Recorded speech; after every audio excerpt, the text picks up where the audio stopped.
Chapter 1573. In the Snowfield Brigade, Xia Jinyuan led his team members directly through the dense forest on the island.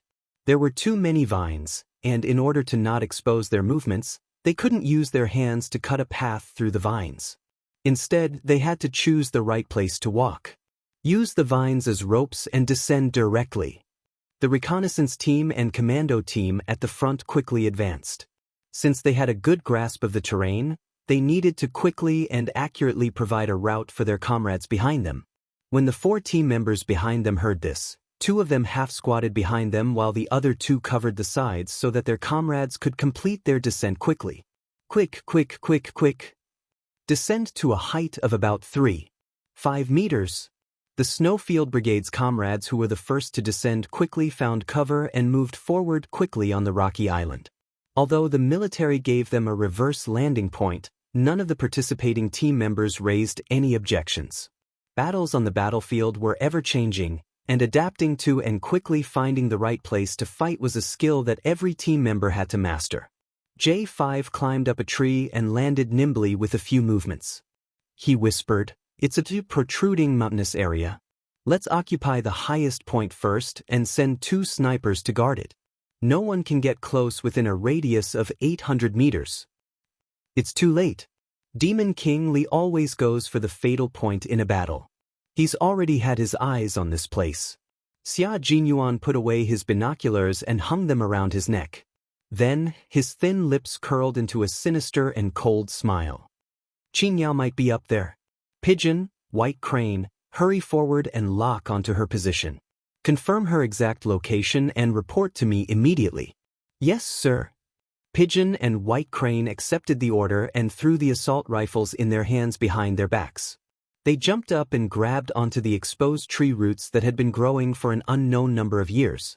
The 2 extremely agile Special Forces soldiers disappeared in the blink of an eye. Xia Jinyuan curved his thin lips and looked at the highest point with his dark eyes. "Little fox, you have to be careful. If you get captured in a single match, I'm afraid that your dream of joining the Snowfield Brigade will have to be delayed." Xia Jinyuan, who was wearing 5-finger combat gloves, secretly clenched his fists. His heart was a little tense. There were no open areas on the island, only strange rocks and trees that were easy to hide in. Although it was easy to hide in, it was also very dangerous. When a scout from the Snowfield Brigade jumped down from a rock, his feet landed on a smooth rock covered in moss. His left foot was suddenly sprained. Fix it with a bandage first to prevent a second injury. Spray it with anti-inflammatory and analgesic spray. Let's finish tonight first. K7 became a medic. He took out bandages and sprays from the first aid kit, took off his comrades' combat boots and socks, and started to bandage the wounds. After the bandaging, the injured comrade moved his ankle. "It's done." "All right, let's go, brother." J5's voice came from the earpiece. It was very low, and the sound of the waves could be heard. He was close to the beach.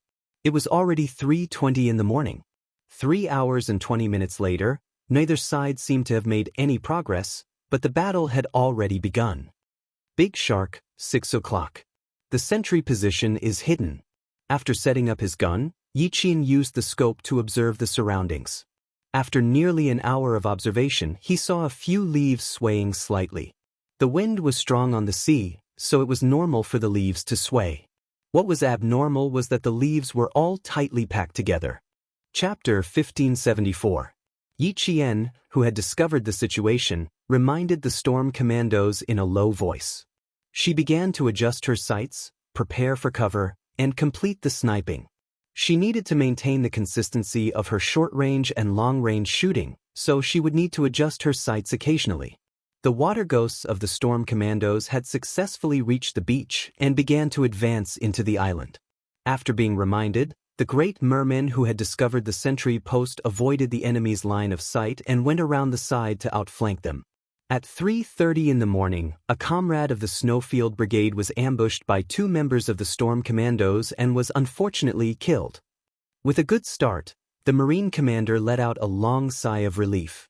With a good start, he was finally able to catch his breath. The sound of empty bullets began to ring in the air above the island. Knowing that one of their comrades had died, the Snowland team quickly took care of a water ghost that was lurking in the dark.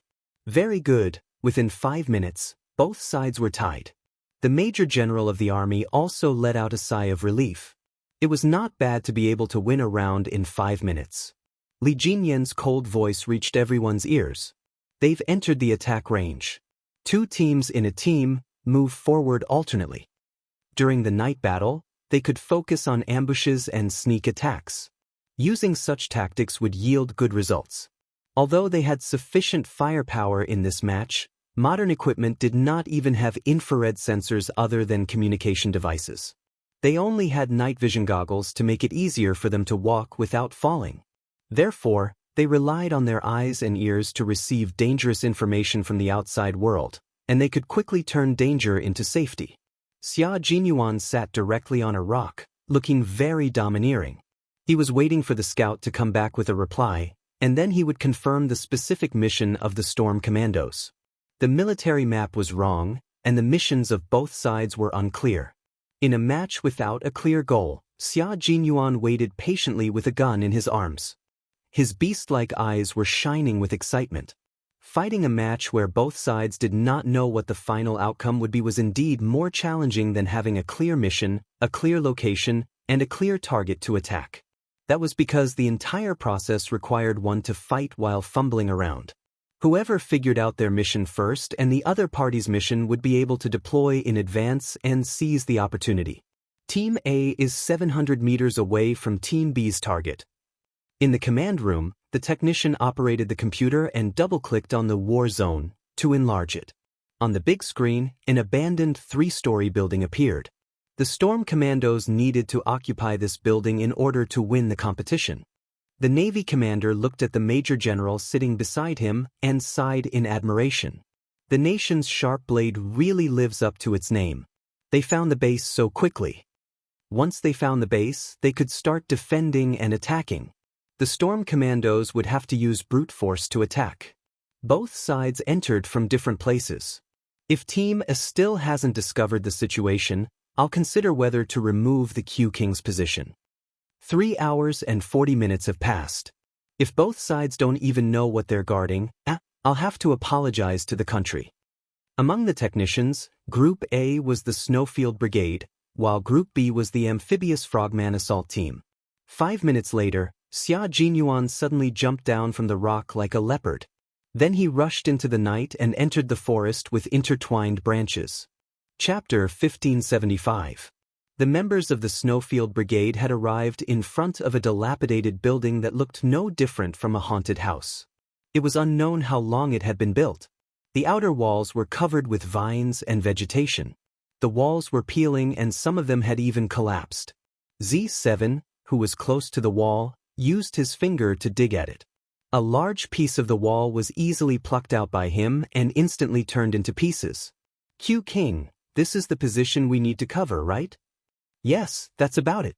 Okay, I need to know the internal structure of the entire building in 5 minutes. Xia Jinyuan looked up at the abandoned building. It was really well hidden. It was actually built at the lowest point of the entire island. It was 3 stories high. If one didn't pay attention, they wouldn't even know it was there at night. He looked down at the time and said, "The countdown starts now.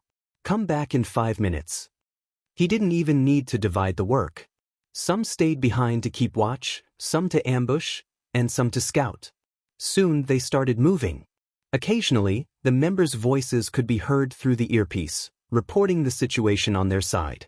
Xia Jinyuan said calmly, "We found a shelter. It's 3 stories high and dangerous.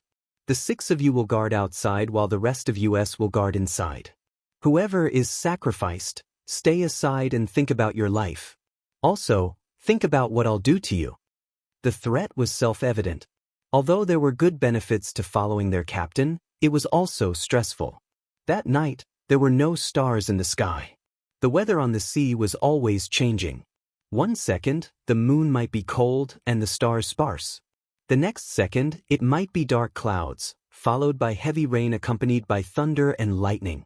The 6 members of the Snowfield Brigade who were sent outside deliberately misled the water ghosts of the Storm Commandos into thinking that they were all wandering in the forest and didn't dare to show their faces.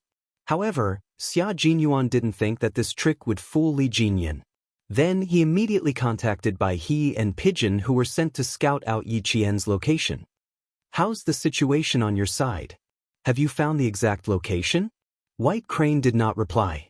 Instead, it was Pigeon who replied in a low voice, "Q King, White Crane has died in battle. Right now, he's holding up his gun as a silent punishment. Sigh, Qing Miao's long-range sniping is a little too far. What kind of sniper rifle is she using? I reckon it's over 800 meters away. It's quite fast. Let him squat for 2 hours." Xia Jinyuan's voice was heard almost as soon as the Pigeon's voice fell. His tone was calm and he did not seem surprised at all, as if he had heard something very normal. Pigeon glanced at her pitiful comrade who had been sniped, and her expression became even more solemn. "Q King, Qing Miao has also stalled me. I'm afraid that the Demon King already knows about your stalling tactic. I didn't think that I would be able to hide it from him for long. For me, every minute counts." Xia Jinyuan raised his eyebrows. He was happy for Yi Qian's performance, but also a little disappointed. He also wanted to fight side by side with her. He then ordered Pigeon, "Stay calm before retreating.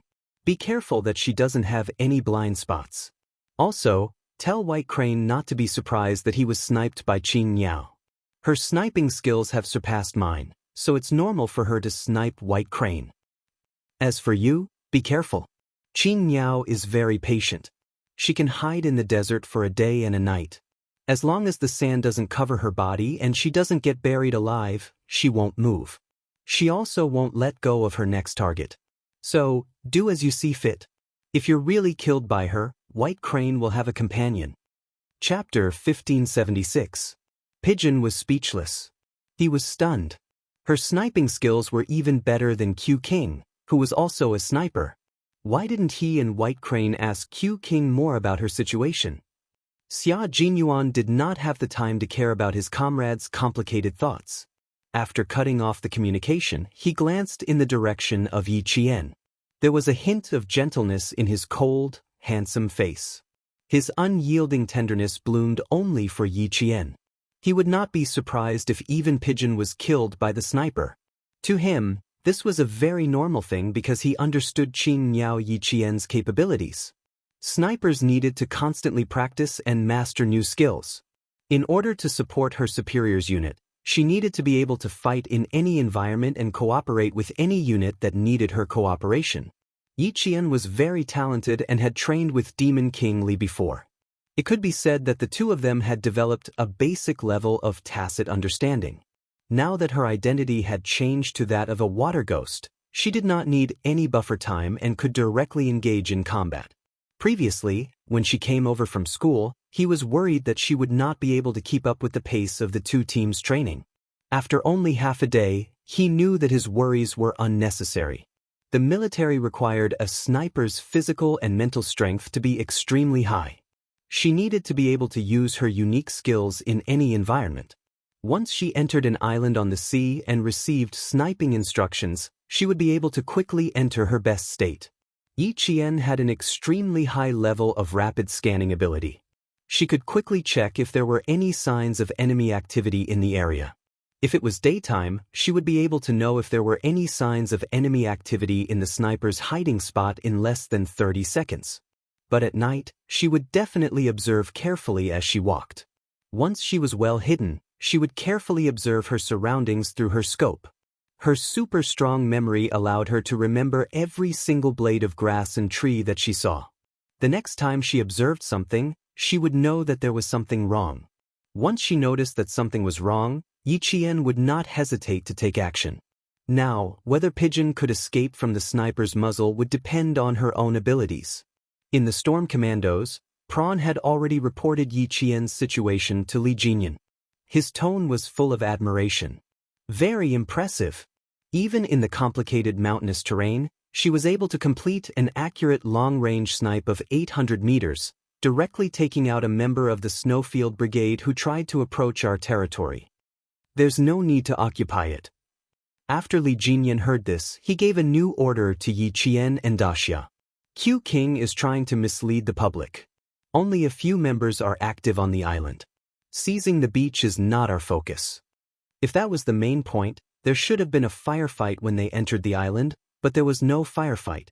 There were only sporadic sounds. Yi Qian, who had not taken his eyes off the scope, joined in the conversation. It matches Q King's fighting style. There should be another target. Where was it? After saying that, Yi Qian checked the entire area she was in charge of again. She first scanned the area from left to right, then from right to left, so that her vision could cover the entire area quickly to avoid missing any spots. After finding no problems, she did another full scan. She focused on dividing the area she had completed her previous snipe by the system. Starting from her line of defense, she divided the entire area into 3 sections: left, center, and right. Each section was scanned to a depth of about 55 yards. Chapter 1577. Regardless of whether Yi Qian had seen the Snowfield Brigade's special forces before or not, they were like a towering snowy mountain that was difficult to climb, and so was their strength. To be honest, having a match with them was even more exciting than becoming their comrade in arms and fighting alongside them. Yi Qian gripped the butt of her sniper rifle. Hidden in the dark, her beautiful face was cold and calm. After quickly completing her first sniping, she did not immediately get up and move to the next sniping spot because there was no need for her to leave her position now. The reason was simple. She was the hunter, and her teammates from the Snowfield Brigade were the prey under her gun. Due to the fast reaction of the Snowfield Brigade's special forces, Yi Qian did not pause for long. She only moved her sniper rifle very slightly to complete a full scan. After scanning from close range, to medium range, and to long range, she finally aimed at the medium range and completed her scan from the left and right of the medium range. She had to be careful and complete her search without missing any details in the area she had locked onto. Finally, she found something strange when she was about 50 meters away from the first sniping target. Yi Qian smiled faintly, like a red plum blossom blooming in the snowy wind. It was so beautiful that it was dazzling, but also so cold that it was frightening. Yi Qian adjusted her scope and held her breath. She did not immediately shoot. She needed to use her off-center vision to achieve accurate sniping. At night, the structure of the eye was different from during the day. During the day, she used the middle part of the pupil, while at night, she used the outer part of the pupil. Only by using the off-center vision could she complete her sniping. She was about 5.2 inches away from the center of her sight. Yi Qian did not hesitate and pulled the trigger to complete another sniping shot. Bang! The sound of the gunshot rang out, and the seabirds that had finally returned to their nests were startled once again. The pigeon immediately covered its chest and fell backwards, pretending to be dead. At the same time, it contacted Xia Jinyuan. Q King, I'm dead. The lonely white crane finally has a companion. Xia Jinyuan did not answer and directly cut off the communication with the pigeon. Faced with the heartless abandonment of the pigeons, he turned off his signal device and walked to White Crane, who had been squatting with his gun raised for almost an hour. When he saw how his comrade was squatting, the corner of his mouth twitched. After a long while, he sighed and said, "Brother, the way you squat is a bit like the way you squat with constipation. It's not very elegant." He who had died an hour earlier, glanced at his comrade who didn't even speak elegantly, and said indifferently, "Those who resist will be punished severely, but those who confess will be lenient." Now, it's a little uncomfortable to be squatted down. When Q King sees this, his anger will subside a little. I couldn't tell that he was angry. I didn't contact him before he died. He told me directly that it was normal for the two of us to be attacked by Qing Yao. The pigeon found a flatter spot to squat down and told White Crane everything that Xia Jinyuan had told him. Qing Yao's sniping skills have already surpassed Q King's. It is indeed normal for the two of us to be sniped. Back then, when Q King came to our brigade to challenge us, he used a submachine gun and a sniper rifle to wipe out all 4 of our squads. He even killed 8 of our brothers with the sniper rifle in his hand. Now, he says that Qing Yao is even better than him. White Crane, Qing Yao's skills, are really terrifying. Q King killed 8 of our brothers during the day, but Qing Miao killed the two of us within an hour at night. Q King said that her sniping skills have surpassed his, and it's true. Most importantly, she's even younger than Q King at that time. Chapter 1578. He was silent for a long time before he said, Qing Miao is indeed very strong. I've already experienced it. As long as she's willing to join our brigade, there will definitely be a place for her in our brigade. He then said with a smile in his voice, now that a female soldier has joined the brigade, a talented and beautiful female soldier, the brigade will be lively in the future. I don't have to look at you old faces after training every day. I can go back and look at my Qing Miao every day and relax my body and mind. Pigeon immediately retorted, I'm tired of looking at your old faces. I can go back and look at my Qing Miao every day and relax my body and mind. On the other side, Xia Jinyuan, who was about to contact his two dead comrades, happened to hear this and a cold look flashed across his eyes. The competition had only started for less than 5 hours, and the two of them had been sniped and killed. Instead of reflecting on themselves, they were even chatting about things unrelated to training. As veterans, when did their self-awareness become so poor? Qing Miao is very strong, but don't they know how to reflect on themselves and realize that they're not as strong as others? Sounds like you guys are having a good chat. His cold voice came through their earpieces. Pigeon and Bai He, who were chatting happily, were caught red-handed talking to Q King, who was younger than them. Their calves and stomachs began to tremble. Oh no, they wanted to say that they were going to atone for their crimes. Now, they could only hope that their punishment would not be increased. And you wanted to say that the weather is going to change. You two should find a place to hide from the rain. Now, it seems like there's no need to hide from the rain. Continue standing. Xia Jinyuan felt that he shouldn't be too kind. If he was too kind, it would be easy to get into trouble. It's 4:30 in the morning now. Stand until 5:30 in the morning. Is there a problem? Realizing that they had made a mistake, the two of them immediately answered, no. Very good. Raise your guns and stand in the horse stance until 5:30 in the morning. I want you to reflect on your actions. When it came to combat, Xia Jinyuan had always been ruthless. He was not as casual as he usually was. He always knew when to do what. Otherwise, he wouldn't have become the captain of the Snowfield Brigade and the youngest captain in history. The startled seabirds returned to their nests. Dark clouds seemed to be sweeping across the inky sky. Yi Qian and Daxia quickly descended from the highest point. She turned her head to look at the sea and frowned slightly. The weather has changed. Fighting in bad weather would be even more difficult due to the environment. It all depended on how their comrades dealt with it. Even though it was only a spar and not a competition of victory or defeat, it would still be embarrassing if he lost. It's very common for the weather to change at sea. It also makes it easier for snipers to hide.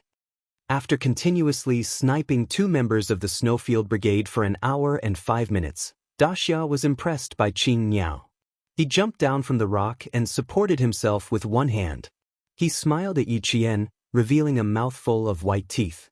This weather is the best weather for us water ghosts to fight in. The Major General of the army thought so too. Seeing that two of his generals had been sniped in one go, the Major General's eyes darkened. He asked the technician, who was the one who fired just now? Reporting, Team B Qing Miao. The technician immediately replied. The technician answered immediately and zoomed in on the location where Yi Jian was hiding at that time so that the leaders could know more details. After measuring the distance, the first sniper target was 802 meters, and the second sniper target was 852 meters. The sniper rifle she used was accurate and had a range of 600 meters. The maximum range was 3,700 meters. Chapter 1579. The Major General of the army was stunned for a moment. So, the two Special Forces soldiers under his command were killed by another Special Forces soldier that he had temporarily sent out? Suddenly, the Major General of the army didn't know whether to laugh or cry. What the hell was this? The younger generation will surpass us in time. Qing Miao's strength is indeed amazing. The Navy commander couldn't help but sigh with emotion. He joked with the Major General of the army again, It seems that I have to consider recruiting a group of female frogmen, and then list Qing Miao as the first talent to recruit. The Major General of the army laughed heartily. Although his face was thin and his hair was weathered by the years, his hale and hearty eyes that were full of majesty made him look particularly young. He looked at the Navy commander who was making fun of him and sighed, "Don't even think about it. It's definitely impossible. This is a soldier that we have been waiting for 4 or 5 years. It was not easy to train her into a talent. How can I let you take advantage of her?" Haha, I do want to take advantage of her, but Qing Miao's intention is not here. Even if I want to take advantage of her, there is no chance for me to take advantage of her. The atmosphere in the command room had been tense before. The two senior generals joked with each other, and the low pressure made the tense atmosphere a lot less tense. It didn't last long. As the battle went deeper, the two senior generals seriously discussed the advantages and disadvantages of the two teams. The torrential rain hit at 5:05. The heavy rain swept across the entire island with the wind, blowing the trees to the side as if they were about to be uprooted. The stormy waves that were several meters high slammed against the shore, as if there was a dragon under the water that was going to swallow the entire island with the huge waves. The tornado came from the horizon of the sea with the power of nature. It moved from the sea to the shore and then to the island, bringing about a devastating and terrifying disaster. J5, please answer if you hear me. J5, please answer if you hear me. Xia Jinyuan, with a tense expression, called out to J5 who was closest to the beach. With rainwater dripping down his face, he moved forward quickly and kept calling out to J5. As the storm hit, J5 only said one sentence in the channel, "A tornado is coming. Brothers, be careful." Then it suddenly cut off, leaving only the buzzing sound of the radio waves. No matter how much Xia Jinyuan called, there was no response from J5. He immediately ordered the channel. J5's situation is unclear. Eagle, Sparrow Hawk, support J5. 50% were captured, 50% were knocked out by the waves. Roger. Two robust voices were heard. Then, two shadows of almost the same height and body shape dashed out of nowhere, braving the torrential rain to rush out for several meters. It was only the first day of the tournament, but it was already extremely difficult. Out of the 6 members of the Storm Commando sent by the Shuiyu Brigade, 3 of them were killed and 1 of them was missing. Standing in the heavy rain, Xia Jinyuan stared at the dark clouds in front of him. A cold smile gradually appeared on his face. Tornadoes came from the east and west of the island, bringing disaster to the island and breakfast to the water ghosts. They cut open the stomach of a sea fish with a dagger and dug out its innards. They rinsed the innards in the rainwater and put them in their mouths to chew. Yi Qian picked up a squid. She ate it gently, cutting it into strips before chewing. Beside her, Big Prawn, who was watching her eat, couldn't help but laugh. Put a few strips in a Ziploc bag. We'll have it for lunch. Chapter 1580. They rested temporarily under a rock to replenish their energy. The 2 of them happened to be outside of the tornado. Once the tornado passed, they would have breakfast. Yi Qian really did grab a few fish and put them in a sealed bag. He then cut them into slices and put them in. After wiping away the traces, he walked with Prawn to the rendezvous point. They needed to meet up with the rest of the team. The sky was already bright, and they could see the dark clouds above the sea clearly, as if they were going to merge with the sea. The rain was so dense that it was like a net, and it never stopped. The leaves were crackling under the rain, which covered the sound of movement very well. At 7 o'clock in the morning, 2 members of the Storm Commandos were assassinated and even their guns were taken. In terms of numbers, the 2 sides were once again tied, but from a tactical point of view, the 2 members were obviously killed by a close-range sneak attack. The Snowfield Brigade was good at sneak attacks. Li Jinyan took the fish that Prawn handed over and slowly chewed on it before saying, "Don't worry, we still have their captives." The captive J5 was also eating seafood. He was treated well, and he didn't even need to deal with it himself. "I'm the same as you guys, I don't know anything. If you capture me, based on my understanding of Q King, I'd love for you to get rid of me so that he won't be angry." J5 used to be an instructor. He was so eloquent that he could escape with his mouth. Even if he was captured, he wasn't in a hurry and could even talk to them with a smile. Yi Qian knew that J5 had once used his mouth to escape from danger. His eyes were full of pity. He really didn't understand the Devil King. Now that he had become his captive, it would be difficult for him to escape. Li Jinyan looked at him calmly and said to the water ghost who was feeding him fish, "Feed him until he's full. Don't let Q King think that we're harsh on our captives." This sentence didn't sound wrong at all, but for some reason, J5 felt a chill run down his spine, as if he was being targeted by a vicious beast. He suddenly felt a sense of danger. The wind and rain made visibility quite low, but this was nothing to the water ghosts. They had changed into jungle camouflage combat uniforms upon landing. Even though they knew that there was danger ahead, they were still fearless and continued to advance. The two scouts sent news that there was movement in an abandoned building. They were requesting the Devil King's instructions. This news lifted the spirits of the entire Storm Commandos. Needless to say, this was definitely their target. "Give the order. Order the Storm Commandos to take down the occupied building before 12 o'clock. The command center issued the order of the Marine commander. The originally calm eyes of the Storm Commandos who received the order suddenly burst out with wolf-like gazes. They all stared at the Demon King. Seeing this, J5's expression changed. The Water Ghoul team was about to engage in a great battle.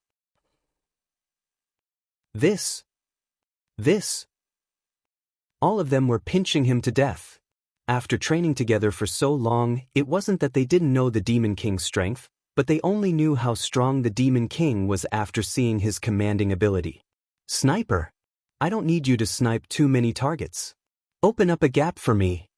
Li Jinyan used a rock as a target building. He held a tree branch in his hand and began to deploy. "The three of you complete the blast. Block their retreat." Chapter 1581. Li Jinyan, codenamed Demon King, was an expert in close and long-range combat. His skills were excellent, and he was especially good at commanding. His goal was to annihilate the enemy. His fighting style was tough, and he did not give the enemy a chance to counterattack. Li Jinyan left a deep impression on Yi Qian once again. Moreover, Demon King Li's strictness was beyond her imagination. Because they did not have a battle map, although the scouts had explored the abandoned building in front of them, they had not investigated the surrounding environment in detail. In order to make the arrangements more detailed, he ordered 2 more scouts to quickly get a general understanding of the terrain around the building. They had to take down the building before 12, and it was already 8:17. Now that they knew the mission, Li Jinyan was not in a hurry. He first went through all the arrangements in his mind, and then gave them one by one. He was the battle commander in the competition. Only by making the battle arrangements in advance could he be clear about everyone's mission. Never fight a battle that you are not confident in. That was Li Jinyan's motto. The water ghosts were not in a hurry. They patiently waited for news from the front. Yi Qian had always been patient. While waiting quietly, she leaned against a rock and closed her eyes to rest. The rain was so heavy, but she was still able to calm down and rest. Li Jinyan could not help but look at her a few more times. There was a faint, inexplicable darkness in his cold eyes. Qin Niao, able to endure hardships, stronger and more resilient than he had imagined. She was a very outstanding female soldier. He did not look at her for too long. After looking at her a few more times, Li Jinyan moved his gaze away and contacted his team members who were also fighting on the periphery. "Demon King, one of our brothers died. 2 people from the Snowfield Brigade died, and 1 was bitten to death. Both sides did not show up easily." The big shark reported the situation of their battle on the periphery. Like Xia Jinyuan, Li Jinyan would not gather all his team members. He would split a small team to eliminate the smoke bomb team that Xia Jinyuan had released. Both Li Jinyan and Xia Jinyuan received the report from the Great Mermaid. So far, they had 1 more casualty than Xia Jinyuan. The strength of the 2 teams was already quite strong. Now, there was only one difference in the number of deaths. The Major General of the Army and the Commander of the Navy discussed and analyzed. In addition to the analysis of other generals, they estimated that the Storm Commandos had a chance of winning, but they would have to pay a high price. The advantage of the storm commandos was that they were familiar with fighting on the island in such strong winds and heavy rain, and they could quickly make advantageous judgments based on their experience. The Snowfield Brigade, on the other hand, was tenacious and had rich combat experience. Although they were fighting on the sea, they were still grounded. To them, it was no different from fighting in the mountains. The only thing that made them inferior to the storm commandos was that they were not familiar with the island's environment. In the future, we should have such a competition once a year. Only then can we advance together and encourage each other. Major General Chung Ken reflected on their shortcomings and pointed out their shortcomings. All this time, we've never focused on fighting on the sea and focused on fighting on land. This is a huge mistake. When he returned, he would apply for a sum of military funds for the Snowfield Brigade from the military headquarters to be used for fighting in various regions. The commander of the Navy nodded in agreement and said earnestly, "You're right. This kind of competition should be held once a year. Only then can we not be blinded by what we see. Only then can we constantly discover new problems and improve." Chapter 1582. Why was there a need to carry out normal military preparations, drills, and confrontations between different types of soldiers? Firstly, it was because they were afraid that if the peace lasted too long, the soldiers' bloodlust would fade and they would think that they were real soldiers after just one round of training. Secondly, there was a need to constantly innovate and improve. They had to constantly discover new problems and improve the soldiers' ability to fight on the battlefield. As the saying went, those who love to fight will die, those who forget to fight will be in danger. If they did not fight, did not practice, and did not engage in confrontations between different types of soldiers, they would only guard their own fields every day. It was all for show. If the enemy attacked, the entire army would be wiped out. The soldiers were the guardians of a country. If even the guardians became vegetarians, what awaited the country would be destruction. As special forces, they were the sharpest sword of the country. They were the sword that could turn the tide at critical times. If even they were unable to see the big picture, there was no need for the country to attack. They would be digging their own graves. After seeing the shortcomings of each other's teams, the two senior generals understood what kind of targeted training plans they had to arrange in the future. The battle situation changed on the big screen. Team B ambushed a member of Team A, and then Team A directly entered Team B's defensive zone to launch a sneak attack. No one could take advantage of the other, and no one would end up well. The Storm Commando's scouts brought back news at 9:30.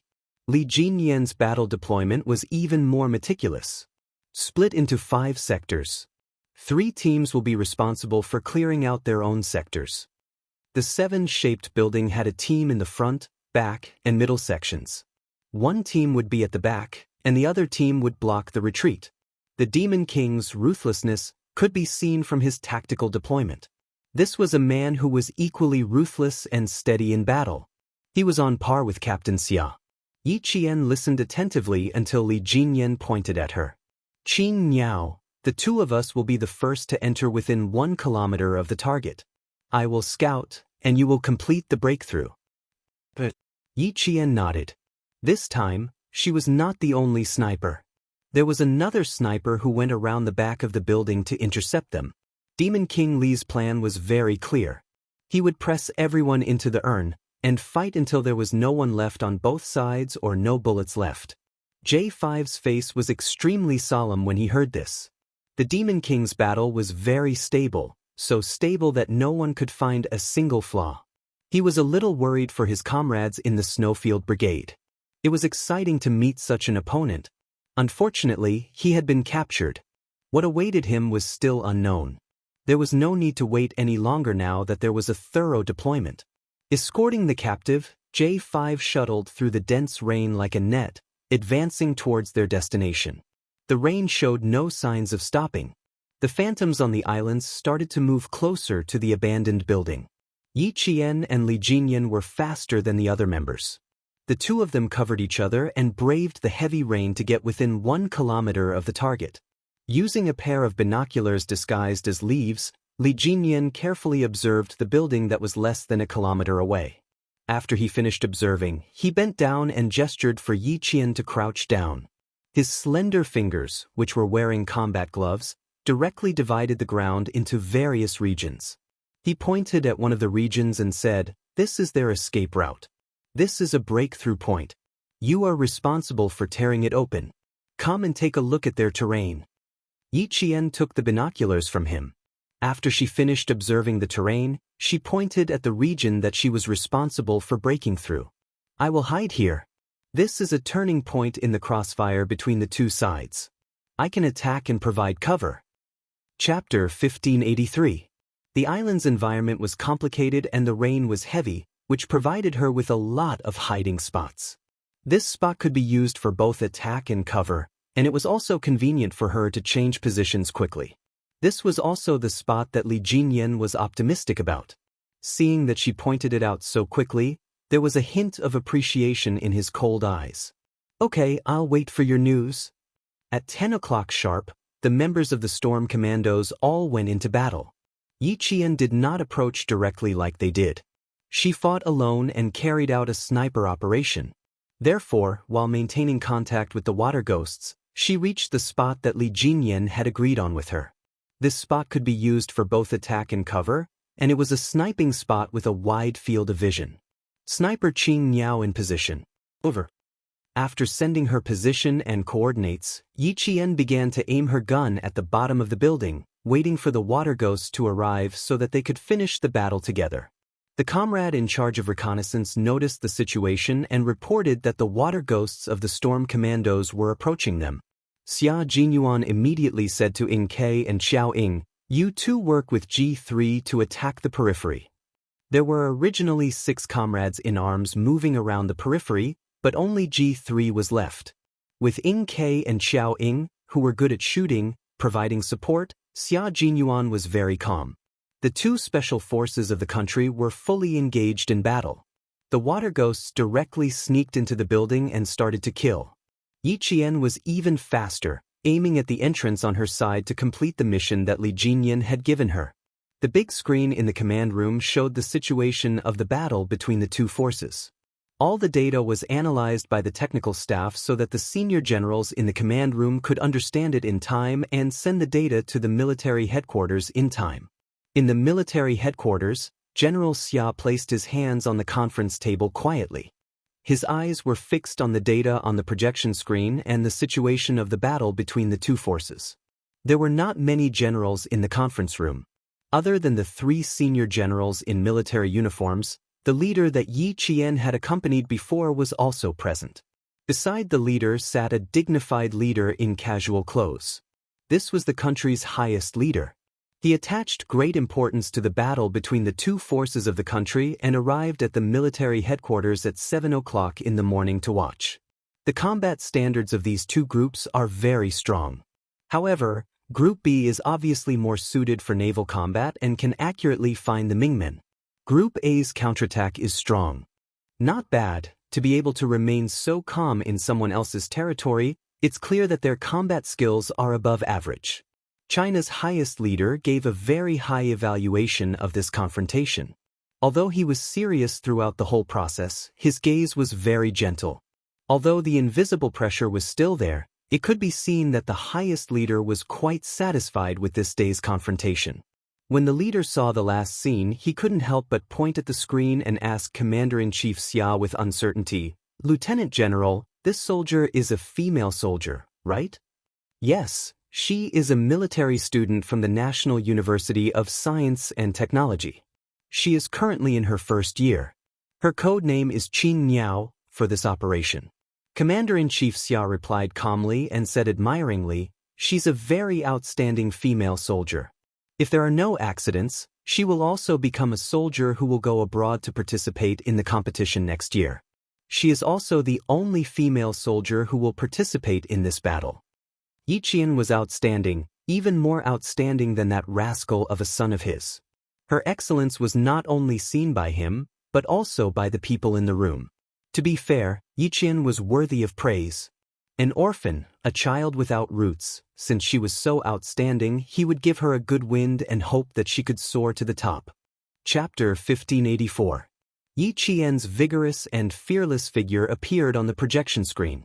When the Storm Brigade broke through the Snowfield Brigade's defensive line, Yi Qian switched out his sniper rifle for an assault rifle. In the heavy rain, even though it hurt when the rain fell on her body, and her body was so cold that it felt like her blood had frozen, she was still able to aim and protect her comrades as they attacked.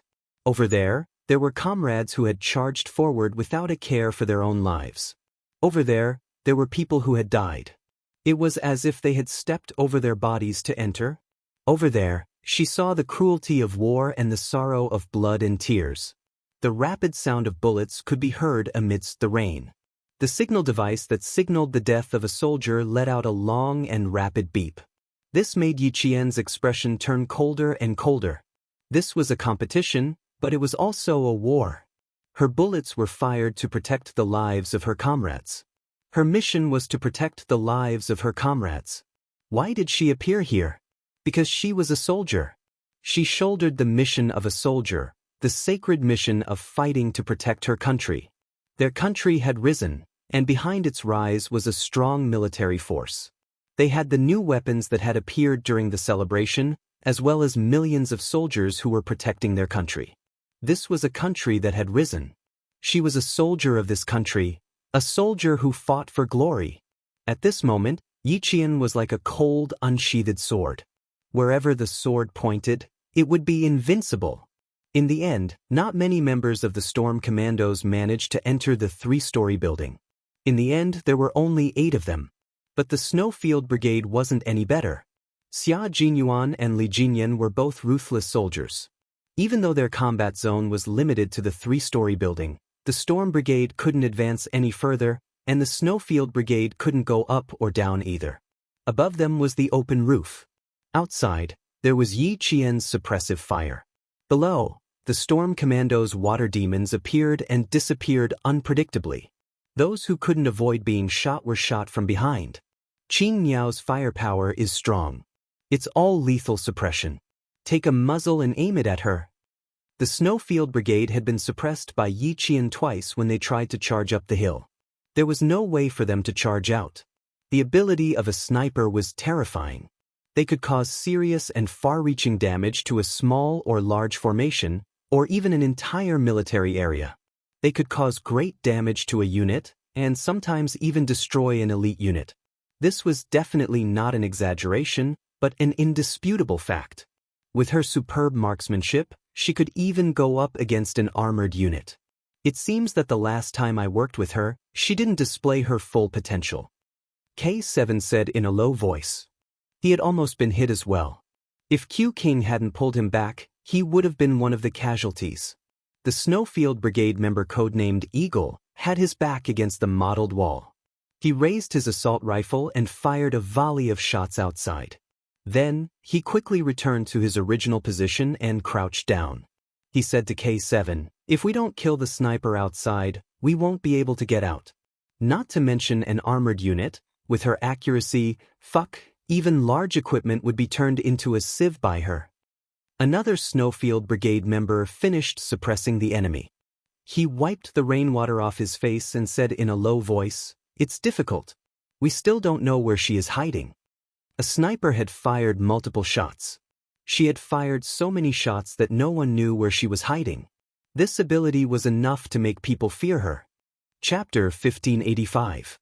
As for why they said that even an armored vehicle could be destroyed by a sniper, they weren't just making an analogy to describe how powerful the sniper was. If a sniper were to fight against an armored vehicle, such as a tank, people who didn't know better would think that a sniper wouldn't be able to defeat a tank. If they had such a thought, they would be gravely mistaken. Today's tanks relied on computers and optical equipment, but to a sniper, these were suitable targets.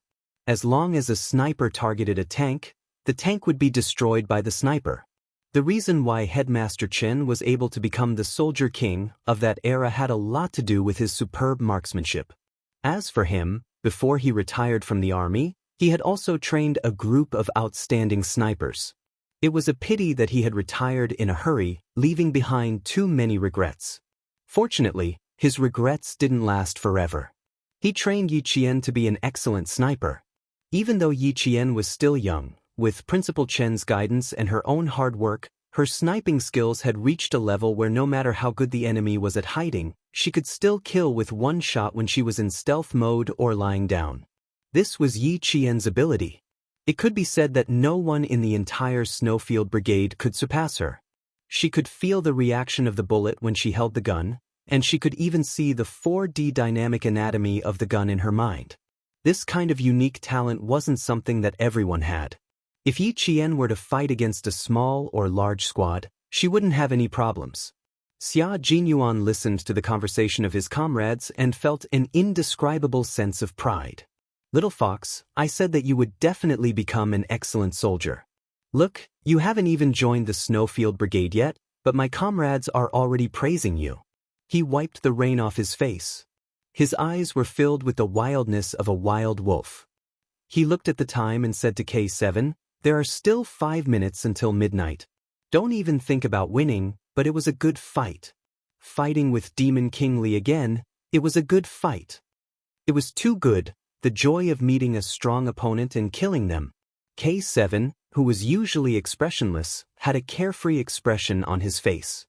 He nodded and said, "There are still 4 days left. The best is yet to come. I'm looking forward to going up against Qin Niao." "That's awesome." This time, it was different from the kind of continuous matches where once you died, you couldn't return to the battlefield. This was a match that was split into stages and subjects. The members who died on the first day would return to the team the next day to complete the next match. That was why K7 said the best part was yet to come. The military's highest-ranking leader who had been observing all this time saw this and spoke again. The female soldiers showed the bravery of soldiers earlier than the male soldiers. They have a sense of righteousness and are not afraid of sacrifice. The National University of Science and Technology has always been the cradle for cultivating the new generation of military officers in our country. Such female soldiers did not disgrace the school and have won glory for the school. There was no mention of winning glory for the country. The top leaders did not know that Yi Qian had carried out a mission before. However, they admired Yi Qian's state of mind. She did not treat this match as a competition. Instead, she treated it as a real battlefield filled with smoke and flames of war. Every bullet she fired was to protect her comrades and the country's leaders behind her. A female soldier from the National University of Science and Technology with the code name Qin Niao. Not bad. The Navy's commander personally received Yi Qian's call and told her personally, "Qin Niao, the country's highest-ranking leader has given you extremely high praise for your combat skills. He has also called for all female soldiers to follow your example and learn from you." Chapter 1586. Just as the high-ranking generals had predicted, the Storm team won the match. There were still 41 seconds left before midnight. But just as the generals had predicted, even though they won, it was a Pyrrhic victory. The Snowfield Brigade was a pack of wolves from the depths of the snowy region. They had a strong and unbreakable tacit understanding and absolute obedience. They also fought as one and were ruthless enough to not let go of their opponents.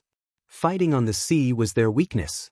If they had fought in the mountains, forests, plateaus, plains, or deserts, it would have been very difficult for the Storm Amphibious Assault Team to achieve victory. Of course, this didn't mean that the Storm Amphibious Assault Team couldn't do it. They had been established in June last year, and under the leadership of Demon King Li, they could still fight with the Snowfield Brigade for a few hours and win in the end. This was enough to prove how successful Demon King Li's training and commanding were. If they had been established a few years earlier, then today's competition would have been even more exciting and exciting. When Yi Qian, who was talking to the Navy commander, heard this, Yi Qian, whose clothes were so wet that there wasn't a single spot on his body that was dry, stood up straight. Facing praise from the country's highest leader, he was definitely emotional. However, his voice was still steady as he replied calmly, "This is what I should do because I am a soldier." "Very good. You are unfazed by both praise and humiliation." The Navy commander praised, and his admiration for Yi Qian grew even more. When the Navy commander found out that someone was secretly plotting against Yi Qian, he immediately took off his military cap and placed it on the table during a military meeting. He stood up and said coldly, "If she violates any military discipline or military law, I, Dong Lixing, will take off my military uniform. This was how much he trusted Yi Qian. Yi Qian never lost his sense of propriety in the face of praise. Everyone here was so outstanding, so why was she the only one who was praised? There was another reason, because she was the only female soldier in the two brigades. Just this identity alone was enough for the country's highest leader to pay extra attention to her. In addition, she fought a little fiercely in the last half an hour, so naturally, the highest leader paid extra attention to her and praised her. Receiving praise and glory didn't only belong to her, but also to everyone. The tent is set up. Go change your clothes. Behind him, Li Jinyan walked over to remind him. The expression on his handsome face was as cold as ice. Even the way he looked at Yi Qian was the same as before. While Yi Jian was on the phone with the Navy commander, they had already set up the tent. Yi Jian smiled and said, "Thank you." "You're welcome," Li Jinyan replied. Looking at the approaching female soldier, a faint smile flashed across his cold eyes. When she came closer, he said indifferently, "Today was very exciting. We'll continue tomorrow." Yi Qian, who had never praised anyone before, was suddenly praised by the Demon King, who had never praised anyone before, but this time, she was really surprised. Fortunately, she reacted quickly and replied calmly, "My comrades cooperated very well, which was why I had the firepower in the later stages of the game. Otherwise, I wouldn't have been able to achieve such results." "Yeah, but you're really good at sniping." Li Jinyan, who didn't talk to the female soldier as they walked, suppressed the awkwardness in his heart and tried his best to not let the conversation turn cold. He had no choice. He was now shouldering a very heavy responsibility. The Navy commander had secretly ordered him to make Qing Niao stay and join the Storm Amphibious Frogman assault team no matter what method he used. He had received this order 10 minutes ago. Chapter 1587. Li Jinyan wasn't surprised to receive the commander's secret order. His vice captain, Big Shark, had hinted to him several times and also mentioned it to the commander. As for himself, it would be hypocritical to say that he didn't want Yi Qian to join the team. How could he not be moved when such an outstanding female soldier was standing in front of him? He also wanted Yi Qian to join the Storm Amphibious Frogman assault team. But some things couldn't be achieved just because you wanted them. Yi Jian was not an ordinary female soldier. She was a female soldier sent by the army to study in the Navy. She was carefully cultivated by the army. The direction of cultivation was to become an Army Special Warfare Special Forces. This was not a goal that could be achieved overnight. It started when she was 14 years old. The commander wanted him to persuade her to join the Navy. Li Jinyan felt that it would be harder than fighting Xia Jinyuan. Thinking back to the conversation between the commander and him 10 minutes ago, Li Jinyan couldn't help but raise his hand to touch his forehead. How should he tell Yi Qian? "Jinyan, I think this female soldier, Yi Jian, is really not bad. She has the ability, the education, and the looks. Do you think her looks are just average? She's a flower in the eyes of the entire army. Tell me, how can we miss out on such a good soldier? We have to do everything we can to win her over." At that time, the commander's voice was very low. It was obvious that he deliberately took a few minutes to contact him behind the backs of the army generals who were watching the battle. So the more he spoke, the lower his voice was, as if he was afraid of being overheard. "I knew she was good before, but I thought that no matter how good she was still a female soldier. It would be the same if we recruited a few more powerful male soldiers. But now, I have to say that I underestimated Yi Qian. How is she good? She's going to heaven." At that time, he said, if she wasn't good, the army wouldn't have sent Q King to personally send her over. If she wasn't good, the army wouldn't have spent so much effort to cultivate her. That's right. So, we have to keep her. The commander's tone at that time made him speechless. Because Yi Qian was good, they wanted to keep her? It didn't sound wrong. It was simple and easy to understand. Before he could speak, the commander lowered his voice again and said, "Talent? We don't have to be afraid of talent in our team." When the Snowfield Brigade made a move, they shocked all of us who were watching the battle. The army did send her, but Yi Qian is still a military school student. We haven't decided which unit she'll be assigned to yet. Therefore, we have to act one step ahead of time. We can't wait for the other army field units to join in the fun. Yi Qian. There will always be people to keep her. Li Jinyan didn't know that when the Navy commander heard him say this, he heaved a sigh of relief in his heart. He finally understood what he meant. That's right, that's what he meant. If that was all, Li Jinyan wouldn't feel as awkward as he did now. Seeing that they were done talking and could hang up, the commander whispered to him again, I just mentioned Yi Jian's looks. I think you're not bad either. Why don't you try a honey trap or something? Your vice captain, Big Shark, mentioned it to me in a very subtle way before. At the time, I thought it was ridiculous. Now that I think about it, it seems like it could work. Both of you are unmarried. It would be a good story to match the two of you together. After Big Shark, this was the second time someone tried to match him with Yi Qian. Chapter 1588. He didn't have any thoughts about it, but people kept mentioning it to him. Could it be that in their eyes, he was so old that he needed help finding friends? Regardless of whether he had to find a girlfriend, it depended on whether the other party was willing to accept him. Furthermore, Li Jinyan glanced at the female soldier who was able to keep up with his pace. Under the influence of the commander, he couldn't help but take another look at the female soldier. Because of that one look, Li Jinyan, who had never been interested in a woman before, suddenly felt that the female soldier was indeed very beautiful. Major Li Jinyan, who had always treated women as if they were a blank piece of paper, finally couldn't go against his true feelings. For the first time, he praised a girl in his heart. Very beautiful. It wasn't the kind of beauty that was full of splendor, but it was definitely not a simple and elegant beauty.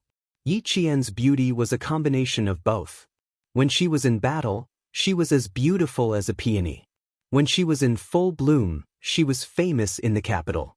When she was quiet, she was like a lotus flower that stood aloof from worldly affairs, but was so beautiful that it made people's eyes linger.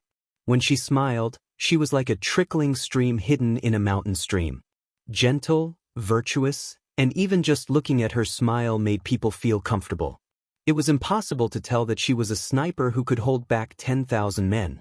When she smiled, she didn't look aggressive at all. Only the elegant expression between her brows showed that she was a resilient girl. Yi Qian could tell that Li Jinyan was intentionally trying to find a topic to chat with her. So, no matter what he said, she responded with a slight smile. She didn't say anything more, nor did she say anything less. From beginning to end, she maintained her elegance and politeness. They were still a short distance away from the camp. Seeing that the quiet Devil King was running out of topics to talk about, Yi Qian naturally asked casually, Devil King, at that time, my code name was Jin Feng. Why did it change to Qing Niao the next day? She had always wanted to ask, but she hadn't found the opportunity. Other than training, the two teams were still training. When they had time, they would gather together to discuss topics related to training and skills. How could they have the time to talk about things unrelated to the match? This time, if it wasn't for the fact that she wanted to find a topic to talk about and not make the atmosphere awkward, she wouldn't have asked. Li Jinyan did not hide anything and replied. Q King said that there are a lot of code names like Golden Phoenix in the army. It's extremely vulgar and unpleasant to the ears. Qin Niao was given by him. It does sound better than Jin Feng. Qin Niao was the predecessor of the Phoenix. It was obvious that Xia Jinyuan had high hopes for Yi Qian. As for asking him to sacrifice his manhood, with Xia Jinyuan around, who would need his manhood? None of them told the commander that Yi Qian and Xia Jinyuan seemed to have an unusual relationship. However, this was someone else's private matter. As long as it didn't affect the training, he wouldn't care, nor did he have much interest in caring. No matter how beautiful Yi Qian was, he had to keep his distance. He didn't want others to misunderstand and cause unnecessary trouble. Li Jinyan was a mature and introverted man. He had always analyzed things thoroughly. He was also an excellent soldier with his own set of principles and bottom lines. Since he could vaguely feel that Yi Qian and Xia Jinyuan's relationship was unusual, he definitely wouldn't do anything. Even if he did admire Yi Qian, it had to stay within the framework of admiration between comrades in arms. He couldn't take another step forward. After Yi Qian figured out the origin of her codename, she couldn't help but smile. So it was given by Captain Xia. However, Qing Niao sounded better than Jin Feng. Even though she didn't care about these things, having a more elegant codename wasn't a bad idea. Chapter 1589. Knowing that he was someone who could take a joke, Yi Qian laughed and said, Qing Niao does sound better than Jin Feng. It's much more elegant. Demon King, did you come up with the team's codenames? So simple. They were all related to the fish. Yes, easy to remember. Thinking of this codename, Li Jinyan's eyes flashed with a smile. Last year, when they formed the team, everyone was required to have a codename. Coincidentally, they caught a lobster during a deep dive, and the team member who caught the lobster said, Big Lobster. Big Merman replied, Codename Big Lobster? Then I'll codename Big Merman. That was how the team's codenames came about. After Yi Qian listened to the process of coming up with a codename, he laughed so hard that his pearly white teeth could be seen. It's really easy to remember. I just have to shout like a sea creature, and someone will answer me. Li Jinyan could hear the teasing in her laughter, but he did not think much of it. Their team's codenames sounded worse than the Snowfield Brigade's codenames, but they were easy to remember and could not be shouted wrongly, so it did not matter if they sounded bad. Ahead of them was the mountain camp that they had arrived at tonight. Li Jinyan saw her shoulders shrink and quickened his pace. Change your clothes and come to my place to discuss the competition tomorrow and the day after tomorrow. We don't have much time, so hurry up. It was now 9:43 p.m. They had been sent here by a transport plane from the island at 5 p.m. today. It was the location of the competition the next 2 days. It was a mountain range that was 3 hours away from Hai Province by flight. The command center calculated the time very precisely because they needed to avoid being seen, so everything could only be done in the dark. Darkness was the best cover, so once the wind stopped, they immediately sent a transport plane to the island. When they arrived at the mountain, it was almost 9 p.m. Even though the competition was only going to last for 5 days, there were 3 locations: the sea, the mountain, and the plateau. The training that followed would focus on the plateau, the plains, the mountain, and the forest. The storm commandos who were participating in the special training would be led by Li Jinyan. This was what the water ghosts were hoping for. They needed this kind of training. You've already received the order? When he heard about the confrontation tomorrow and the day after, Yi Qian's eyes lit up. Our 2 teams didn't camp together tonight, so we don't know each other's exact location. How are we going to proceed? Li Jinyan was a little embarrassed when he thought of the Marine commander's last words. Now, his heart was clear and calm. He replied in a very light tone, Our next task is to hunt. Hunting referred to killing the members of both sides within 2 days, without leaving a single one alive. While Yi Qian was talking to the Navy commander, Li Jinyan was receiving orders and instructions from the Army Major General. Along the way, they still had many missions to complete, all of which were obstacle missions. Only by completing these missions and killing the other party's members could it be considered a real hunt. He briefly explained the mission to Yi Qian, and then added, They didn't give us an exact time, so it's possible that we'll start the battle tonight. We need to discuss it before we go to sleep. All right, I'll come over immediately after I get changed. Without further ado, Yi Qian quickened his pace. It was a little cold. They had been in the wind and rain for the whole day. After 4 hours on the transport plane, they finally managed to dry their combat uniform a little. But when they got off the plane at the mountain, they were met with another cold rain, and the combat uniform was completely soaked again. But this time, it was a little cold. It was autumn in the mountains, and the temperature at night was not even 20 degrees. Even Yi Qian, who had a good physique, felt a little cold. Chapter 1590.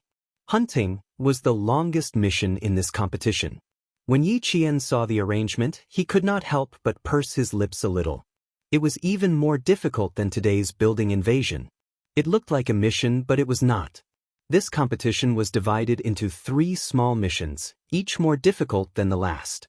This time, they had to carry 25 kilograms of combat equipment and complete the hostage target, search shooting, support shooting, and shooting with 100 bullets in a 300 m time limit. The reason Yi Qian pursed his lips was because of the last mission, which required him to partner up with 100 bullets in a 300 time limit. Everyone has to complete the shooting with 100 bullets in a 300 time limit. You have to pass through 4 large obstacles in the middle. Li Jinyan emphasized the fact that the Storm Commandos and the Shuiyu Brigade had a limited time limit of 100 rounds of accurate shooting. This was the strength that both the Storm Commandos and the Shuiyu Brigade had. The difficulty was that they had to change guns and switch targets midway. Li Jinyan looked at Yi Qian. Who do you want to partner up with? Changing guns in the middle of shooting meant that one of the team members would quickly change the magazine and hand over the gun in his hand to his partner after firing 50 bullets. The partner would then have to finish firing 50 bullets at this time to complete the change of gun and switch their target positions. This training not only required the two to have good teamwork, but they also needed to know how many bullets they had to fire. Furthermore, both parties had to maintain synchronized shooting. Only when the other party was changing magazines would the person holding the gun need to slightly control their shooting speed. Only then would they be able to reload the magazine properly. Yi Qian had just finished firing 50 bullets and managed to switch guns at the same time as the other party. Why did Li Jinyan ask Yi Qian first? It was mainly because she did not have much time to train with them, so she had to choose who had the best teamwork with her. Devil, you and Qin Niao are the best partners. Big Shark, who had a band-aid on her face, suggested. Qin Niao usually trains with you. You two also work together during the final battle today. This time, it's still the two of you.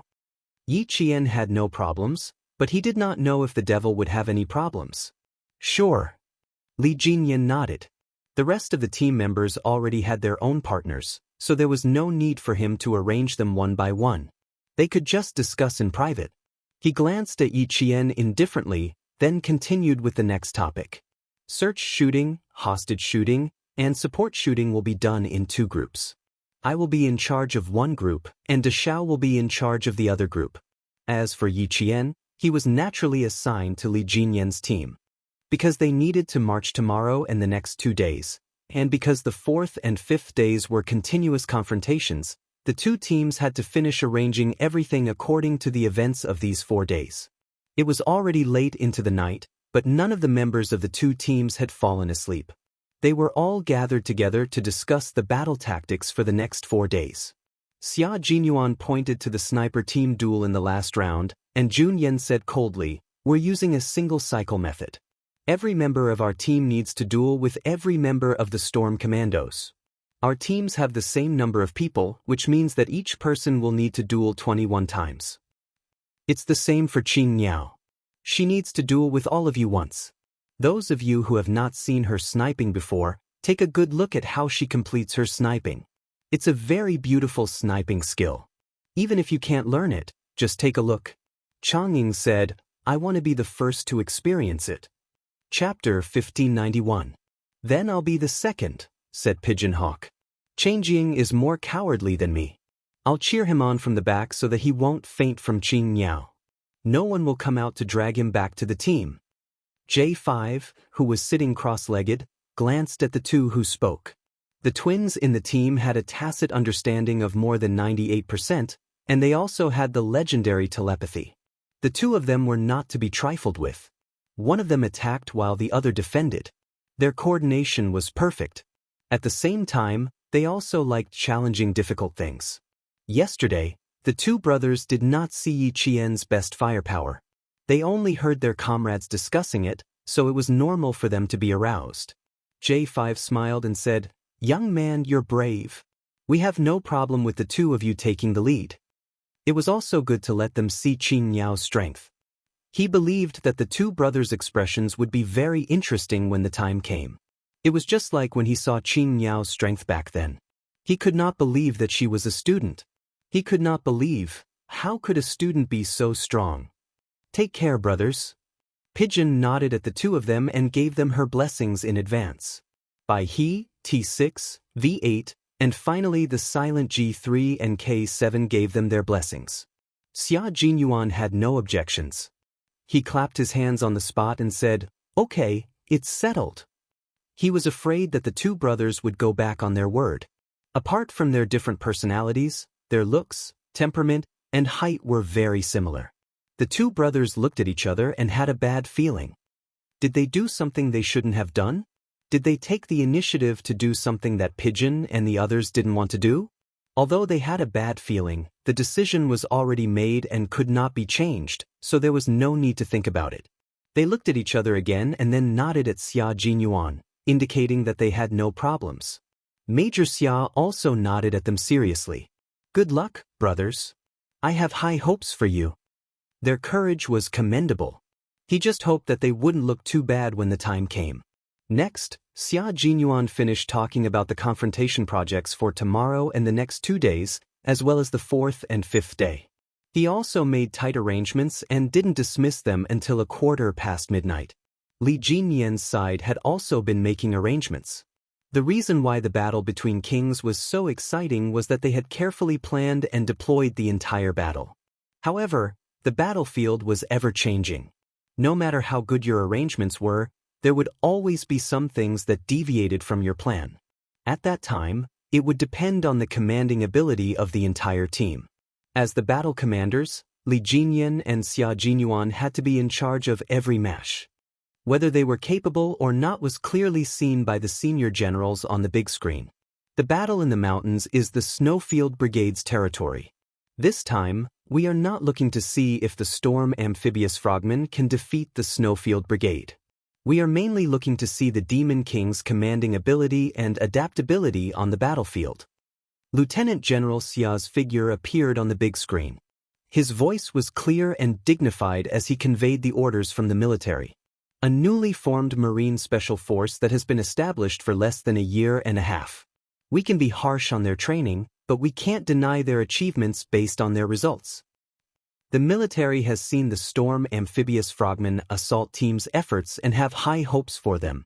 This competition focuses on finding problems and solving them, not harsh criticism. Chapter 1592. Commander Dong, who was standing in front of the big screen, saluted and replied with a serious expression, "Yes, sir. We'll follow the military's arrangements." Not only did the military have high hopes for the two special forces in next year's competition, but so did the highest leaders in the Great Hall. Commander-in-Chief Xia conveyed the instructions of the highest leaders. Since there's a beginning, there must be a good ending. Train hard in the country and discover your own shortcomings. Use 120% of your determination to turn your shortcomings into your strengths. Then, use 120% of your perseverance to shoulder the responsibilities of a soldier. Train hard and be strict with yourself for next year's competition. Finally, bring glory to the country and return with glory. Yes, sir. All the generals and soldiers in the command center stood at attention and saluted. They replied to the military and the Great Hall in a loud and confident voice. The two brigades with responsibilities had already set off with 25 kilograms of equipment. At 3 o'clock in the morning, an order came from the command center through the radio. The competition began. The two teams quickly entered the competition area and began the competition. At 6 o'clock in the morning, the water ghosts of the storm commandos who were crouching in the deep withered grass stared at the pine forest in front of them. 3 minutes later, 4 figures crouched and quickly approached the forest under the cover of the withered grass. 2 of them were scouting while the other 2 were on guard.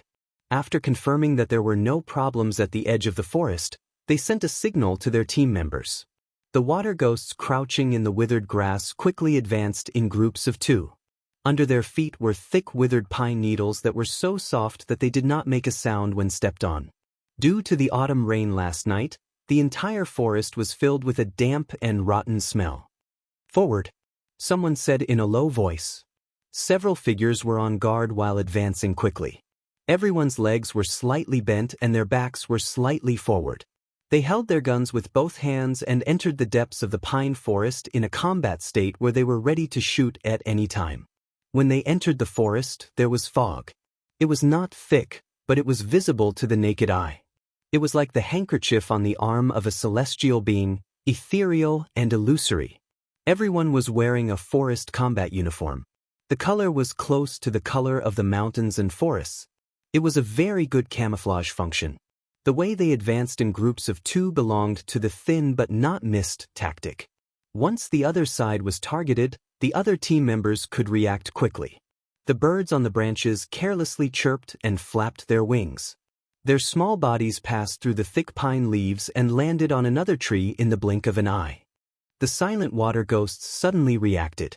Some of them quickly went behind the trees, some of them quickly squatted, some of them directly lay down, and some of them propped themselves up with their elbows. All of them quickly found the correct position. Bang, bang, bang. Countless gunshots broke the silence. The bullets shuttled through the air and instantly made the atmosphere in the forest extremely tense.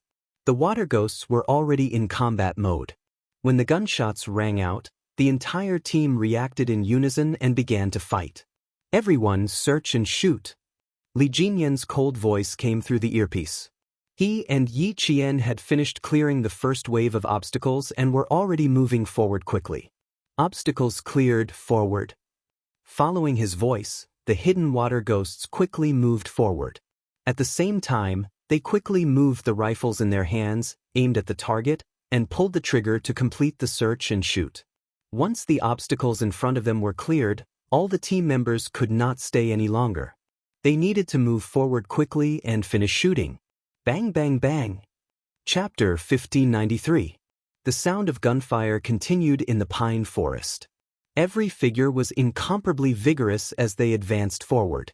The bullets that were shot out all hit their targets. Everyone's heart was very tense. Once the wrong target was hit, the score of this event would be all 0. This was a test of everyone's eyesight, vision, judgment, and reaction time. Only by excelling in all aspects could they pass safely. Devil King, 4 directions, 2 shooting points. Yi Qian was half kneeling on one knee. She had completed 2 shooting points in an instant. The shooting points were prepared by the local troops in advance and were controlled by the computer. When they entered the infrared surveillance zone, the control system sounded an alarm, and everyone immediately went into search shooting mode. This was similar to a hostage target. The difference was that they had to move forward, and the search area was larger. Li Jinyan quickly turned sideways. His gaze was so cold and sharp that it was like an icicle shining under the winter sun. He fired quickly and cooperated with Yi Jian to shoot at 2 points in 4 directions. Clear. Li Jinyan's back was close to Yi Qian. The two of them moved forward quickly, one in front and one behind. The pine forest was 2 kilometers long. Every once in a while, a new target would appear for the water ghosts to complete their search. When it was Yi Qian's turn to move forward, Li Jinyan noticed a problem. Her shooting was fast. What did it mean to be faster than him by 0 seconds? It meant that his first bullet had been fired, and her second bullet had already been fired. It meant that his shooting speed was twice as fast as hers.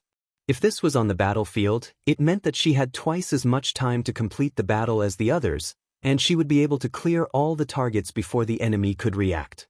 With this kind of speed, even Li Jinyan, who had always been calm, was shocked. In the command center, the technicians were already analyzing Yi Qian's shooting speed, the number of bullets she had fired, and her hit rate. On the large screen, the female soldier's painted face was as cold as the male soldier's. Her gaze was even more murderous than the male soldier's. When the 3 sets of data came out, the technicians thought that they might have made a mistake. To be safe, they recalculated again. When they saw the results, the technicians who were holding the data sucked in a cold breath. What a terrifying shooting speed. He murmured and passed the data to the clerk beside him. He was responsible for sending it to the commanders in the command center. The members who entered the competition only had victory in their eyes. The Navy commander who was watching stared at the screen. Although he looked serious, his eyes were full of trust for his soldiers. Demon King Li's ability made him believe in the entire team's ability. When the clerk passed the data to him, the Navy commander took a rough look. His expression changed, but his face remained serious. Unchanging. He leaned forward slightly and whispered to the Major General of the Army, who was watching the Shuiyu team's search and shooting. Old Yang, look at this data and see who it belongs to. His voice was a little low, but there was a hint of excitement in it. The Navy commander wanted to keep Dong Shuebing in suspense, But the Major General took a look at the data and laughed. Old Dong, I don't need to guess anymore. I know whose data it is. You know? The Marine commander's body moved again, and there was some disbelief in his eyes. The suspected Major General laughed. Of course I know. Why else do you think I spent so much effort to train her? I've watched this girl grow up. Chapter 1594. Major General's words forced the Navy commander to face reality. Old Yang was right. Yi Qian had indeed grown up under the Army's watch. Last time, in order to allow her to join the Storm Commandos and train with Jinyan, Old Yang had sent her a set of personal information about Yi Jian. This information was classified as a military secret. As long as she exited after reading it, the system would automatically destroy the information. Yi Qian had been discovered by the Army when she was still a middle school student. She had been carefully trained by the Army. Now, he wanted to keep Yi Qian in the Navy. Old Yang didn't get angry and leave because he had good self-control. Thank you, the Army, for putting so much effort into training her. That's why I've seen such an excellent female soldier. This data. The Navy commander smiled and sighed. I'm really shocked. He smiled at the existence of such a female soldier, but also sighed at the existence of such a female soldier, because she wasn't a member of the Navy. When I found out how fast she could shoot, my reaction was similar to yours. I was shocked and a little skeptical. I didn't think it was possible for her to shoot that fast. Major General didn't care that the Navy commander wanted to poach Yi Qian. Everyone who had seen her knew how outstanding she was. It was normal for someone to want to poach her. Xia Jinyuan had discovered how fast she could shoot when she was on a mission in Pakistan. He had reported it to the Army as soon as the mission was over. At that time, he was also quite surprised and didn't think it was possible. When he came back from Pakistan, he saw the video sent by the Army with his own eyes. Only then did he believe that although the little girl was young, she was very capable. I've seen her results and her improvement. Major General took another set of data and compared it. He nodded with satisfaction. Not bad. She's improved. Her speed has increased, but her accuracy is still 100%. Very good. School life didn't make her regress. The Navy commander smiled. Old Yang, I want to steal her from you even more now. Why don't we give it a try? Let's see if she's willing to stay. You're bringing such a good soldier out for others to see. It's simply tempting. Old Dong, you're not being kind. Major General Lu laughed even louder. He handed the data back to the Navy commander and replied with a smile, It's useless even if you try. We'll only know if it works after we try it. I think it's a good idea for Yi Qian to stay in the Navy. She has a bright future. The Marine commander really wants to try this time, so he said with a serious expression, Old Yang, I'm not joking with you, I do have such a plan. Major General Lu's smile didn't change. Sure, as long as she's willing to join the Navy, I won't stop her. However, Old Dong, let's make an agreement first. You can only move her with emotions and reason. You can't use your power to force her. As long as he agreed, everything would be fine. Although he had the intention of poaching, it was not his style to let a dignified commander do things secretly. Hearing this, the Navy commander solemnly replied, Then you can rest assured. You should know how I, Old Dong, deal with things. Using force to threaten absolutely does not exist. As long as I know that she has no intention of joining the Navy, I will never use my power to oppress her.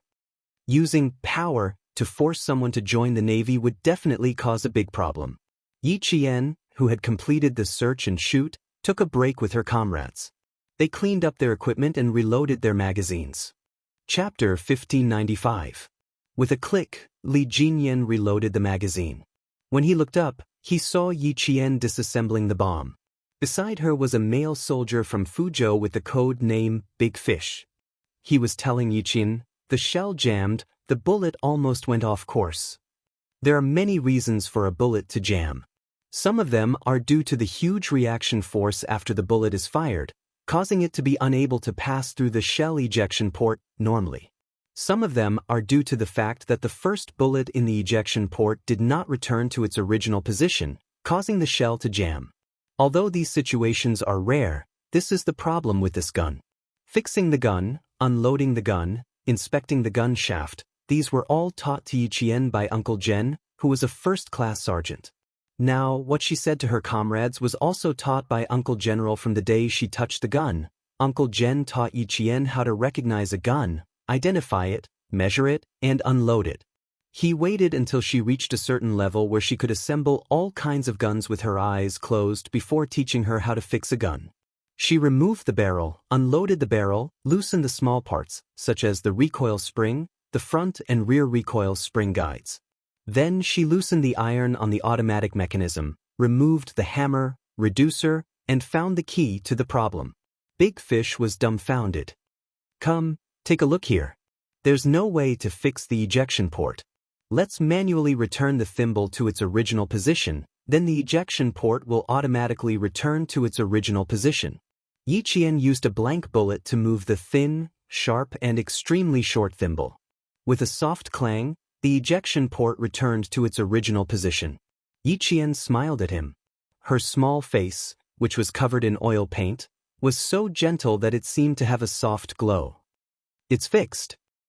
You even know how to fix guns?" Big Fish stuttered. In the beginning, he really thought she was joking. Who knew? She really knew how to fix guns. "I know a little. I don't need to use big tools to fix the small problems." Now that the damaged parts had been fixed, it was time to assemble the gun.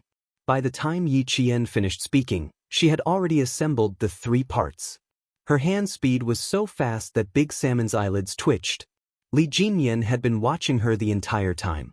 He watched as she took Big Fish's gun and disassembled it skillfully as she spoke. Then she accurately found the part that had the problem and finished assembling the gun in less than 3 minutes at a dazzling speed. He lowered his head and looked at the time. He had used 6 minutes. After returning the repaired rifle, Yi Qian said, "Don't worry about it jamming again. If you have any more problems, you can come and look for me again." "You know how to repair guns?" Li Jinyan's voice came from the side. By the time Yi Qian turned to look, the tall and slender man was already sitting beside her. The thick paint on his face made it impossible to see his face clearly. Only his sharp and cold eyes gave Yi Qian a sense of familiarity. The Devil King, who had changed into his combat uniform, looked even more imposing than usual. With the thick paint on his face, he seemed to have become a different person. Yi Qian, who had been hugging his assault rifle, smiled and nodded. "I can solve normal problems. As long as I find the problem, I can also solve the more difficult problems. If it's more difficult, it will take more time. The army has indeed put in a lot of effort into training you." Li Jinyan nodded slightly. Then he said something that made Yi Qian a little stunned. "Join the Navy?" Yi Qian couldn't help but be a little surprised. Did the commander say that? Chapter 1596. That's right, Li Jinyan was talking about this.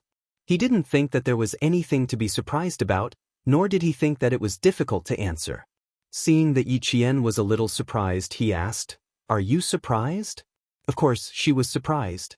She was sent by the army to study as a soldier. Didn't the commander of the Navy know that? Why would he still want her to join the Navy? "I'm a little surprised, especially when I heard that you wanted me to join the Navy." Yi Qian laughed.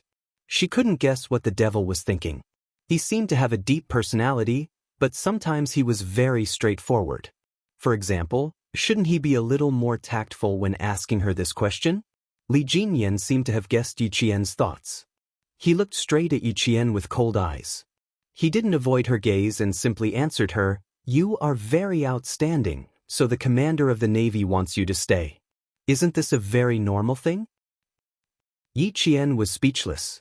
Was this a very normal thing? This was directly trying to poach her. "You can think about it.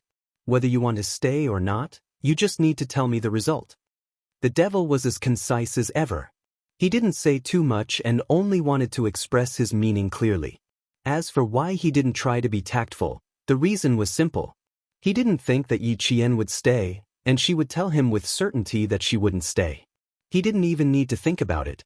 Just as he counted to 2 in his heart, he heard Yi Qian reply with a smile, "Thank you for your kind intentions, Commander of the Navy.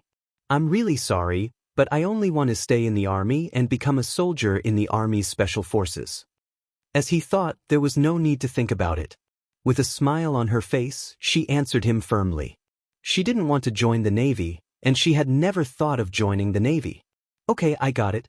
You still have 2 minutes to rest. Tidy up your equipment. Li Jinyan got up after receiving the reply. After taking 2 steps, he turned around and looked at Yi Qian, who was already tidying up her equipment. I believe in you. No matter which branch you are in, which position you are in, you will be an outstanding soldier. Yi Qian was like a ball of light wherever she went. She could illuminate and warm others. He had no reason not to believe that she would not become an outstanding soldier. At this moment, the female soldier Yi Qian was an outstanding soldier. A female soldier who could shoot faster than others would definitely have great achievements. She would definitely go further in her career and become a resounding rose that would be revered by everyone on the military road. After a short rest, they resumed their journey. The Storm Amphibious Frogman assault team marched at their fastest speed. They needed to be the first to complete all the tasks and then secretly hunt the members of the Snowfield Brigade. They wanted to bring it forward, and so did Xia Jinyuan. The final meeting point will be around this mountain lake. The Infernal King and the others are good swimmers, so there will definitely be an ambush around the mountain lake. J5, you take a team to surround the rear and trap them around the mountain lake. The rest of you, catch one and take care of one. Xia Jinyuan was still munching on the hardtack he had eaten for breakfast. He seized the time to prepare for the next step of the battle. J5 nodded to indicate that he had no problem with it. He thought for a moment and said, I'll leave the Qing Niao side to you. It would be better if they won. But if they couldn't, then it would be a little awkward. Idiot. T6 glanced at him and said to Xia Jinyuan, I'll look for the Qing Niao. Leave the rest to the scouts. Xia Jinyuan did not mind letting Yi Qian use his team members for practice. All right, I'll leave the Qing Niao side to you and the Infernal King side to me. None of you are to fight with me. Chapter 1597. No one in the Snowfield Brigade was going to compete with Xia Jinyuan, so they decided to let them handle the duel between 2 kings. The rest of the team could just watch from the sidelines. The Devil's overall strength was very strong, and only Q King was a match for him in the entire team. The Snowfield Brigade rested for 10 minutes after completing the search shot and knowing the next step of the battle. On the other side, J5 walked up to Xia Jinyuan and asked, Qing Niao is very fast. Do you think the Navy will try to poach her after this competition? J5, who used to be an instructor, had always been more farsighted. Now that he thought about the possibility of Yi Qian being targeted by the Navy, he felt a little uneasy. Xia Jinyuan was sorting out the magazine. When he heard J5's question, he smiled and said, It's too late for you to worry. She has been training with Devil King Li's water ghost for 10 days, and they even fought together yesterday. The Navy already has a certain understanding of her strength. It's normal for them to want to poach her. His little fox was a ball of light wherever she went, so it was normal for the Navy to target her. J5 became anxious when he heard this. When he thought about the details of the 2 people switching guns during the search shot, his expression changed. He stared at Xia Jinyuan and asked very slowly, If that's the case, then we have to ask the Major General to step in. We can't let the Navy commander take her away. Looking at J5, who initially opposed Yi Jian's relationship with him and even talked to him several times, Xia Jinyuan raised his eyebrows and deliberately said, If Cyan Bird really goes to the Navy, you should be the happiest. After all, at that time, you were afraid that something would happen between us. That's because you liked her when she was in junior high school.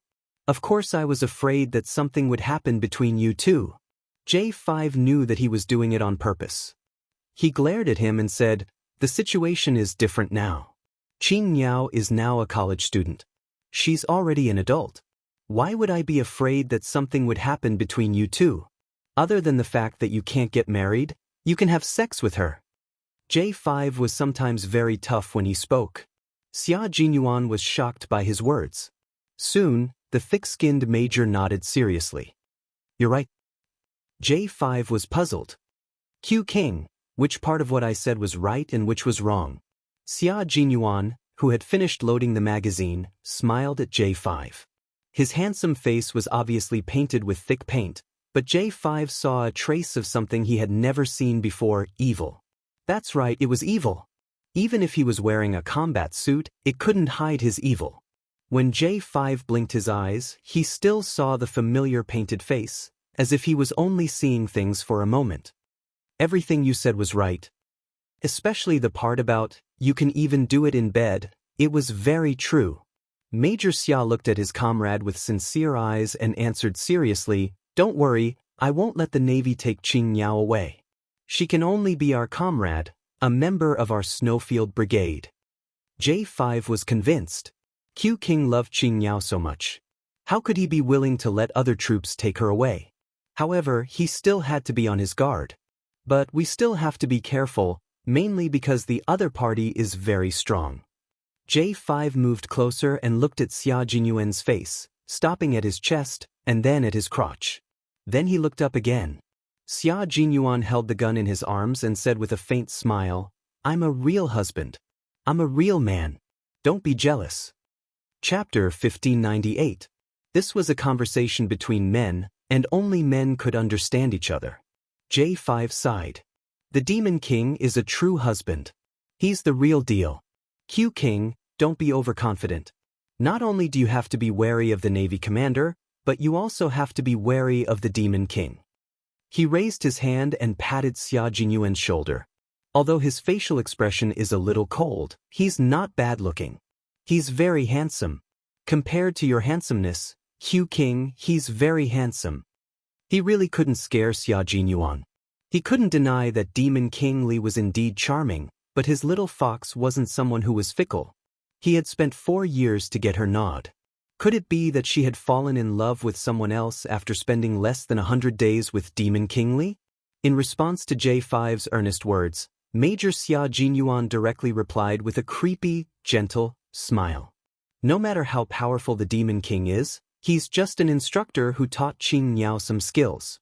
No matter how handsome and outstanding he is, he's still someone else's man. He had never doubted his little fox's sincerity, and he wouldn't worry about such things.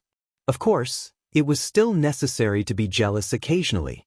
No matter what, this young captain was always so confident, even when it came to love. In that case, should he do the same for himself? J5, who was slightly distracted, couldn't help but purse his lips. After a while, he nodded. You're right. No matter how outstanding the Demon King is, he's destined to be someone else's man. His expression was a little gloomy, and his tone was a little faint and indescribable melancholy. Xia Jinyuan was the same as Yi Qian. They both didn't like to pay attention to other people's private affairs. Although he noticed J5's strange expression, he smiled as usual. Yes, I believe in Qing Yao, just like how Qing Yao believes in me. A little more trust, a little more sincerity, a little more effort, and you'll get all of it. It was time to rest. The members of the Snowfield Brigade set off on time. What awaited them ahead was a bloody hunt. Only by killing their opponents could they live. A confrontation was also a war. As long as there was war, there was bound to be slaughter. There would definitely be death and life. As soldiers, they had no choice in the face of war. Since they chose to live, their enemies must die. At 8 o'clock in the morning, the sky was still drizzling. The two teams carrying 25 kilograms of equipment set off again after a short rest. At noon, the storm commandos who were carrying 25 kilograms of equipment on their backs walked through a stream in the mountains. They walked past a piece of land that was abandoned and was not very tall. However, it was burnt by the fire and was covered in ash and black. The mountains that were mainly made of fir trees appeared in front of everyone. The voice of the scout in front came through the earpiece. They were in charge of scouting and had extremely sharp judgment. There was a big fire in the mountains. The fir trees are either broken or collapsed. I can already feel the pressure from the visual. Li Jinyan didn't let the team continue forward. They had been walking for 4 hours, and their stamina was obviously low. If they entered the mountains directly, they would definitely be dragged down by their stamina issues. He directly ordered, "Rest here for 20 minutes to replenish your stamina." Hearing this, Yi Qian sighed softly. Carrying 25 kilograms of combat equipment, he obviously felt his stamina drop. After all, they had been walking for 4 hours without a minute of rest. Chapter 1599. Now that she had 20 minutes to rest, it was enough for her to recover some of her strength. But before she could put down her equipment, Li Jinyan's voice came through the earpiece. "Qin Niao, come see me in 10 minutes. Li Jinyan, who had been discussed by the J5, continued to keep in contact with Yi Qian. He would even discuss everything with her. After witnessing Yi Qian's shooting speed, he immediately assigned her to be in the assault and sniper positions. She could adjust between the two positions according to the battle situation. Not only was she able to accurately calculate her shots to the point of 1 second, she was also able to calculate how much time it would take for each bullet to be fired. After that, when he was changing his gun during search shot, the second he took out the magazine, she had already loaded the assault rifle in her hand and handed it to him. Even though this was their first time working together, their coordination was like that of comrades who had fought side by side for many years. There was no pause in between. They exchanged guns, adjusted positions, and completed shooting. Everything was done perfectly. There were almost no mistakes. Demon King Li felt that it was a pleasure to fight side by side with such a female soldier.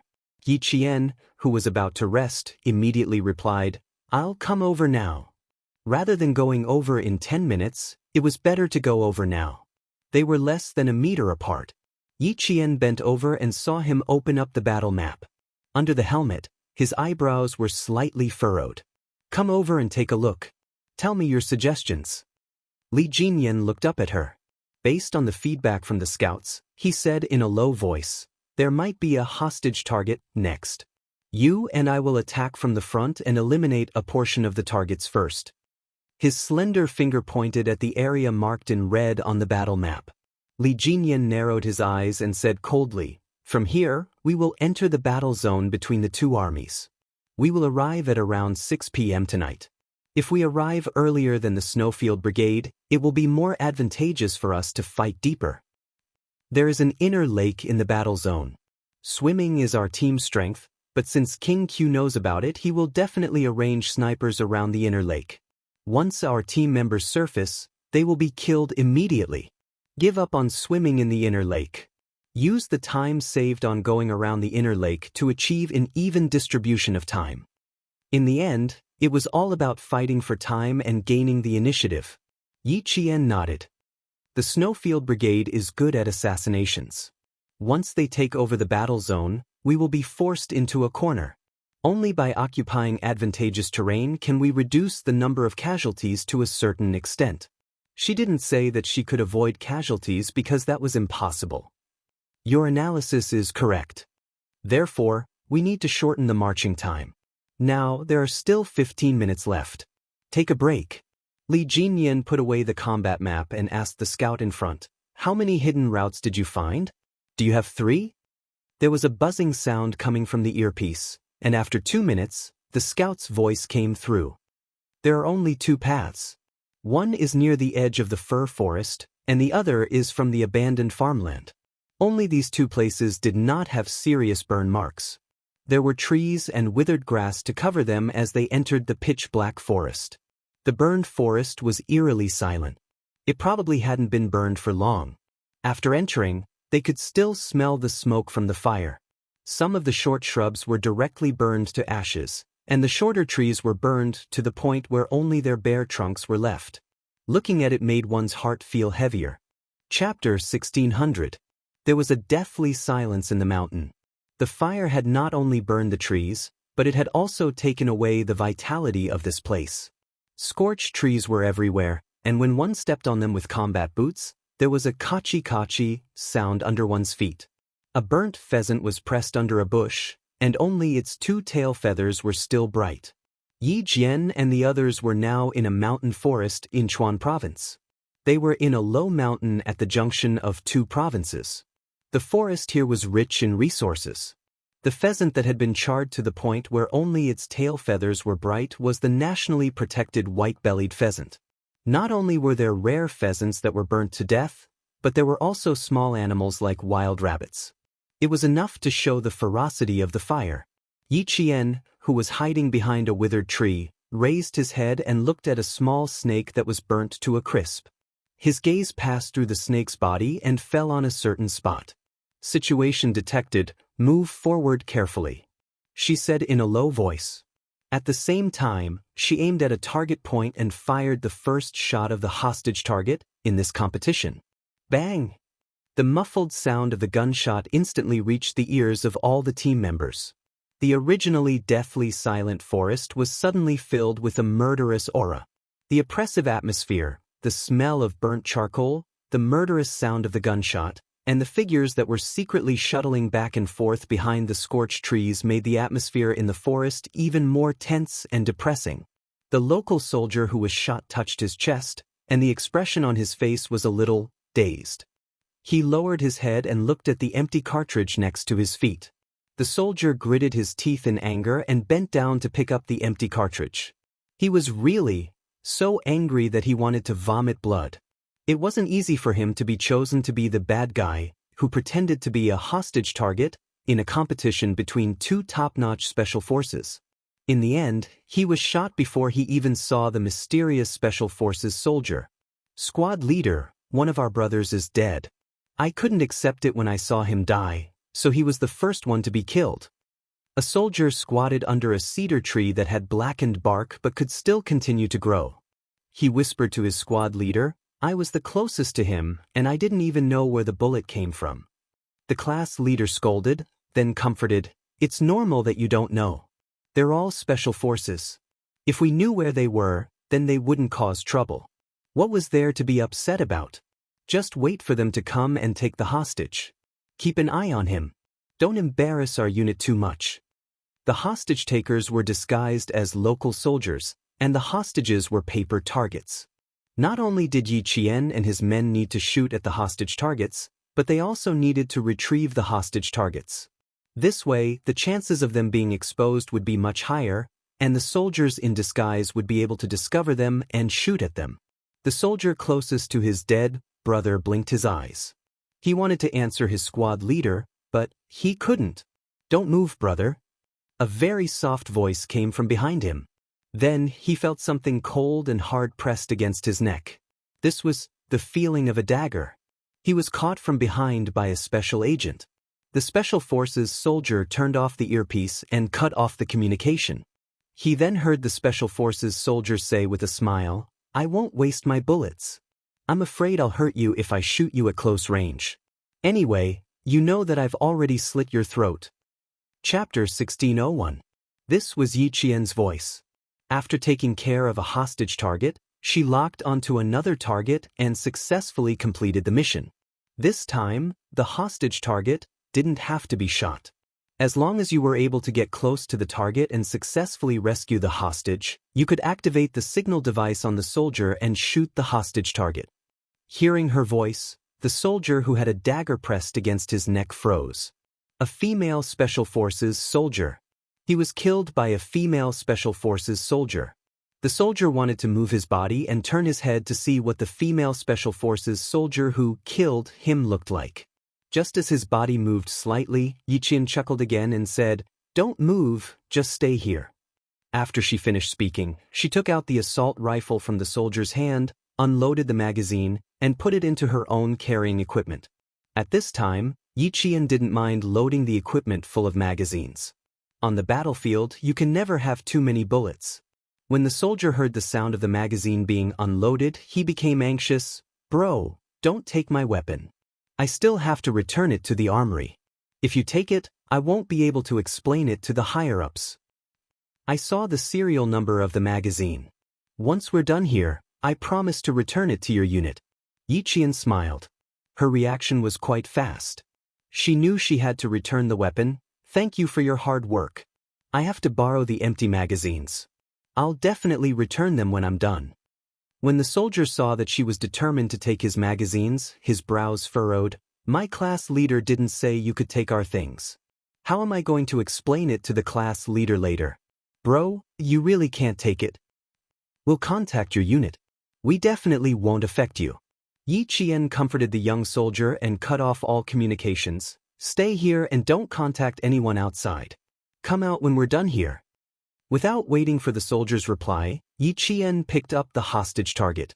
As soon as she finished speaking, she nimbly moved and disappeared in the blink of an eye. She came and left silently. The soldier could only hear her voice the entire time, but didn't see her. When he turned his head, the female Special Forces soldier was nowhere to be seen. He didn't even know where she went. What made the soldier's head hurt even more was that she took all the magazines of his assault rifle. How am I going to explain this to the class leader? Then the soldier touched his neck. He could still feel the cold touch of the dagger on his skin. It was icy cold, as if he moved slightly, the other party could easily slit his throat.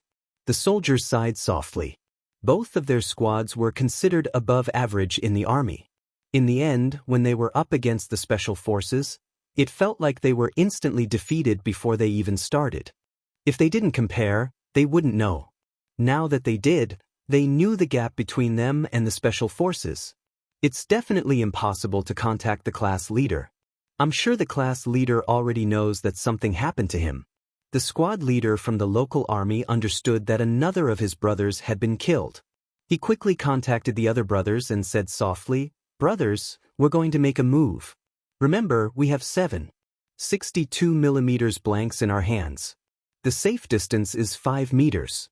Remember, don't be a fool and shoot whenever you see someone in front of you. If someone dies, no one will be able to bear the consequences."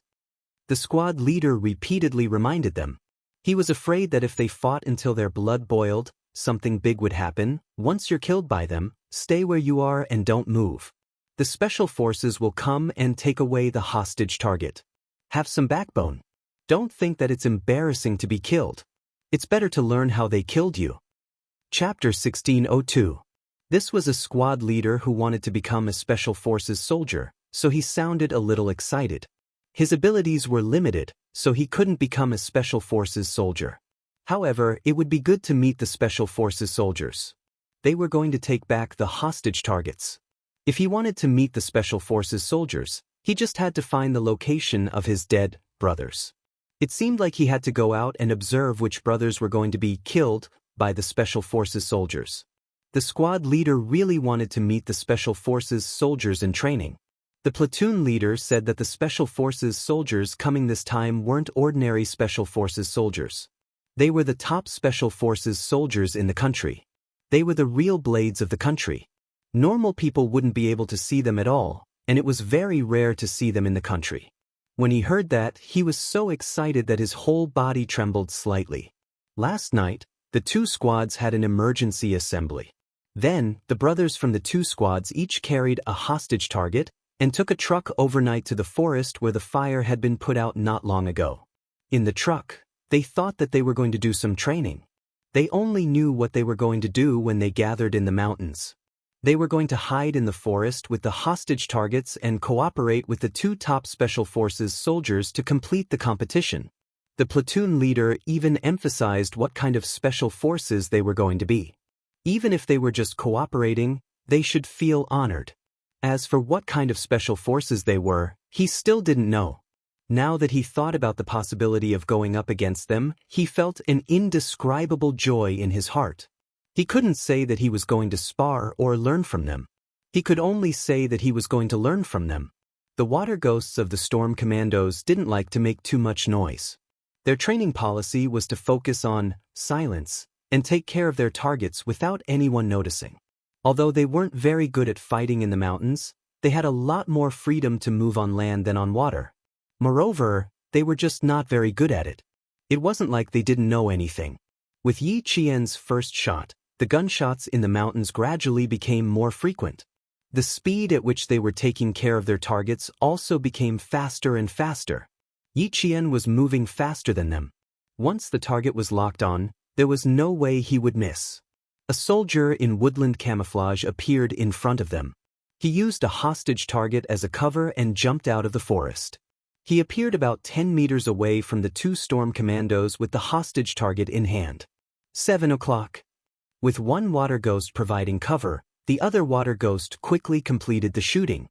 The empty shell without a bullet accurately hit the shoulder of the soldier holding the hostage target. This was the effective shooting point. Then, another water ghost who was covering for the soldier completed the second fatal shot and successfully heard a long beep from the soldier's body. There were only 2 squads in the forest, and each squad had 10 soldiers. In other words, there were 20 soldiers active in the forest. The storm commandos could easily take on 1 hostage each. However, these soldiers had placed the hostage targets in front of them. Just like robbers, they used the hostages as their targets. To a certain extent, this made things more difficult for the storm commandos. Rescuing hostages was a common occurrence for the special forces, so even if there was a certain level of difficulty, they could still overcome it. The 2 squads of the local troops were suppressed by the water ghost's firepower to the point that they could not retaliate at all. They were either ambushed or killed before they could even finish shooting. Demon King, our group has dealt with 8 of them. What's the situation on your side? The water ghosts had no idea how many hostages they needed to rescue. The hidden Big Mermaid contacted Li Jinyan. I estimate that there are 2 to 3 squads of soldiers here. If each of them has a target, then there are at least 20 of them. Chapter 1603. Li Jinyan squatted next to a soldier who had just finished off his task and said calmly, 2 squads, 1 hostage target per person, a total of 20 people. So far, there are still 4 hostage targets left. Don't look at me, I don't know where they are either. The young soldier who was sitting on the ground muttered softly. He could not look back at the other party's gaze. Not only was his gaze cold, there was also a murderous aura in it, which made people panic. Li Jinyan did not expect to get anything out of him. Like Yi Qian, he removed the assault rifle's magazine from the soldier's hand and put it aside. He said politely, "Thank you for your hard work." It's nothing. The soldier quickly shook his head and answered. The squad leader had told them to learn a little, but he really did not learn anything. He did not know where the squad leader had come from, but he was easily defeated and taken care of by him. The special forces were indeed powerful. There were still 4 hostage targets that had not been found. 2 of them were squad leaders, and the other 2 were vice squad leaders. As the team leaders, the overall strength of the 4 people was naturally more outstanding. I'll be the bait later. I'll carry the hostage targets and flash in front of them. Don't worry about whether they see you or not. Just shoot a few shots and scout the way out. The squad leader who wanted to fight the special forces the most said to his vice squad leader and the other squad leader with the surname Lu. The 2 of you don't move first. Wait for us to shoot before you move. You must only move when you see a shadow. Otherwise, we'll have done all this for nothing. After he said that, the squad leader sighed. We have 20 brothers, so we should at least show some results. Don't make us lose face. The 2 squad leaders and the 2 vice squad leaders were hiding in a ravine. This was a trench dug to stop the fire from spreading and igniting another patch of fir trees. It was 1 meter deep and 30 meters long. It was almost dug around the entire mountain. The hiding spot was good, and the water ghosts did not notice them for a while. It was not that they wanted to hide, but it was an order from the higher-ups. Squad leader Fu, I think it's a little difficult, Squad leader Lu said in a low voice. There are no gunshots in the forest now, which means that all our brothers in the forest have been taken care of. It took 20 minutes. He didn't even need half an hour to take care of 16 of their brothers. Squad leader Fu cautiously poked his head out and glanced outside. Then he slowly squatted down. That's right.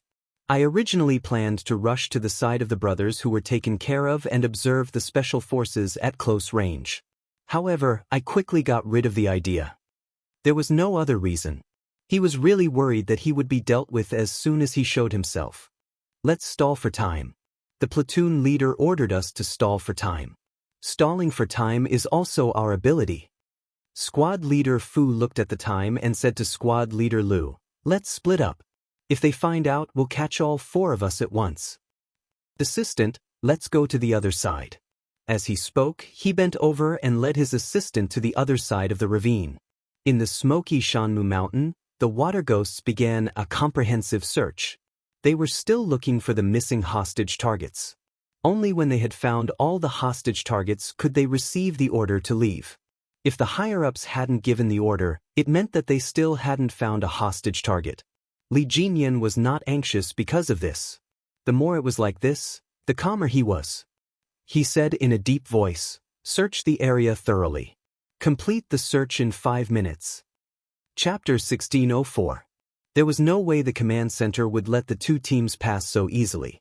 They would only make the arrangements more complicated so that they could observe the commanders of the two teams and see if they could adjust their tactics in time. From there, they could observe everyone's combat ability. After Li Jin finished giving the order, he turned to look at Yi Qian, who was in charge of security. Just as he was about to speak, Yi Qian, who sensed his gaze, turned her head. It was obvious that she had something she wanted to say. Li Jinyan pointed to the front, then pointed to Yi Qian and himself. He did not ask but looked at Yi Qian questioningly.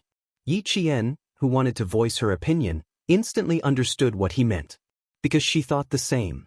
They both suspected that there were no more hostage targets in this area and that they might be in the periphery. The reason for this was very simple. First, it was to delay them. Second, the general in the command center needed to see if Li Jinyan could detect the abnormality in the situation and immediately make the correct decision. This time, the command center could not see their real-time combat situation. They could only see the changes in the data. Therefore, the command center could roughly estimate the performance of the two teams based on the time taken. The Snowfield Brigade was close to the location closest to the two remaining hostage targets. Xia Jinyuan, who was as sharp as a leopard, gestured for them to surround the two Snowfield Brigade members. The two members of the Snowfield Brigade were like beasts charging out of the mountains as they pounced directly at the location where the hostage targets were hidden. Bang! Bang! 2 gunshots rang out. From 7 meters away, the other two members of the Snowfield Brigade finished shooting. They hit the effective shooting points of the hostage targets and completed the mission in 22 minutes. The Snowfield Brigade won this round. When they finished the last effective shooting point, the command center immediately knew that the Snowfield Brigade had completed the hostage target, shooting and successfully rescued all the hostages. No hostages were accidentally shot. Team B has completed all hostage target shooting. Every member of the Snowfield Brigade heard the Major General's voice in their headsets. 22 minutes. We completed this round 8 minutes ahead of schedule. The Snowfield Brigade only knew that they had completed it, but they did not know if the Storm Commandos had completed it. They walked up to the local soldiers who had already gathered and cooperated with them. With Xia Jinyuan's salute, all the members of the Snowfield Brigade saluted the soldiers who had unconditionally cooperated with them to express their gratitude. Thank you. Thank you. Led by Xia Jinyuan, every member of the Snowfield was shaking hands with the local soldiers. Taking off his combat gloves, his thick and calloused hand held the other's calloused hand. Thank you, and a smile. There was no sense of unfamiliarity or distance between them, because they were both wearing the same military uniform and were soldiers who protected the country together. After shaking their hands, Xia Jinyuan reorganized the team again. The 22 members of the Team Shuiyu strode towards another battle zone. The local soldiers, led by their platoon leaders, stood upright and saluted as they watched the elite special forces leave. The drizzle continued. The 22 figures, who were as straight as poplar trees, walked step by step into the depths of the mountains with a fearlessness that even soldiers respected. The Special Forces soldiers who were wearing forest camouflage uniforms and new combat helmets were indeed different from them. With every step they took, they could faintly feel that their steps could cause the entire mountain to tremble. They were so firm and steady, and every step they took was so solid and solid. Chapter 1605. They carried 25 kilograms of combat equipment on their backs and carried rifles on their shoulders that were meant to protect the lives of soldiers, defend the country's territory, and protect the safety of citizens. They wore combat boots that were covered in yellow dirt and ash as they walked forward bravely. They looked like they would only keep walking forward. Even if there was a mountain of knives and a sea of fire in front of them, they would not stop. The platoon leader waited until the 22 figures were out of sight before he ordered his soldiers to stop shooting. The platoon leader then led the team away. Meanwhile, Li Jinyan and Yi Qian were approaching 2 of the hostage targets. The 2 of them glanced at the man-made pile of soil and knew that there was a ditch underneath. They then looked at the mountains across the ditch. It was a stark contrast to the burnt fir forest. One was burnt to the point of being lifeless. The other was a charming autumn scene with red maple leaves swaying gently in the drizzle. Down there. Yi Qian pointed towards the ditch and used hand signals to communicate with Li Jinyan. You take the left, I'll take the right. Let's go down together. Li Jinyan gave her a hand signal and moved to the left. When he heard Yi Qian say, "Get ready," the two of them reached the ditch at almost the same time. Yi Qian fired and hit a soldier in the back. The signal device was activated and made a long beep. She and Li Jinyan each took care of one soldier at almost the same time. Platoon leader Fu's eyes widened. It was not because he was shot in the back, but because the Special Forces soldier who shot his deputy platoon leader's back was too familiar. It was so familiar that his eyes widened in disbelief. Yi Qian. He called out a familiar name in a low voice. Even though his voice was low, it was full of surprise, shock, and disbelief. How was this possible? How could he meet Yi Qian here? When did she become a Special Forces soldier? In the first half of the first year of high school, he enlisted in the army and returned to Fujian town to complete the enlistment procedures. On the street, he met Yi Qian and her mother, Auntie Sunday. She told him that Yi Qian had quit school and left with a hooligan. Some people in town even said that they had seen Yi Qian in the coastal cities. They said that they had seen her working as a shampoo girl in a hair salon. When he heard it, he felt that it was a pity. Not only did her grades improve, she even won a big prize. Why did she degrade herself and become a shampoo girl with a bad reputation? Shampoo girl? Special Forces? After working as a shampoo girl for a period of time, Yi Qian went to join the Special Forces? Was that even possible? He was a soldier himself, so he knew that it was impossible. Li Jinyan was the one who dealt with squad leader Fu. When he heard the local squad leader mention Yi Qian's name, he couldn't help but frown. What a coincidence! She ran into a soldier who knew Qing Niao. Yi Qian was also very shocked to run into her former middle school classmate, Fu Dong. Squad leader Fu's full name was Fu Dong. He came from Fujian town in Anyang City, Nan Province. He was Yi Qian's former middle school classmate, and he was also the only male middle school classmate in Yi Qian's class who joined the army. Running into an old classmate in a competition and going over to say hello. It was not appropriate at all. Besides, even though she and Fu Dong were classmates, they didn't have much of a relationship. Middle school was the toughest period of her training. Other than Zhang Jiasen, Zhang Bin, Zhang Na, and Zhou Liao, she was only acquainted with the rest of her classmates. There wasn't much to talk about. Chapter 1606.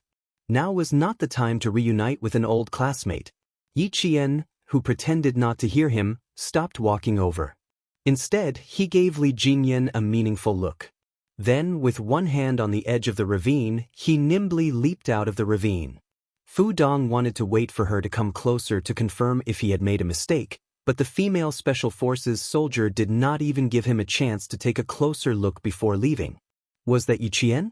He really suspected that she was Yi Qian. Ever since the second year of junior high, Yi Qian had become a completely different person. She had become the most dazzling pearl in the class. Even Yi Ying was suppressed by her. She was no longer the timid and weak Yi Qian of the past. If it really was her, did Yi Qian quit high school to join the military? Then, he performed well and became a Special Forces soldier? No, how could it be so easy to become a Special Forces soldier? When he joined the military, he performed exceptionally well in the recruit company. He even naively asked the class leader if he could enter the Special Forces based on his performance as a recruit. The class leader pointed at an instructor who was teaching a recruit a lesson and said, "I don't need to tell you about the class leader's comprehensive ability. You've seen it for yourself." Even the instructor didn't become a Special Forces soldier. "Boy, do you think you can do it? But you still have potential. Keep it up, you might even become a Special Forces soldier."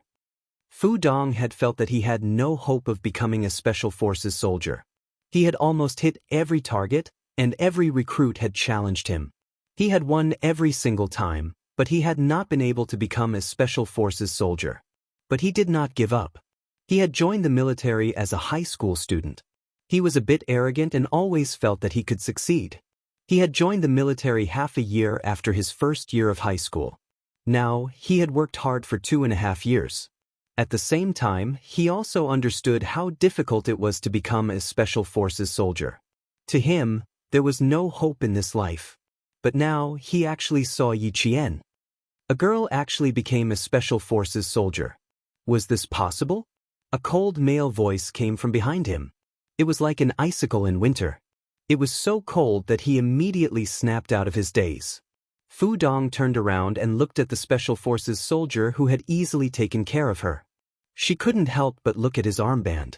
Unfortunately, there was nothing on it. What he said to her just now was, "Thank you for your hard work." Fu Donglian, who was still a little confused, restrained her expression and reached out her hand to shake his. She smiled and said, "You're welcome. We're all brothers. It's my duty." Fu Dong, who had been training in the army for nearly 2.5 years, had learned to remain silent. Even though his heart was filled with questions and shock, he did not think of chasing after the female soldier just now to confirm whether or not she was Yi Qian.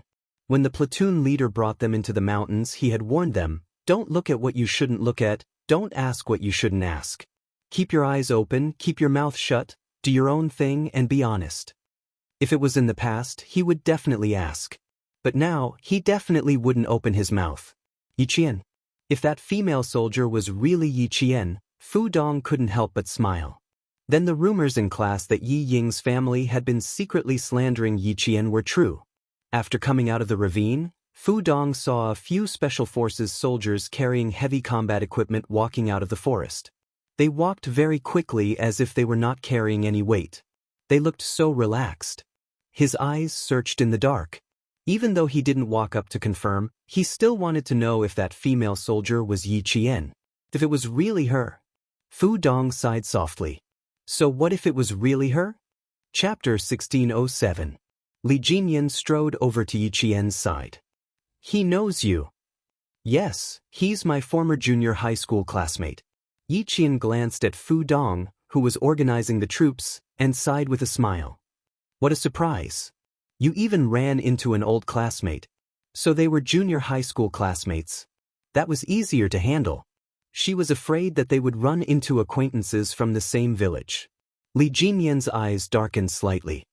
"Qing Niao, your identity and the unit you're serving in are confidential." "I understand." Yi Qian nodded. She understood what Li Jinyan was trying to tell her. The Storm Commandos were the same as the Snowfield Brigade. Every member's identity and which unit they were serving in were confidential. They couldn't even tell their family members. But fortunately, Fu Dong wasn't completely sure that it was her. After all, it had been 3.5 years since she graduated from junior high school. "He didn't completely recognize me. He just thought I looked familiar. I won't participate in the handshake later, or I'll come over after he leaves." Yi Qian didn't have the slightest intention of acknowledging her old classmate, nor did she have the slightest intention of showing off. She was Yi Qian, a female soldier who fought for her own goals. What did what they thought have to do with her? Fu Dong had already looked around, but he didn't find any familiar figures. He didn't discover them even when all the Special Forces soldiers shook hands with them. Fu Dong watched as the brave Special Forces soldiers left. He realized that there were originally only 21 Special Forces soldiers shaking hands with him, but when they left, there were 22 figures. The extra figure was wearing the same forest combat uniform as the male soldiers. She carried the same combat equipment and walked in the same footsteps as the male soldiers, all the way into the depths of the mountains. Her back was particularly conspicuous in the background of a group of tall and straight male soldiers. She was as slender as a willow tree. In the fine rain, she walked out with a majestic figure that did not lose to any of the male soldiers. "Yi Qian, if you're really Yi Qian, your old classmate congratulates you. Congratulations on becoming an indomitable soldier." "Class rep, what are you looking at?" "That female Special Forces soldier." "Sigh, I was killed by her. I don't even know how she found me." "How can a woman be so powerful?" asked a soldier softly as he lamented. If she was really Yi Qian, Fu Dong smiled and replied, "So what if she's a female soldier?" Although she is a female soldier, she is a special forces soldier who is more powerful than us male soldiers. She was so good when she was in school, and she was still so good after joining the army. This was the old classmate Yiqian he knew. Now he was a soldier. He wore a military uniform and carried a steel gun. He was a soldier who fought for his country. Fu Dong did not think about it anymore, nor did he deliberately ask about it. Although he was not sure if it was Yiqian, he believed that the female soldier who did not even show up to shake his hand was his old classmate. As a soldier, he naturally had to protect his old classmate who was also a soldier. Yiqian did not know what his old junior high classmate was thinking at this moment, but he knew that if Fu Dong recognized him, then as a soldier, he still had the basic sense of confidentiality. Class representative to be able to become the class rep of a class. It showed that Fu Dong's performance in the army was also very good. This way, even if he really recognized him, there was nothing to worry about. The fine rain continued to fall. The burned cedar mountain was already a few kilometers away from the storm commandos. At 3 o'clock in the afternoon, the two teams completed their support fire and then entered the area where the two armies fought together to complete the 300-meter time-limited accurate shooting with 100 bullets. Chapter 1608. There were many factors that could affect a bullet's accuracy, and the drizzle and wind were among them. The weather that the Storm and Shuiyu teams encountered was not good. It was raining on the sea, and it was still raining when they were out of the sea. The wind and rain did not stop, and it continued to rain and disturb them. The Special Forces soldiers who were advancing in the drizzle were drenched inside and out. Their clothes were so wet that water could be wrung out. There was not a single spot on their bodies that was dry. Yiqian, who had always been able to endure, waited until around 5 in the afternoon.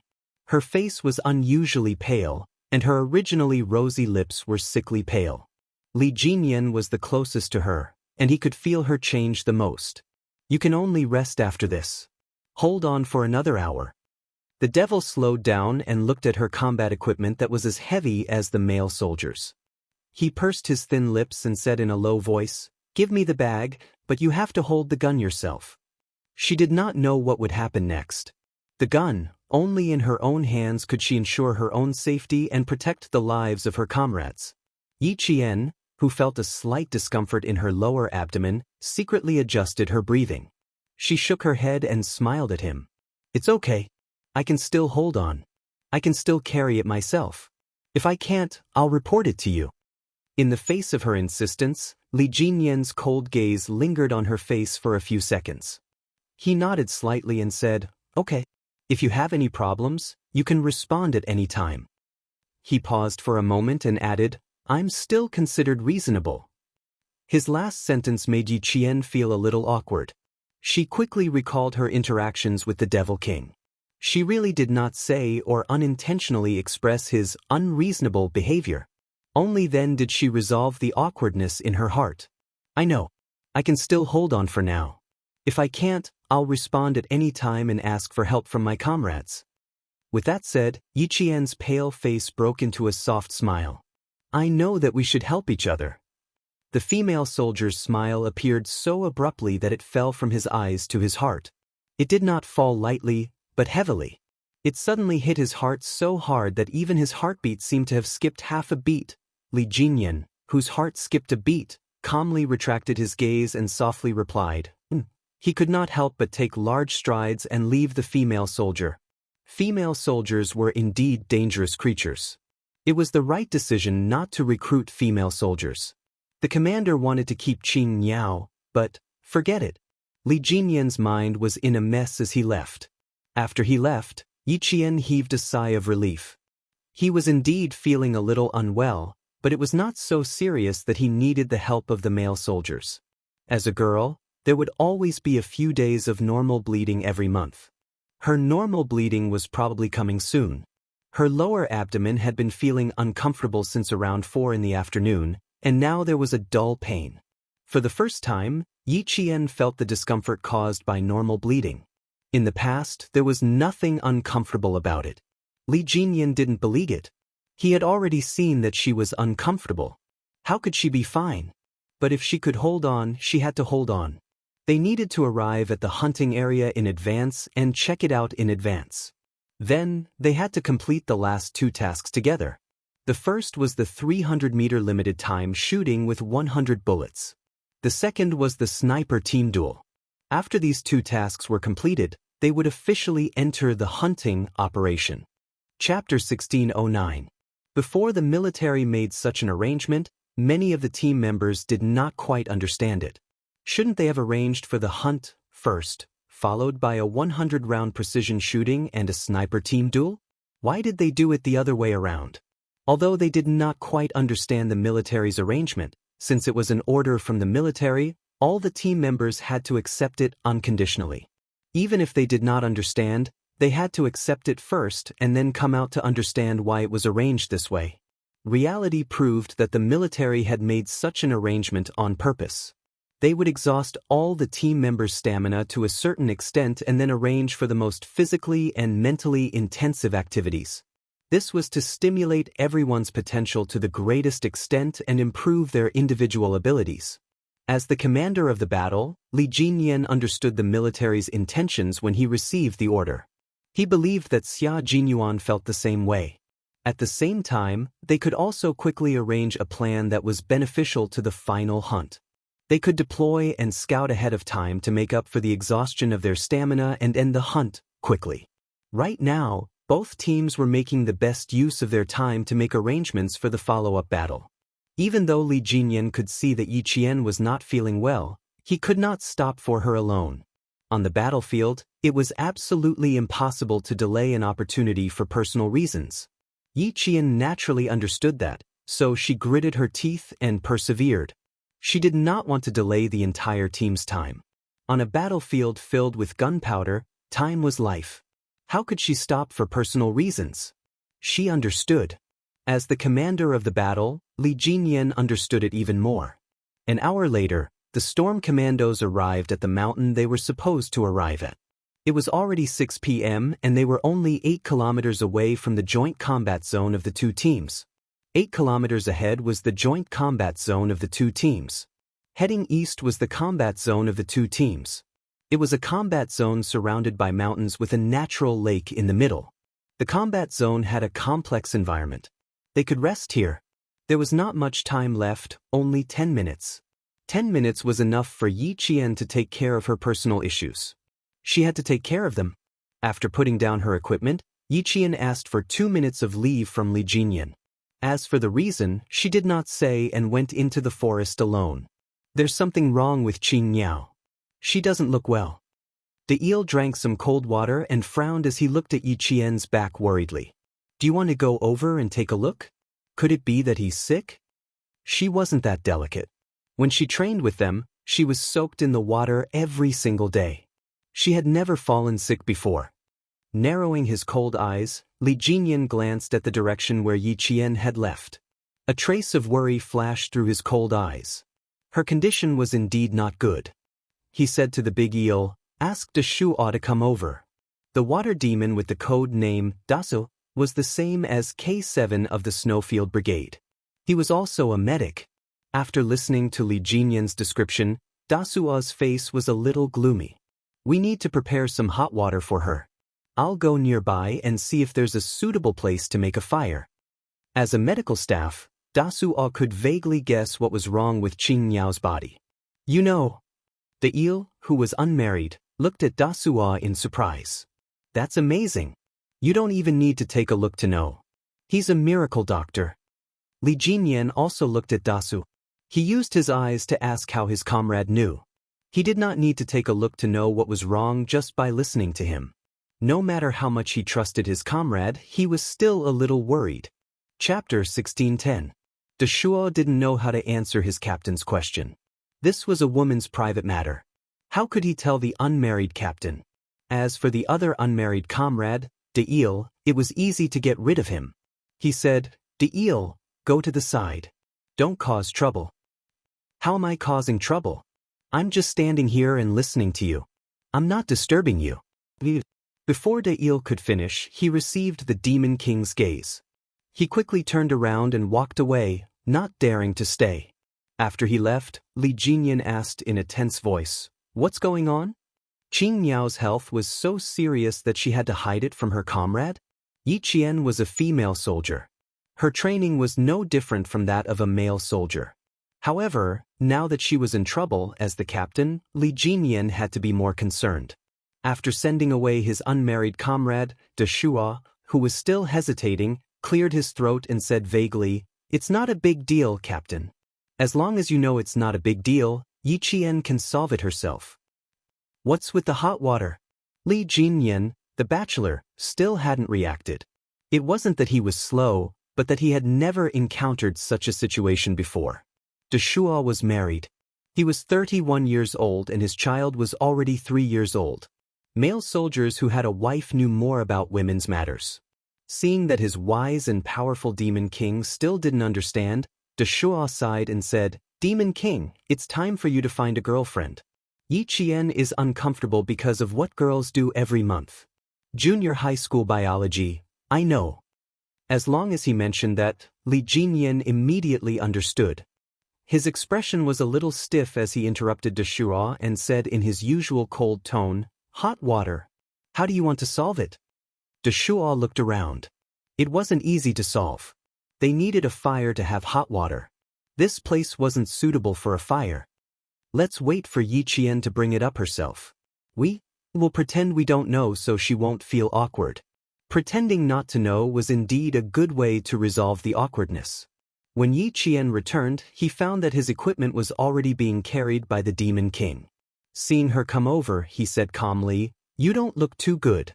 We'll take turns carrying the equipment." There were no more superfluous words.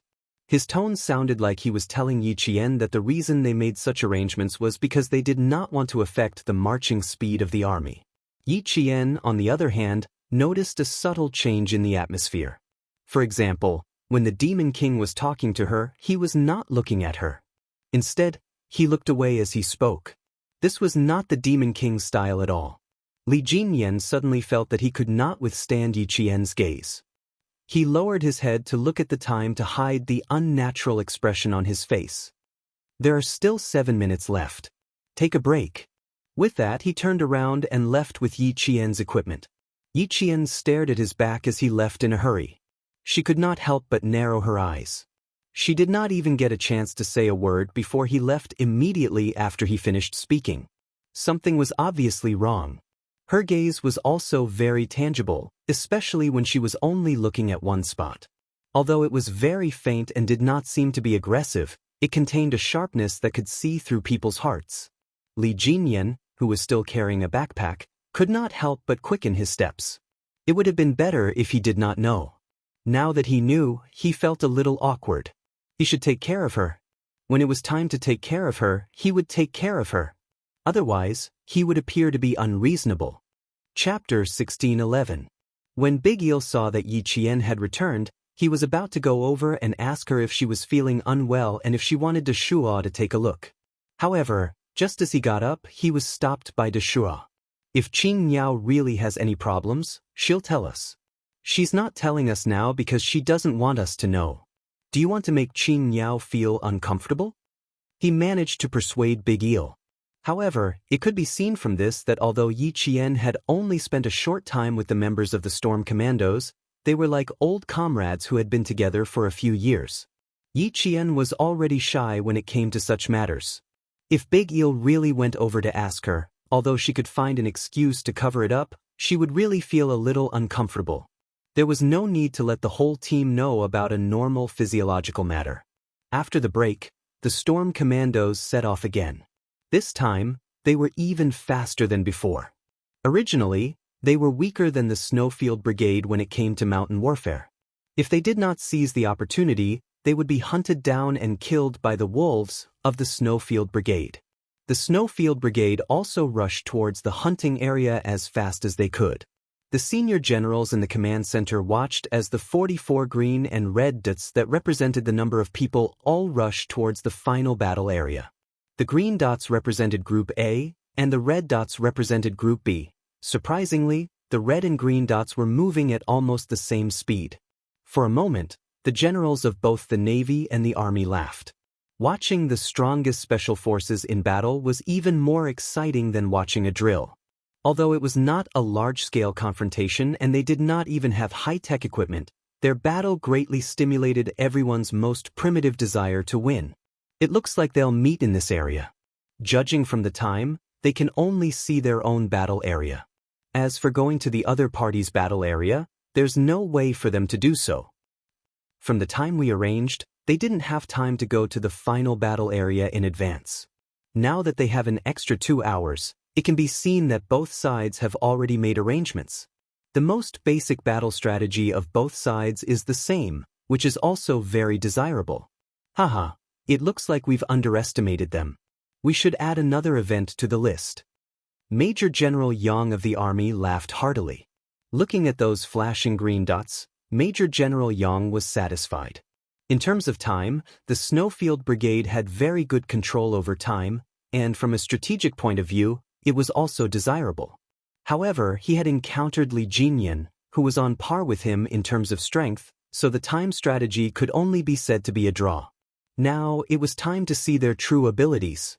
The two teams met on the other side of the lake. Xia Jinyuan flashed the searchlight at the other side of the lake tentatively. Then, the searchlight flashed back at him. The Demon King is an opponent. We're racing against time, and he's racing against time as well. To think that both sides would meet. J5 smiled and sighed. Now, no one can think of exploring the enemy's combat zone. Everyone head to the 4th combat zone. They were currently in the 5th combat zone.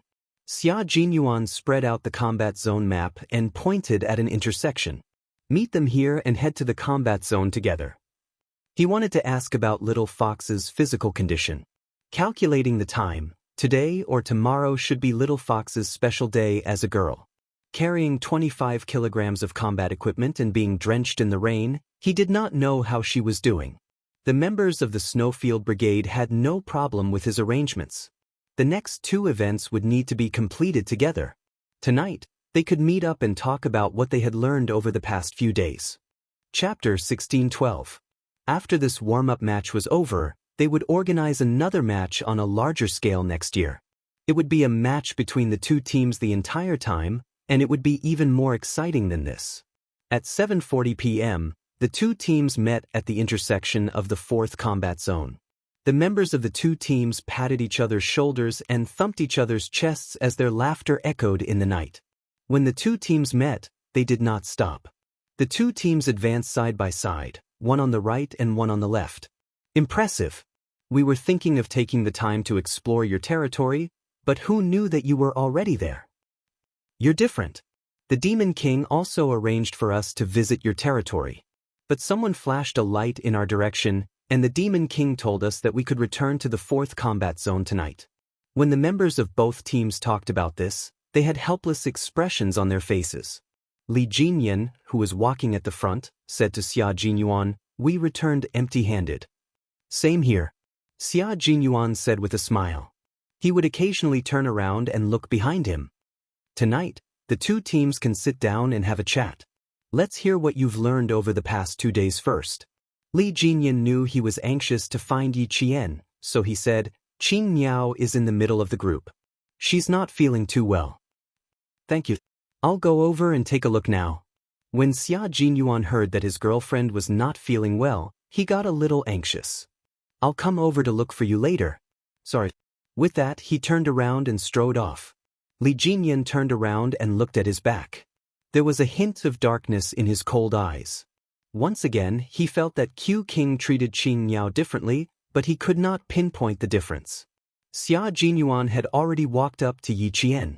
Yi Qian was talking to T6. When he came over, T6 wanted to make room for him, but he saw his captain holding his girlfriend's hand domineeringly and leaving the group. T6 pursed his lips and chuckled. He gave his captain a thumbs up. Xia Jinyuan only had eyes for his girlfriend. He did not have the time to look at his comrades. He held Yi Qian's hand under the cover of the night. The coldness made his heart sink a little. Other than the warmth in his palm, his fingers were cold. "Are you on your period?" he asked directly. He knew Yi Qian was shy, so he said, "I'm your boyfriend. As a man, I should know this." And as a boyfriend, I should know when my girlfriend's special days. How are you now? Are you feeling unwell? Yi Jian's face stiffened. She really didn't know that he knew about this. I'm fine. After taking a deep breath, Yi Jian lowered her head and said softly, Don't make a fuss. I don't feel uncomfortable anywhere. He tightened his grip on her hand slightly, his low voice filled with heartache. You're so stubborn. Even Demon King Li has noticed that your body isn't in good condition. And your hands are so cold. You should be more careful when you're on your period. Yi Qian felt uncomfortable. Why did he keep bringing up her period? Let's talk about something else. My hands will be cold after being in the rain. Will our teams be spending the night together tonight? We'll split up again after the 2 events tomorrow. Yi Qian started to change the topic. It's a little different from what I imagined. At first, I thought it would be 2 teams competing every day. She was so shy that she even avoided talking about such a topic with him. Xia Jinyuan sighed softly. There was nothing else he could do but feel sorry for her. Let me warm your hands for you.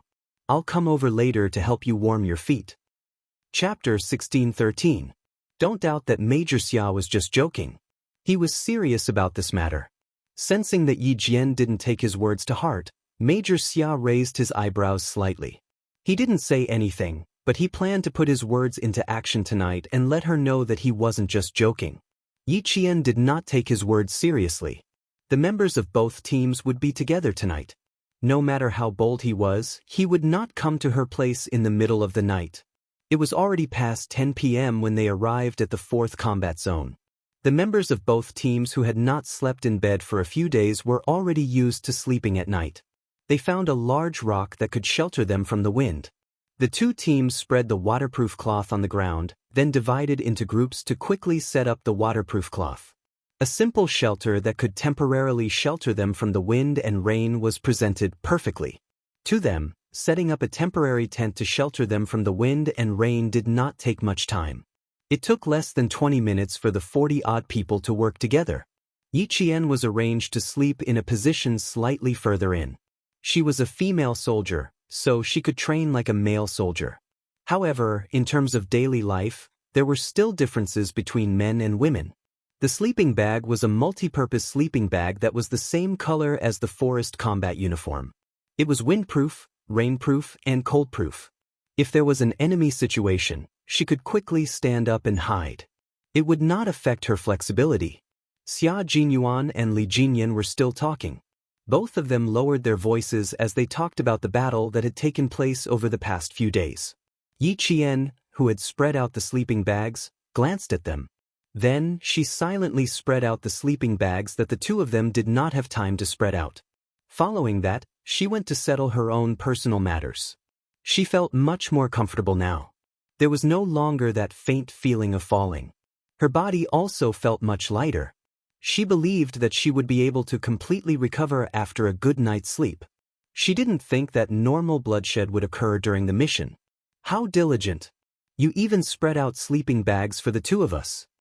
Xia Jinyuan watched as Yi Qian left the team alone. He originally wanted to chase after her, but he held himself back. If he followed her at a time like this, his little fox would blush again. Also, she could have just spread out a sleeping bag for her boyfriend. Why would she spread it out for Demon King Li? Wasn't she tired? He would tell her about it later. Li Jinyan narrowed his eyes and said thoughtfully, You have a good relationship with Qin Miao. Not bad. After all, I watched her grow up.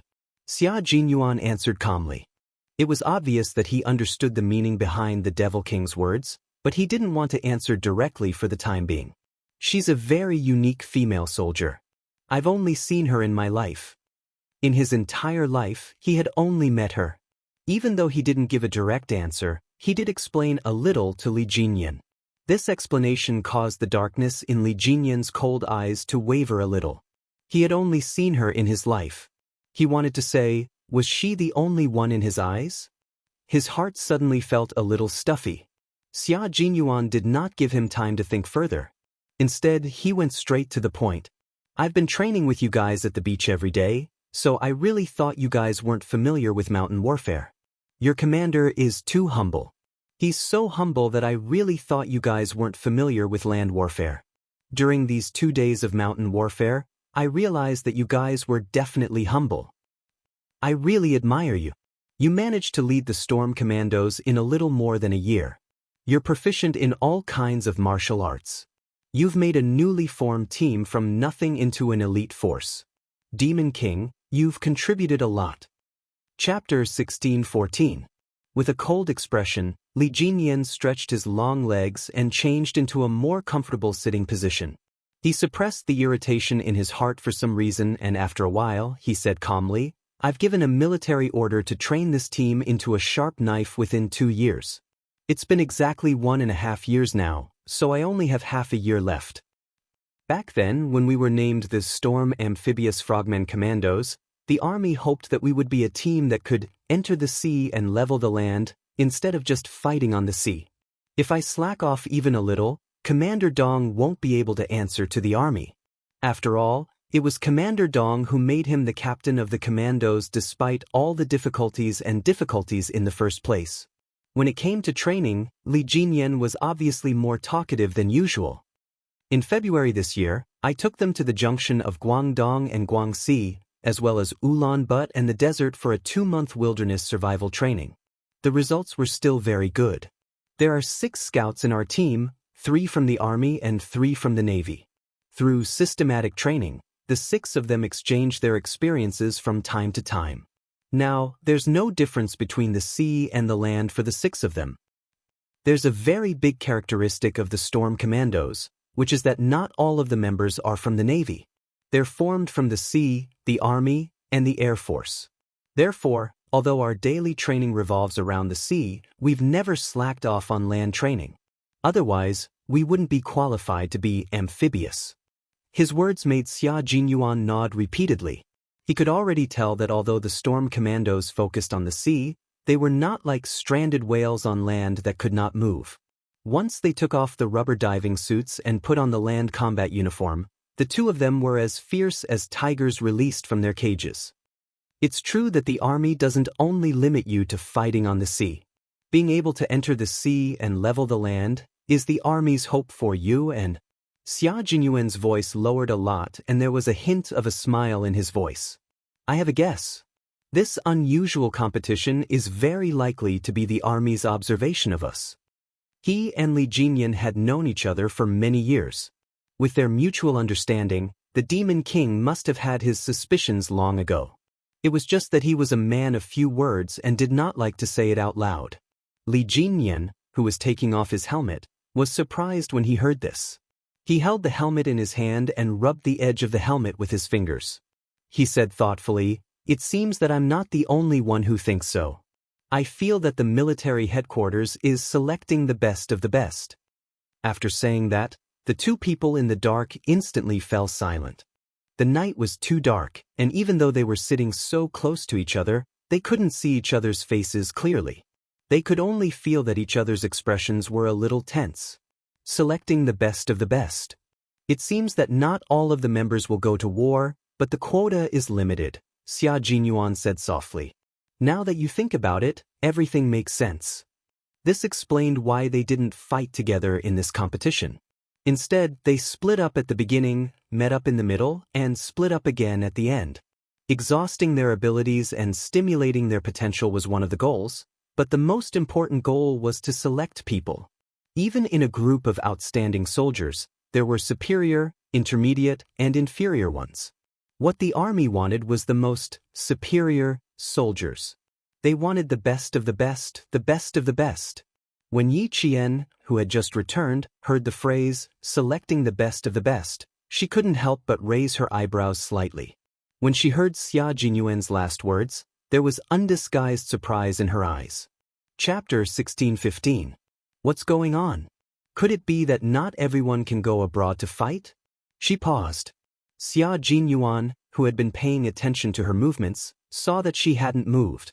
He apologized to Li Jinyan and hurriedly got up and walked over. His lowered voice couldn't hide his worry. Are you not feeling well? Do you need some hot water? No, I don't need it. Yi Qian didn't expect him to come over directly. She quickly explained, I'm fine. I was just a little surprised when I heard what you said. Previously, the Major General said that she was going to train with the two teams to represent the country to fight abroad. If there was a selection, then she only had a 50% chance of being selected. Thinking of this, Yi Qian's expression became serious. There was a hint of stubbornness between her eyebrows. If there was a selection, she definitely wouldn't run away. She would work harder to fight for the opportunity. That way, she wouldn't disappoint the Major General. The searchlight on the helmet was turned on. Xia Jinyuan looked at her face worriedly. Yes, her complexion was indeed much better than before. Her delicate lips also had a faint pink luster. Come and sit down. Let's talk about something. If there was a selection, of course, he wanted her to go. If not for anything else, he wanted her to fight for his pride. In the command center, the Major General and the Navy commander looked at the red and green dots representing the two team captains. They had been in close contact for 10 minutes. The Major General raised his hand and rubbed his forehead. He said to the Navy commander helplessly, "Old Dong, why do I feel like something is wrong? It's like they'll make a move tonight." There were certain loopholes in the arrangement of this competition. It wasn't surprising that they found out about the military's specific intentions. The Navy commander sighed and said, "Paper can't wrap fire. The competition has been going on for 3 days. The two team captains must have a lot of questions in their hearts. Now that they've met and asked each other a little, our ultimate goal can't be hidden. Or maybe they found out. Now they've guessed." Before he could finish his sentence, the Navy commander saw the small dot representing Qin Yao approaching. "This is great. The 3 Zhuge Liangs are together. Tonight, they'll definitely know what we're trying to do." The Major General heard this and immediately looked back at the big screen. He laughed and said, "I'm sure they've already guessed part of it. Now that the 3 of them are together, they're probably discussing this topic." Participating in the competition next year was no small matter. It was a matter of national glory. Although there were 44 elite special forces training together this time, there was a limit to the number of people who could represent the country in battle. Yi Qianjian had taken up one of the spots, so there were only 19 spots left. "If the 3 of them know now," the Navy commander smiled and said, "basically, the 3 of them are taking up the spots. So it doesn't matter if they know. As a battle commander, my analytical ability is naturally better than my team members. If they know, then let them know." Chapter 16:16. In that case, for the sake of fairness, let's announce it to all the team members. The Major General of the Army stopped smiling and looked at the big screen with a serious expression. Let them do their best for themselves. The Navy commander agreed and nodded. Only with competition can there be improvement. Only with motivation can there be hope. Let's see who will rise and fall. Just as the 2 senior generals had guessed, the 3 of them were indeed discussing this matter. Yi Jian said, "If that's the case, then I—" She looked at the 2 black figures that couldn't be ignored even in the darkness around her. "I will do my best to become a female soldier who can stay. Then I can't lose." Xia Jinyuan's thin lips curved up slightly, revealing a faint, evil and confident smile. "The female soldiers have all stayed. As the leader, I can't lose." Li Jinyan's answer was concise as usual. "Same here. Then there's a very important question. Do we need to tell our comrades? The military didn't give us any clear instructions. It's obvious that they don't want us to know." After Xia Jinyuan finished speaking, his handsome face darkened. "We need to contact the command center. Otherwise, it will not be fair to them. Unless all 3 of us don't participate." However, this was impossible. This kind of thing was the captain's business. Although she didn't have the right to speak, she could still say something. Yi Qian pursed his lips and said, "I'm also one of the team members. Now that I know, the others don't know." Just as Q King said, it won't be fair to them. This was because everyone wanted to represent their country and fight for their country's glory. Contact the military. Contact the military. 2 voices sounded at the same time. Xia Jinyuan looked at Li Jinyan and said, "Now, let's go together and contact each other." Yi Qian got up. "Then I won't disturb the 2 of you. I'll go back and rest first. Good night." The two young majors who still had work to do nodded and watched her leave. Soon, the Navy commander and Major General of the Army in the command center received a call from their proud subordinate. Just as they had guessed, they really called to ask for confirmation. 5 minutes later, the members of the Storm Amphibious Frogman Assault Team and the Snow Region Special Forces were informed. The sudden news made them, who had always been calm, stunned for a few seconds. That's how it is. We guessed it 10 minutes before you guys did. After confirming with the military, we immediately gathered and informed our comrades.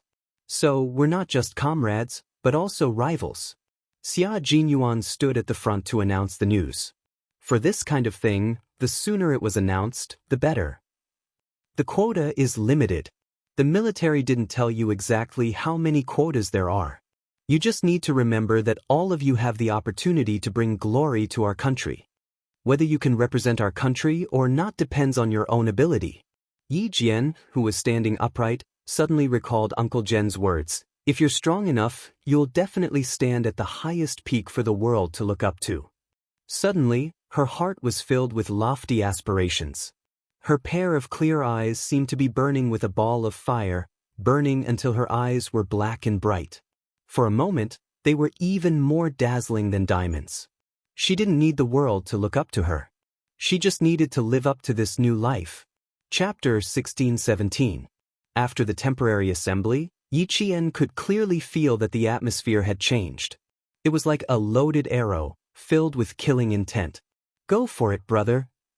Okay, don't cry when you lose. Looks like I can't go easy on you anymore. Let's see who's better. Qing Yao, from now on, I can't treat you as a female soldier. If I offend you in any way, please forgive me. Because I'm a soldier and I have my mission. It tells me that I have to keep moving forward. Big Eel stood in front of Yi Qian. The water ghost looked at Yi Qian seriously. From now on, we are comrades and also opponents. Yes, Big Eel. From now on, we are comrades and also opponents. So please don't treat me as a female soldier. Because a female soldier will not admit defeat just because she is a female soldier.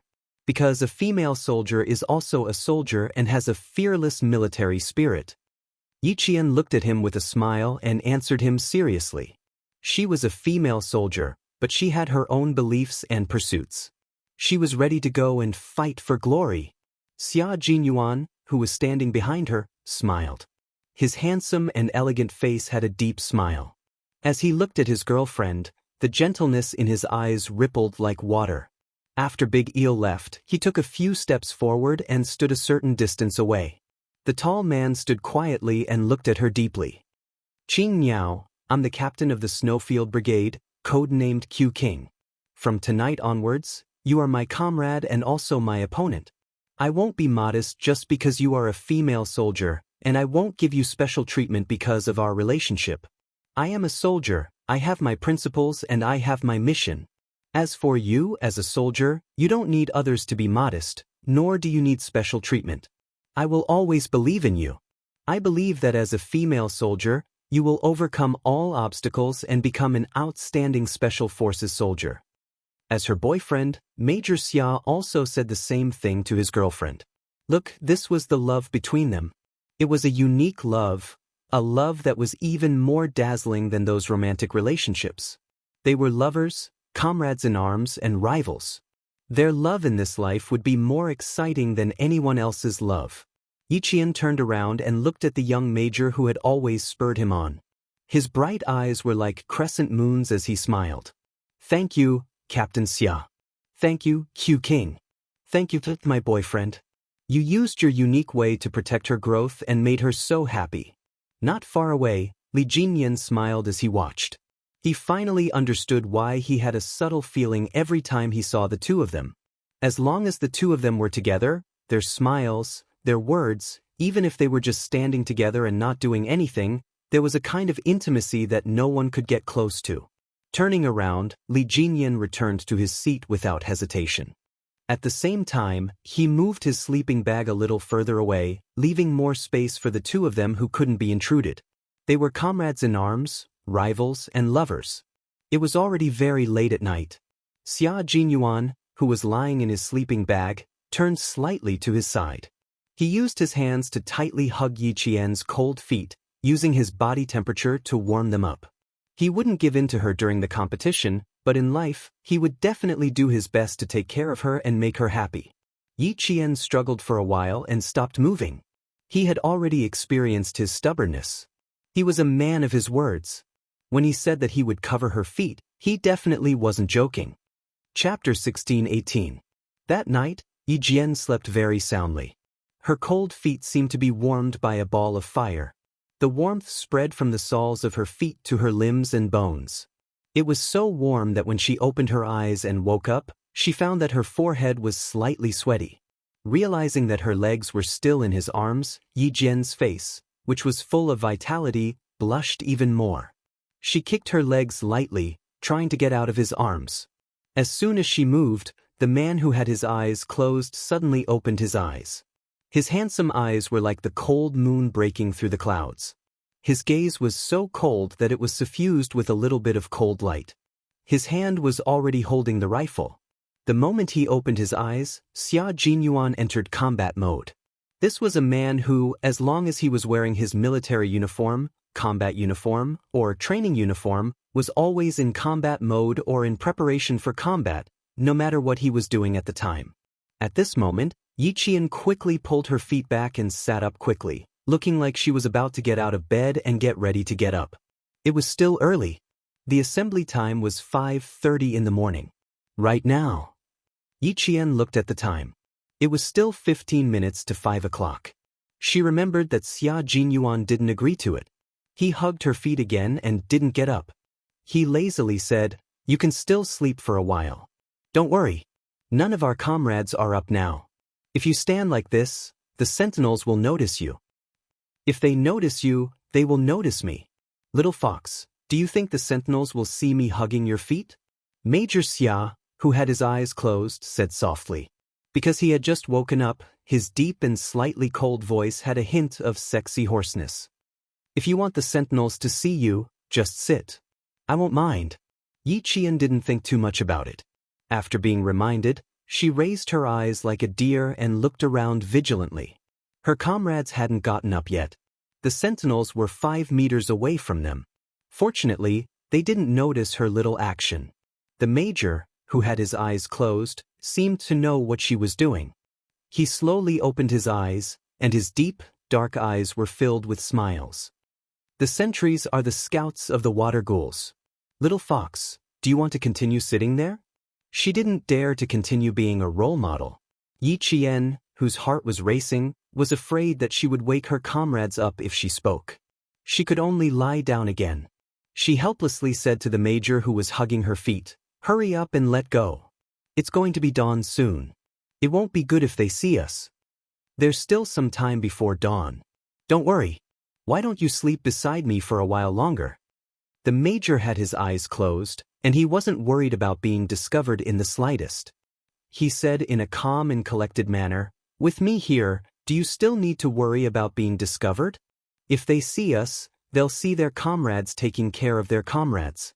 Major Xia was the best at arguing irrationally. He wasn't worried, but she was. Yi Qian, who did not dare to move too much, did not directly argue with the unreasonable man in order to successfully withdraw her feet. Instead, she negotiated with him, "Then you have to let go of me so that I can go over." When he let go, she immediately got up. Xia Jinyuan knew his girlfriend very well. If he let go, she would run away immediately. He was even worried that his comrades would see him covering her feet.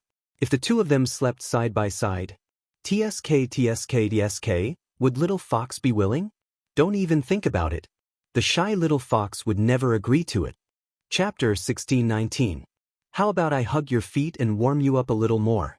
Are you satisfied with being treated like a human furnace? Major Xia, who had seen through her little plan, remained unmoved and only hugged her feet tightly. The military multi-purpose sleeping bag was different from normal sleeping bags. Normal sleeping bags were designed according to the human body, with wide shoulders and narrow feet. The multi-purpose sleeping bags they were using now had sleeves that resembled clothes.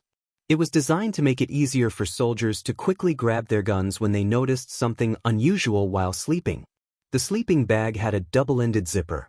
In order to allow Yi Qian's legs to be close to his body, Xia Jinyuan pulled the zipper up to his chest and hugged Yi Qian's legs. Therefore, as long as Yi Qian moved slightly, he could feel the wind in the mountains rushing towards his chest. Therefore, he sighed softly and said, "Don't move. My chest is cold. You don't want me to catch a cold, right?" She could still rest for a while. She was in a special situation right now, so she had to rest well. Even though Yi Qian knew that he was deliberately acting pitiful, he couldn't bear it and could only whisper, "I'm much better now.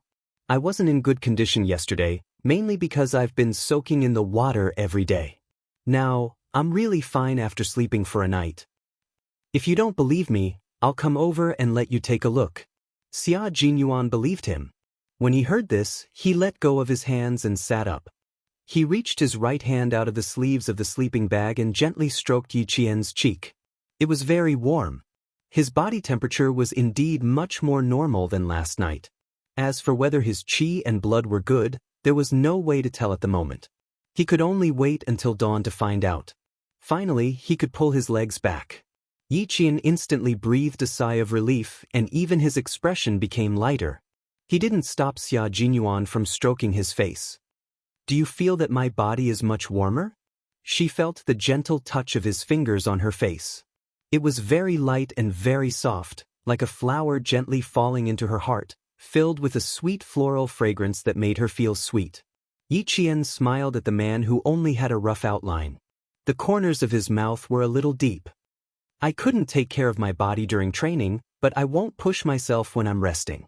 During training and missions, no matter how bad her body was, she had to hold on. This was the tenacious willpower that a soldier must have. When she was resting, she would adjust her body so that her body wouldn't be unable to get the rest it needed when she was resting. She needed to be strong, but she wouldn't push herself just for a moment of strength. Xia Jinyuan then looked at his girlfriend sitting in front of him and laughed softly. "Indeed. It seems like I was a human furnace last night. You sound like you're energetic, so there shouldn't be any big problems. I can't bear this kind of thing for you, so I'll have to trouble you." Yi Qian. It was better to change the topic. She didn't want to talk about her physical problems at all. However, it was indeed because of him that she was able to sleep so soundly last night. She thanked him graciously. "Yes, thanks to Q King for taking care of me last night. I'm so energetic now." "How are you going to thank me?" Xia Jinyuan didn't give Yi Qian any time to catch her breath. He quickly said, "I'll be happier if you thank me sincerely. Of course, we can only record it now. We'll talk about it after training." After bringing his girlfriend to his unit, Major Xia suddenly realized that he could occasionally seize the time to talk about love and romance. It had to be said that this was a good way to kill two birds with one stone. Chapter 1620. Some of his comrades had already woken up. Hearing the rustling sounds, Yi Qian's heart tightened. He quickly scanned his surroundings, afraid that someone had clearly heard their conversation.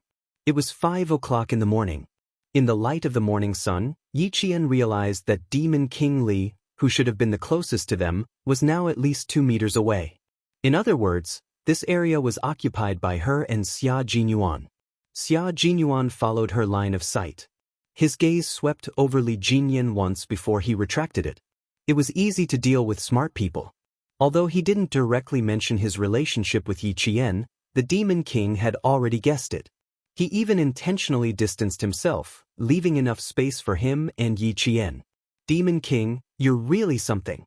At the same time, he believed that this man wouldn't tell anyone about his relationship with Yi Qian.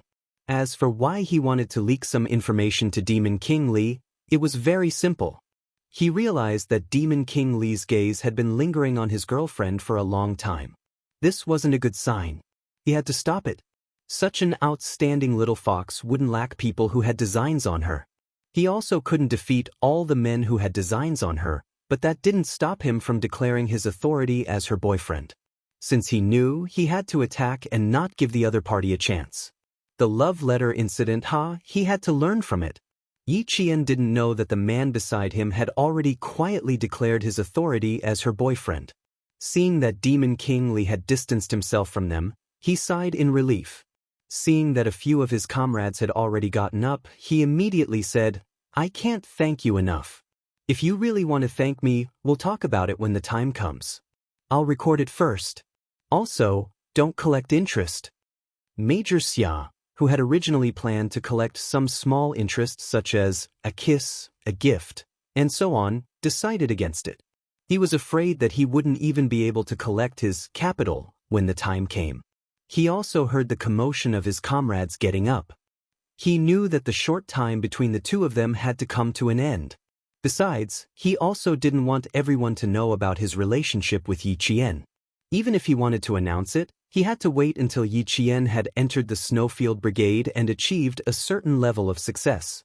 Only then would he be able to shut everyone's mouths. The members of both teams did not have the habit of sleeping in. In addition, they all knew that this competition was also a qualifier. Everyone was doing their best to fight for a spot. The competition had already begun. If they did not want to be eliminated, they had to give it their all. Although they had also done their best before, they would fight even harder now, so she had to do her best too. Yi Qian had already packed the sleeping bags. When he turned around, he saw that Xia Jinyuan had finished packing all her equipment. He said to her, "Go ahead and walk around. Come back and meet us at 5:30. There was a small stream in front of them, so they could simply wash up. There were still 23 minutes left. Yi Qian saw that Demon King Li was also packing up and had yet to assemble his team. She nodded and followed him into the forest. Before she left, she quickly felt around in her bag and calmly placed one hand in the pocket of her combat uniform. Only then did she catch up with Xia Jinyuan. His girlfriend's little movements were seen by his boyfriend, but he didn't point it out. Instead, his thin lips curved into a sexy arc. She was really cute. So cute that he couldn't help but want to tease her again. No, if he teased her again, his little fox would reveal her hidden claws. She would fly into a rage out of humiliation and scratch his face with her claws. That wouldn't be worth it. Chapter 1621. In the morning, Yi Qian naturally had to deal with her personal matters again. Fortunately, she only had 3 days. After 3 days, she would have 4 days of small tasks, so she didn't have to go through so much trouble. After entering the forest, Yi Qian took advantage of Xia Jinyuan's time to wash up. She immediately dealt with her own matters and cleaned up any traces she left behind. The forest was very quiet, and there was even a faint mist surrounding it. The early birds were already chirping happily on the branches, playing Ode to Joy for the couple who could take a walk together for the time being. Xia Jinyuan didn't mention anything about personal matters again. Instead, he said in a deep voice, "Today and tomorrow will be the most tiring 2 days. Do you remember the captive plan that I told you about? From this afternoon onwards, Qing Niao, you have to be careful. Be careful that you don't get kidnapped by us." The captive plan could be said to be the highlight of the competition. It was also the competition that tested the individual combat ability of a soldier the most. Especially last night, all of her comrades knew that this would be a selection competition, so individual combat would only be more rigorous and fierce. Xia Jinyuan's reminder made Yi Qian feel a chill in her heart. He was right. She really had to be careful. If she was captured, she would very likely miss the opportunity to go overseas to fight. That was definitely not what she wanted. Don't be too stressed. You are a soldier personally trained by Uncle Chen. Uncle Chen was the strongest soldier of his generation. Qing Yao, do you know that it is a blessing to learn from the best soldier of his generation? Yi Qian's gaze moved slightly. Uncle Chen once told her that he went on a big mission more than 7 years ago. There were a total of 10 soldier elites, but only 4 of them returned alive. But from Captain Xia's tone, it seemed that Uncle Chen belonged to the glory of that era and was not an ordinary soldier elite at all. Besides, Uncle Chen rarely mentioned his past to her. Except for the day when they started the purgatory training, Uncle Chen never mentioned anything about their military experiences more than 7 years ago. Most importantly, Uncle Chen was obviously hiding something from her at that time. Uncle Chen was discharged from the army in 1987, but he claimed that he had been exposed after completing a mission 7 years ago because he was given the identity of the world sniper. In order to ensure his safety, the military spent 3 months preparing to erase Uncle Chen's identity. He became an international sacrifice, but was actually still alive. However, Uncle Chen only left the army in 1987. There was a long time between 1987 and 1987. However, after that, Uncle Chen never mentioned his past in the army, nor did he mention his glorious past. She even asked him about it later, but Uncle Chen just smiled and said to her casually, "Let bygones be bygones. Some things are only suitable for one person to remember, and they can only belong to one person." At that time, she felt that Uncle Chen had something to say. The sadness in his eyes was so deep that she felt a little sour in her nose. She could not ask him any further. Until now, Uncle Chen was still the most mysterious family member in her heart. Xia Jinyuan sensed that something was wrong and could not help but ask, "You don't know about Uncle Chen?" "I know a little, but not much. Uncle Chen only mentioned him to me once," Yi Qian said in a low voice. Although he did not mention much, she knew that Uncle Chen must have been very powerful in the past. Uncle Chen could shoot a willow leaf from 100 paces away, hit 3 targets with 1 shot, and other legendary sniping skills that Uncle Chen could perform. Should she ask around in front of Captain Xia? Since Uncle Chen did not want to tell her, there must be a reason why he could not tell her. Was she being disrespectful to Uncle Chen if she insisted on asking? Chapter 1622. But when she thought about how Uncle Chen had deliberately avoided it, she felt a little uneasy. His identity had been exposed. It had been so many years, so it should be fine. After a slight change in her gaze, Yi Jian asked, "Captain Xia, I'd like to ask you something. Is Uncle Chen a unique soldier king or a soldier king in an army?" The one and only soldier king, the legend of the sniper world. To this day, Uncle Chen still holds the throne of the sniper world. No one can replace him. Xia Jinyuan's expression turned solemn when he mentioned his predecessor's achievements. His voice was filled with respect. Uncle Chen can be said to be a legend that many people do not believe. Yi Qian was shocked. The one and only soldier king. A legend that many people do not believe. Uncle Chen didn't tell him about this at all. Xia Jinyuan was also a little surprised. He thought that Yi Qian knew everything about Uncle Chen, but her expression told him that she did not know about Uncle Chen's past achievements. "Uncle Chen never mentioned that he was a soldier king to you?" Xia Jinyuan frowned. Uncle Chen had never mentioned it to her? But when he trained Yi Qian, did Uncle Chen not mention anything about his past? Yi Qian shook her head gently. "I only know that Uncle Chen had 10 soldier kings go on a mission together with him in the 70s. In the end, only 4 soldier kings came back alive. Other than that, Uncle Chen never mentioned anything about him. Among the 10 soldier kings, Uncle Chen was the real soldier king." Xia Jinyuan added, "In that era, Uncle Chen's sniping skills and individual combat ability made him the soldier king in the army. The soldier kings who went on missions with him were all defeated by Uncle Chen. That was why Uncle Chen was said to be the one and only soldier king." Yi Qian, who had never heard of Uncle Chen's personal history, was shocked beyond words. To this day, the god of sniping still belongs to Uncle Chen. No one can replace him. From 1987 until 1999, when Uncle Chen retired, no one had been able to defeat Uncle Chen's battle record for the past 12 years. So that was how the world-class sniper came to be. However, when Uncle Chen mentioned this, he casually told her that it was just for fame. From his tone, it sounded as if everything was fake and could not be taken seriously. Xia Jinyuan's eyes gradually darkened. Yi Qian was Uncle Chen's only successor, and his sniping skills were all personally trained by Uncle Chen. Why didn't Uncle Chen mention him to him? Could it be? Xia Jinyuan asked Yi Qian in a deep voice, "Do you know why Uncle Chen retired?"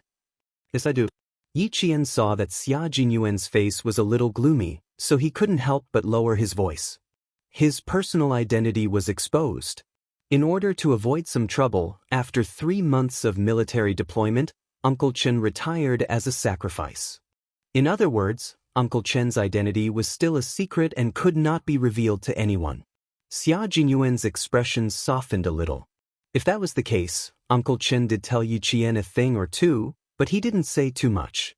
He then said, Uncle Chen is a legend, and even more so, a legend in the sniping world. Even after he retired, there were still countless people searching for him. Uncle Chen's situation is a little complicated. Since he didn't tell you too much, he must have his reasons. And you just need to remember that you are a sniper personally trained by Uncle Chen. Don't embarrass Uncle Chen, understand? Xia Jinyuan reminded him, then calmly changed the topic and stopped mentioning Uncle Chen. Chapter 1623. Uncle Chen didn't tell Yi Qian because he didn't want Yi Qian to worry. More importantly, he wanted to protect Yi Qian, so he definitely couldn't mention Uncle Chen's past to Yi Qian. Today, he almost made a big mistake. He thought that since Uncle Chen and Yi Qian were relatives, Yi Qian should know everything about him. Yi Qian pursed her lips. Uncle Chen didn't want to tell her. Captain Xia didn't want to tell her either. Why did they have to hide it from her? Could it be that Uncle Chen was still in danger? What other secrets did Uncle Chen have? Was it a dangerous secret? Yi Jian, who was sensitive, lowered her eyes. The complicated emotions in her eyes were covered by her long and thick eyelashes. She was a little worried. When Xia Jinyuan saw this, he knew that his words had disturbed Yi Qian's emotions. After the training, he had to give Uncle Chen a call immediately and apologize to Uncle Chen. Uncle Chen, who was far away in Shuku village, opened the wooden door. When he saw who was knocking on the door with the help of the light, his resolute face suddenly changed. Hello, is this the home of Martyr's son Xueqing? At the door, Chief Kai of the Tongzhou City Public Security Bureau asked politely. I'm looking for her daughter, Yi Qian. Uncle Chen sighed softly and said politely, Yes, please come in. After Chief Kai entered the room and sat down, he looked at the middle-aged man who wasn't much older than him. He lowered his head to hide the confusion in his eyes as he drank tea. This man, why did he look so familiar? He felt like he had seen him somewhere before.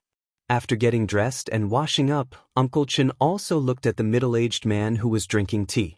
His eyes were also filled with confusion. He knew who he was. He was Yi Qian's mother's former comrade. He had seen him in photos before. My apologies for intruding. Chief Kai did not try to figure out who this familiar middle-aged man was. Instead, he took the initiative to state his intentions. I'm here to look for my comrade's daughter, Yi Qian. May I know who you are? Uncle Chen sat down and took a sip of hot tea before answering. I'm Yi Qian's uncle. My surname is Chen. What business do you have with Yi Qian? She's not at home now. Before coming here, Chief Kai had already asked around and found out that Yi Qian had been taken care of by an old revolutionary and her junior high school's principal Chen. It could be said that if it weren't for the two of them, Yi Qian might have been spoiled by her uncle's family. So you're Principal Chen. Hello, Principal Chen. My surname is Kai. I was Martyr's son Xueqing's comrade. Seeing that he had found the right person, the smile on his face couldn't help but become more genuine. He opened his briefcase and took out a yellow diary. This is son Xueqing's legacy. Principal Chen, can you pass this to Yi Qian for me? Last time, I met her in a hurry in Tongzhou. We parted ways after a few words. Seeing her is like seeing the glory of Martyr's son Xueqing. A daughter inheriting her mother's will. This is an amazing child. He had actually met Yi Qian before. Uncle Chen, whose expression had eased a little, suddenly darkened again. He did not take the diary. Instead, he looked at the old friend who had suddenly come to visit with a sharp gaze.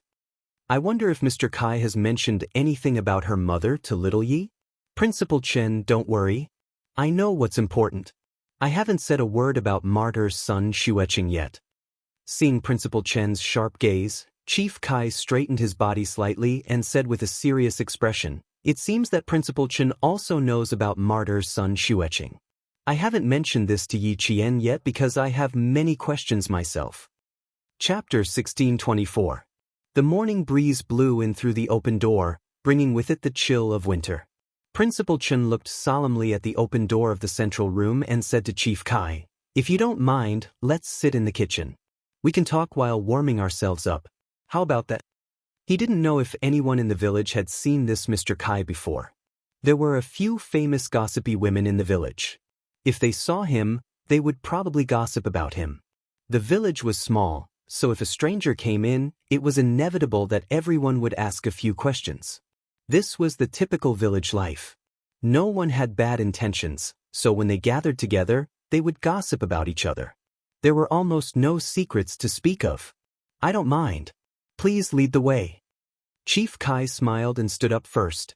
He had a good impression of Principal Chen. He saw a familiar aura in him, the mighty aura of a soldier. As retired soldiers, he felt that the distance between them was much closer. Yi Qian's house was an old house from the 1980s, unlike the small red brick houses that were being built in the village. They were all made of mud bricks and painted with white lime powder. Although they were old, they were clean and clean. It was warm in the winter and cool in the summer. The kitchen was used to heat the fire. Principal Chen usually ate here as well. He would burn the chopped firewood and set up an old-fashioned kettle. Chief Kai smiled when he saw this. "I haven't seen this kettle in a long time. I used to see it in the army." When they talked about the army, Principal Chen, who was also a retired soldier, also smiled. "Our village still uses this kettle. It's convenient and durable. The water it heats is also delicious." The conversation became more relaxed, and there was no coldness like before when they met. Unknowingly, the water in the fire boiled, and white steam rose from the kettle. Principal Chen put on a pair of gloves and picked up the handle of the kettle, which was blackened by the smoke from the firewood, to brew a new cup of tea. He handed it to Chief Kai and sighed. "Old Kai, tell me about Yi Qian's mother." Half an hour later, one called him Old Kai, while the other called him Old Brother. Yi Qian looks like her mother, but she looks calmer than her mother. She also has the aura of a soldier. Chief Kai took a sip of the hot tea that had just been brewed. The tea leaves were also self-made, and the fragrance of the tea filled his mouth.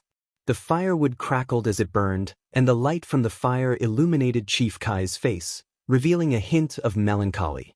"Although I've only met Yi Qian once, I can tell that this child is very opinionated. He's exceptionally calm when something happens, and he has the courage to make prompt decisions." "Yes, this child is more opinionated and stronger than her mother." Principal Chen nodded. After talking for more than half an hour, he could tell that he used to have a good relationship with Yi Qian's mother. They had a very deep friendship. Therefore, when he mentioned Yi Qian, it was as if he was talking about his own child. He had the tolerance and love of an elder. Chief Kai recalled how he had interacted with his former comrade, and there was both joy and sadness in his eyes. With such an outstanding child, Hongmei can rest assured in the underworld. Yi Qian was only 3 years old when she sacrificed herself. At such a young age, she was already an orphan. Fortunately, Yu and the old senior who passed away supported her and took care of her. Otherwise, this girl would have been spoiled by her uncle. Chief Kai's eyes flashed with a trace of hostility when he said the last sentence. Yi Qian is a sensible person. She knows clearly in her heart who treats her badly and who treats her well. Her uncle doesn't do things the right way, but Yi Qian is a domineering child who knows what's important. Chapter 1625. She knows what's most important to her, what she can give up on, and what she can put aside for the time being. We took care of her because she's worthy of being taken care of. She's talented, responsible, and a child who can achieve great things. If she's really useless, we wouldn't have nurtured her like this. Principal Chen didn't have any intention of claiming credit. Instead, he spoke very calmly and wasn't afraid that Chief Kai would misunderstand. That was the case. Why did the first-rank Sergeant Major's uncle want to nurture Yi Qian? Firstly, it was because of Yi Qian's mother. Secondly, it was because Yi Qian had matured and was no longer as weak and incompetent as before. Thirdly, it was because of her ability and talent. It was the same for him. If it wasn't for Yi Qian's ability and talent, he wouldn't have risked his identity being exposed to nurture her. At the time, that was indeed what he thought. However, the more he interacted with Yi Qian, the more he felt that she had a rare and precious quality. She had a clear distinction between good and evil, and she had a righteous heart. She never complained about being tired during training. Even if her body hurt, she would grit her teeth and persevere. As long as one interacted with Yi Qian for a long time, they would know that she was a good girl who deserved to be doted on. After all, Chief Kai didn't know Yi Qian very well. However, her courage to solve the problem last time had left a deep impression on him. Therefore, when Principal Chen mentioned Yi Qian, he felt that Yi Qian was the real Yi Qian. He didn't know why, but he believed in her so much. It was probably the so-called love the crow, love the crow. The pupil will surpass the master. She's better than her mother. This is also Hongmei's wish. Chief Kai laughed softly. There was a hint of gentleness in the corners of his eyes, but it quickly disappeared, leaving only a hint of sharpness. It's a pity that Hongmei didn't see it. If she was still alive, she would be so happy to see her child so successful. From the sudden change in his expression, Principal Chen could tell that something was amiss. He had never met Yi Qian's mother, but he had heard from his uncle that none of the girls in the surrounding villages could compare to her. After he joined the army, he joined an all-male unit. Outstanding girls would always be admired by the male soldiers. Just like Yi Qian, a few days ago, Lu Tuan even joked that one of the Shanghai veterans, who had been ruthlessly beaten up by Yi Qian, had been admitted to a university. He had specially asked Lu Tuan about Yi Qian's personal information and had even said that he wanted to pursue Yi Qian. What was even more laughable was that this Shanghai soldier's family actually supported him. They even called the military instructor, hoping that the military would help their son get a girlfriend. It was also a burden to keep the past in one's heart after so many years. Headmaster Chen couldn't help but pat Chief Kai's shoulder. Little Yi often goes to the martyrs' cemetery to visit her mother. She's very filial and stronger than we imagined. But she still has a lot of things to do, such as finding out the real culprit behind Hongmei's death. The sad conversation was suddenly filled with sharpness because of Chief Kai's sudden words. The middle-aged veteran, who was now the director of the Tongzhou City Public Security Bureau, looked at Principal Chen calmly. "Brother, I'm here to tell Yi Qian that her mother's sacrifice is true, but if it weren't for someone leaking her identity, Hongmei would never have been sacrificed." The firewood was still burning brightly, and the heat it emitted made people feel warm and comfortable. Occasionally, sparks would splash, and bits of stardust would flash across the sky. The red light would disappear after a short while. Chapter 1626. Just like the fire in Chief Kai's eyes, because Principal Chen did not answer for a long time, it went from bright to dark and eventually turned into ashes. There was not a trace of light left. "Brother, you don't believe me, right?" Chief Kai sighed heavily, the corners of his mouth full of bitterness. "Yes, it's been almost 20 years. Who would believe me? If I don't believe it myself, who will believe what I say?" Chief Kai, who had retired from the military and relied on his own abilities to get to where he was today, sighed heavily again, as if he wanted to spit out all the pent-up sorrow in his heart. "It's been almost 20 years. If it wasn't for Yi Qian's appearance, perhaps I would have been so muddle-headed for the rest of my life." Before Hongmei left, she said that if she sacrificed herself, she asked our comrades in the military to take good care of her daughter. "Brother, we didn't agree and even said that she was overthinking things. Who knew that she already had a premonition that she would sacrifice herself?" The fire burned too brightly. Principal Chen used a pair of tongs to take out a piece of firewood and then used the ashes to extinguish the flames. Principal Chen's voice came through the subtle movements. When she left the village, she actually left with the thought that she would die. Because at that time, Yi Qian's mother already had a vague idea that she might not be able to return. Principal Chen's expression did not change much when he said such a big thing, because he already knew a thing or two from Uncle General Chief Kai's face was full of shock. He thought that even Yi Qian did not know, but now that he heard that she actually had a vague idea, the extinguished fire in Chief Kai's eyes burned brighter and brighter than before. Principal Chen looked at him quietly and said softly, "Don't worry, the Yi girl will investigate thoroughly. But we hope that at least 2 years after she graduates from the military academy and has a firm foothold in the military before investigating her mother's matter. We didn't tell the Yi girl because this child has her suspicions. And she already has a suspect, but she can't get away to investigate at the moment." Principal Chen's face darkened slightly as he spoke slowly. His calm tone was laced with a hint of coldness. "We will investigate it thoroughly, but not now." Chief Kai couldn't accept it. Since you already know, why not now? It's been so many years. If we don't investigate further, it's very likely that we'll never find out who the real culprit is. If Yi Qian is being targeted right now, and if she makes a move, she will be hurt. Are you willing to see that happen? Principal Chen's words made the sharpness in Chief Kai's eyes suddenly sink, forcing him to suppress all of his anger. After taking a deep breath, he asked, "It seems that the real culprit is already in a very high position. In the 3rd year after Hong Mei's death, a group of our comrades retired. In September, we wrote a letter to the town, and in early October, we received a reply saying that Yi Qian had died young after falling into the water. At the end of December, we sent a retired comrade to Fujian town to investigate personally. He also received news that Yi Qian had died young. After that, we didn't inquire further, and we all believed that the news was true. When I met Yi Qian in Tongzhou, she told me personally that she thought it was a miracle that she was able to survive safely. From that, I knew that someone had been secretly preventing us from inquiring about Yi Qian. They even bribed the comrades we sent to confirm the news, so that we would completely believe that the daughter of Hong Mei had died young after falling into the water. Then, brother, you said that Yi Qian is being targeted right now, and if she makes a move, she will be hurt. This is the thing that our old comrades don't want to see the most. The real culprit is preventing us from meeting Yi Qian because they're afraid that we'll tell Yi Qian about Hong Mei's death back then." Chapter 1627. The more he spoke, the colder Chief Kai's expression became.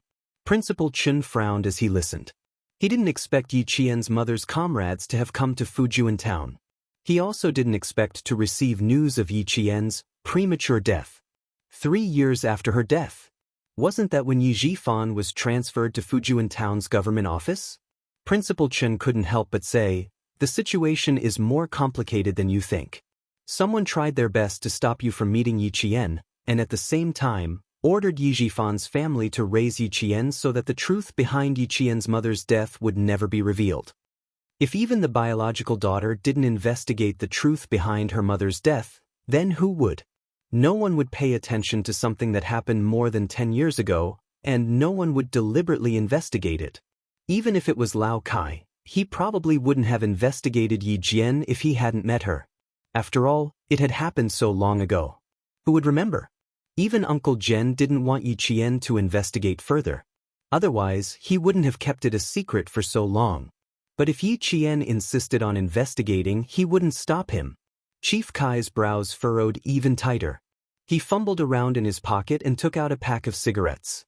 Holding the cigarettes, he bent over and lit them up by the firewood.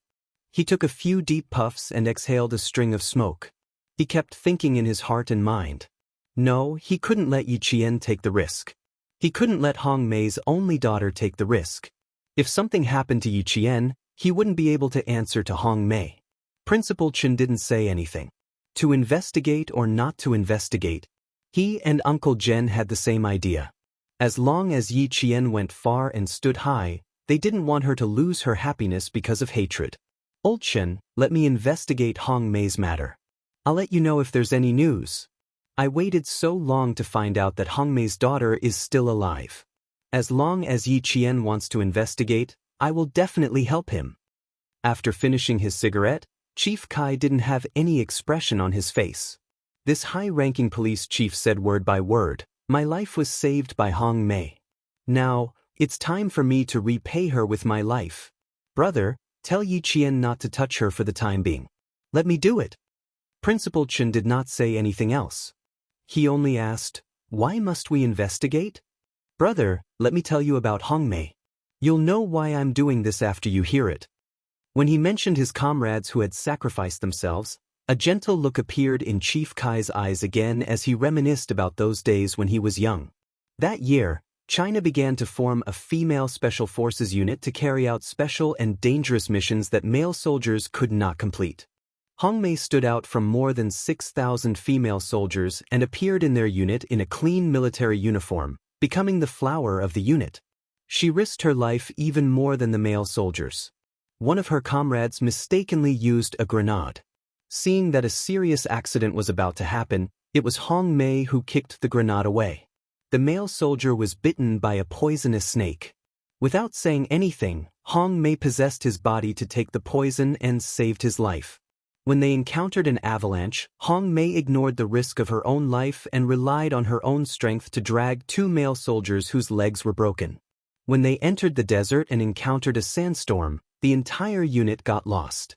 It was Hong Mei's bottle of water that saved the lives of 20 people in the unit. His life was supposed to be sacrificed at some border, but Hong Mei braved the hail of bullets to save him. Her calf and shoulder were pierced by shrapnel. Chapter 1628. Although Hong Mei was only a female soldier, the bravery and fearlessness she displayed made all the male soldiers respect her. Brother, Hong Mei is just that good. She is just that worthy of respect. Back then, the Prime Minister personally put the red flag on her because he knew about Hong Mei's heroic deeds and called on the entire military to learn from her. Whenever Sun Xueqing was mentioned, Chief Kai's sitting posture would be the standard one he used to hold meetings in the army. His back was straight, his legs were slightly pressed together, and the hand holding the cigarette was placed respectfully on his knees. Needless to say, the expression on his face was solemn, dignified, and full of respect. Principal Qin did not know much about Yi Qian's mother. After he heard everything, this world-class sniper was full of respect for this martyr who had sacrificed herself. In that case, Yi Qian really resembles her mother. She was brave and fearless, completely unafraid of sacrifice. But this child is much stronger than Hong Mei. She will not be swayed by emotions. Chief Kai pointed out the biggest difference between the mother and daughter. Hong Mei's fatal flaw is that she is soft-hearted. She is very soft-hearted and easily trusts others. She always thinks that people are kind, but she ignores the complexity of human nature. Yi Qian is different. Although I've only met Yi Qian once, the way she handles things is not something Hong Mei can compare to. If Hong Mei had made a prompt decision back then, perhaps none of the subsequent events would have happened. Although he did not find Yi Qian, Chief Kai felt that his trip was not in vain. As long as Hong Mei's daughter also suspected her mother's death and was interested in investigating it, then he could rest assured. Although I suspected that Hong Mei's sacrifice was suspicious, I really did not think of going back to investigate it. After all, 17 years have passed. In addition, because of Hong Mei's sacrifice, a few things happened in the unit. After sending Hong Mei away, all the comrades in the unit devoted themselves to new missions, and so did I. By the time we came back, more than half a year had passed. Even if I thought that Hong Mei's sacrifice was suspicious, I did not think too much about it because of the time constraints. This time, when I saw Yi Qian, this child did not know much about her mother. This made me very sad. Her mother is so outstanding and dedicated her life to the country, but her child doesn't even know what kind of soldier she is. This shouldn't be. In order to let Yi Qian understand her mother better, I went back to my old unit, but I found that there was no more information about Hong Mei in my old unit. I asked the young soldiers. None of them knew that there used to be such a respected martyr who was their senior. Chief Kai, whose eyes were filled with sparks, seemed to have turned red as well. The fist on his knee suddenly clenched, and even the still burning cigarette but was clenched in his palm. He was so angry that he didn't even feel the cigarette burning his palm. This is a deliberate attempt to cover it up. This is intentional.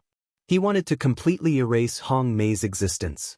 A soldier had sacrificed himself for the country, leaving behind only a daughter who was crying piteously for food. Not only did someone want to erase her existence, but they also wanted to raise her daughter to be useless. He deserves death. At the end of his speech, the dignified director of the Public Security Bureau had tears in his eyes. Even Principal Qin gritted his teeth when he heard this. He really deserved to be punished. What on earth was going on that even traces of a person's existence would be erased? To make a soldier who had sacrificed herself for the country and had outstanding military achievements become an unknown and unknown ordinary person. How dare they do this? Chapter 1629. Chief Kai's voice grew colder and colder.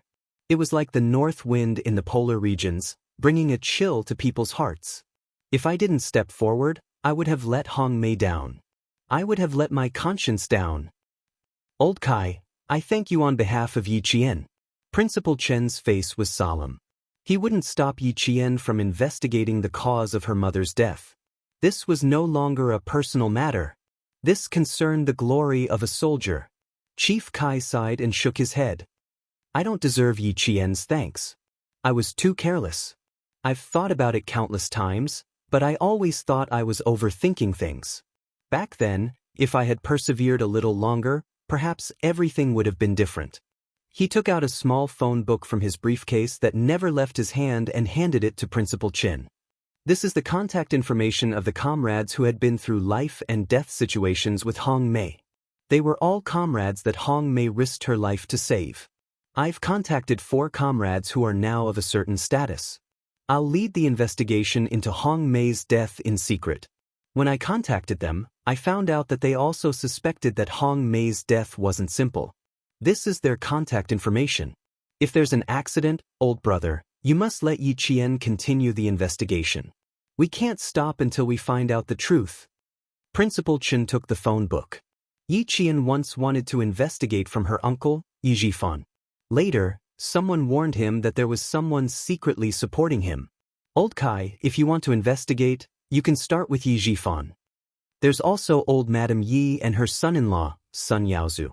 You can investigate them. I think you'll find something. However, you have to be careful. We haven't done anything to these people yet because we're worried about them. We don't want to alert the enemy and ruin the girl's future. Chief Kai narrowed his eyes with a serious expression. Not only was his expression cold, but there was also a hint of murderous intent. This person's status is definitely not ordinary.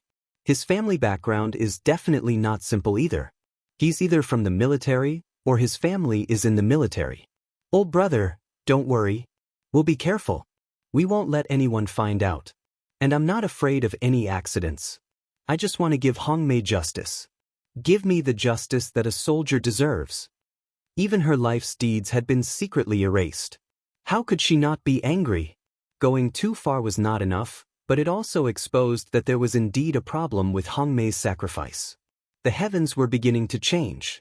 The dusty past, the delayed truth, would one day receive the best ending. Justice won't be late, it's all about perseverance. Winter was a cold season. It was a season where all living things slept and waited to wake up. After Principal Chen sent away Director Kai, who had come for justice, he stood under the eaves for a long time and didn't return to his room. He stared at the horizon until it was slightly pale. Only then did he let out a long sigh. Uncle, I'm sorry, I have to go back on my words.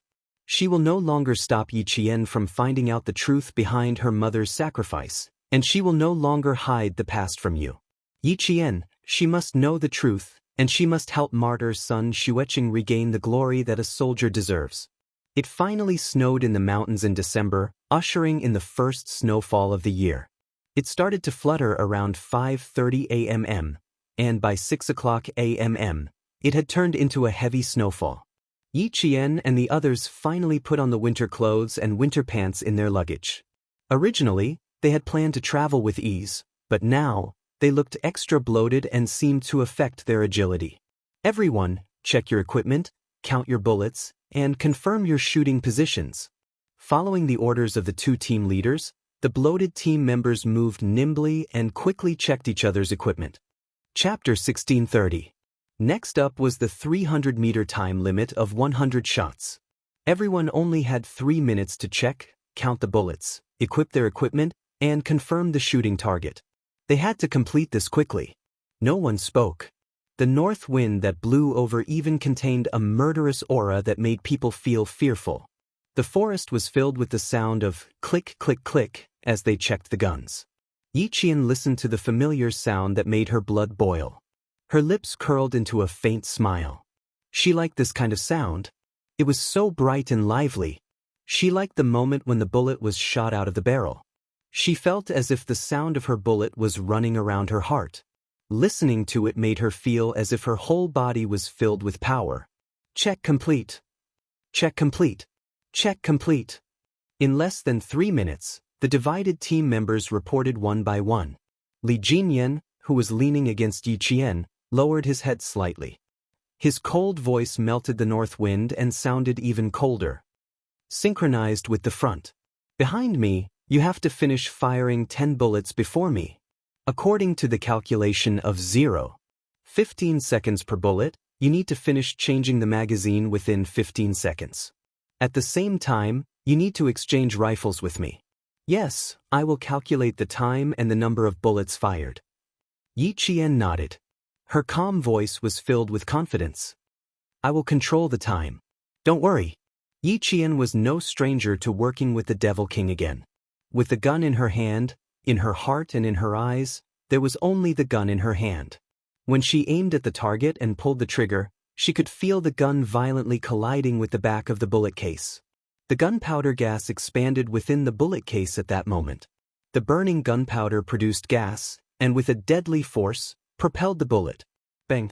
The gunshot rang out. The bullet case flew out of the magazine. The first bullet was fired. Yes, just like that. The crosshair and the notch were placed parallel to each other. The bottom line of the target formed a three-point line. Without any hesitation, she pulled the trigger. The bullet passed through the center of the target.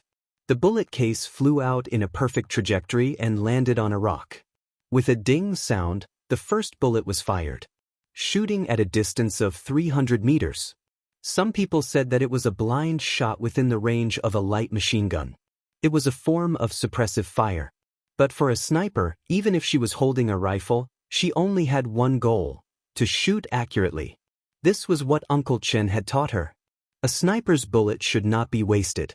She had to ensure that every bullet was accurate. She had to complete the shooting mission with a 100% success rate. She remembered every single word that Headmaster Chen had said to her. She would never forget it, and she would carry it out one by one. The second bullet has been fired. Li Jinyan knew that he would be stunned for a second. There was a time limit of 100 shots within 300 meters. He could complete the shooting while walking. Everyone knew that the further the shooting distance, the harder it was to achieve accuracy. She had only aimed at the target when she was checking the gun. Then she directly fired the first shot. Chapter 1631. Everyone was still pushing forward and aiming. She didn't even move a step and finished her first shot at 300 meters. The 5.8mm rifle they were carrying was developed by China. The first time it appeared was when Hong Kong returned. The initial velocity of the bullet was 930 meters per second, the combat firing rate was 40 rounds per minute, and the continuous firing rate was 100 rounds per minute. The direct firing distance was 375 meters, and the effective firing range was 400 meters. The maximum firing range was 600 meters. A rifle with a combat firing rate of 40 rounds per minute would have amazing firepower if it was shot blindly. However, at a distance of 300 meters and without a scope, one would have to rely on one's own vision to complete accurate shooting. At the very least, one would have to have a preliminary aiming action. It wasn't like her, who directly lifted the gun and fired 2 shots. Did she have any aiming action? Did she have any aiming action just now? Not at all. She didn't even have any aiming action. Not only did she complete the shooting, she also completed the shooting accurately. Li Jinyan quickly caught up with her speed. The two of them pushed forward and completed the shooting quickly. This was a limited time shot. The rifle in his hand was an air-conductive automatic type with a rotating lock. It could fire in single and continuous bursts. The theoretical rate of fire was 650 points per minute, and the firing rate was 100 rounds per minute. The single firing rate was 40 rounds per minute. They had a single firing rate, and the ammunition was a 70-round magazine. Because they still had to exchange their rifles, they had to complete a 300-meter shooting within 4 minutes. Accurate shooting required fast hands and sharp eyes. The 70-round magazine had to be changed twice, and the rule was that they had to complete the change when they had 50 rounds. It had to be said that such a rule was extremely harsh.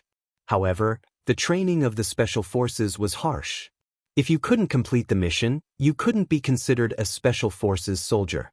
If you wanted to become an excellent Special Forces soldier, you had no other choice. Yi Qian never chose. She would only face it.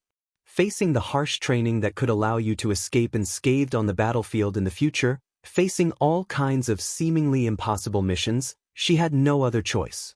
40 rounds completed. Devil, it's your turn. Yi Qian reminded Li Jinyan, who was beside him, as he advanced 20 meters within a minute. Next, Yi Qian finished firing 50 shots. Yi Qian quickly changed the magazine and loaded it with a click. Li Jinyan finished firing 50 shots and took the rifle from Yi Qian's hands on time. There wasn't the slightest pause during the entire process. The two of them worked together as if they had been comrades for many years. Their cooperation was flawless. Yi Qian took the automatic rifle from his hands and changed the magazine again, completing the recoil resistance and correcting actions. Then, he caught up to Li Jinyan's shooting speed and the number of bullets he fired. In the command center, the technicians handed over the data of the two men's reload to the senior generals of the two armies. The major general of the army took the data and looked at it. His furrowed brows relaxed a little. He turned to the Navy commander and said, "Not bad, there is only a 0.5-second interval. Complete control and complete shooting within 10 seconds. I didn't expect the two of them to cooperate so well. They can even calculate the number of bullets fired by each other to achieve consistency in their shooting." The smile on the Navy commander's face was not just a little deep, it was very deep, and he was also very satisfied. Looking at the combined data of the two men, the Navy commander laughed and joked, "They are so perfect that they are like lovers. They have reached the point where their hearts are in sync." 0.5-second interval, this is even faster than changing the magazine myself. Unfortunately, the devil had to adjust the first bullet after changing the gun, so there was a deviation. Otherwise, it would really be perfect. Chapter 1632. Major General Liu ignored the first half of the Navy commander's words and only listened to the second half. He nodded and said, "It's normal to deviate when changing guns, but it's already pretty good that he can continue to maintain his shooting speed and accuracy." Even so, the Navy commander still felt a little regretful. After thinking about it, he smiled and sighed. But compared to Qing Niao, he's still a little lacking. In the future, I'll have to let Qing Niao teach him. It's good for young people to interact with each other more and improve their relationship. Both of them are so outstanding and they're both soldiers. They'll definitely have a lot of common topics to talk about. There won't be awkward silence when they're together, and they can help each other out. If they can get together, it'll really be a joyous occasion. After seeing how outstanding Yi Qian was, the Navy commander really couldn't bear to let him go. Last time, he asked Jinyan to ask if she had any intention of staying in the Navy, but up until now, he hadn't received a reply. He might as well ask her himself after this. Major General Liu saw that the Navy commander was constantly trying to matchmake the two of them. Every sentence he said had such intentions, and this made him feel that there was no way to continue the conversation. He directly reminded him, "Old Dong, haste makes waste. These two young people don't even have horoscopes. You're too enthusiastic. Don't be hot-headed and end up embarrassing the two young people." This old Dong really knew how to climb up the ladder. There were many bachelors in the Snowfield Brigade who hadn't settled their personal issues. Xia Jinyuan was one of them. If he really wanted to matchmake Yi Qian with someone, Xia Jinyuan would have to be first, and Li Jinyan would have to be behind him. The Navy commander smiled but didn't say anything. This kind of thing had to be pointed out. If he didn't, with Jinyan's cold personality, would he take the initiative to pursue Yi Qian? That was absolutely impossible. As long as he was put on the fire and forced into a corner, he would take the initiative to make a move. Besides, he wasn't really hot-headed. He could tell that Jinyan admired Yi Qian, so he was moved. Of course, this kind of thing had to be consensual. If Yi Qian didn't have the slightest bit of interest, he definitely wouldn't force Yi Qian to accept Jinyan. Seeing this, the Major General could only shake his head with a smile. However, old Dong did remind him that Yi Qian was indeed a likable child. If anyone in the team was interested in her, or if she was interested in someone else, he would definitely not interfere. Let's not talk about personal relationships today. If there's a chance later, we'll ask the parties involved for their opinions. As for me, I definitely won't mention it in front of Qing Niao. I'll only mention it in secret. After the Navy commander finished speaking, he spread the data in his hands on the table and carefully studied the series of data from Yi Qian's shooting. The Major General didn't know whether to laugh or cry. He was the one who brought up the issue of personal relationships first, and now he was telling him not to discuss it. This kind of thing is really not worth discussing.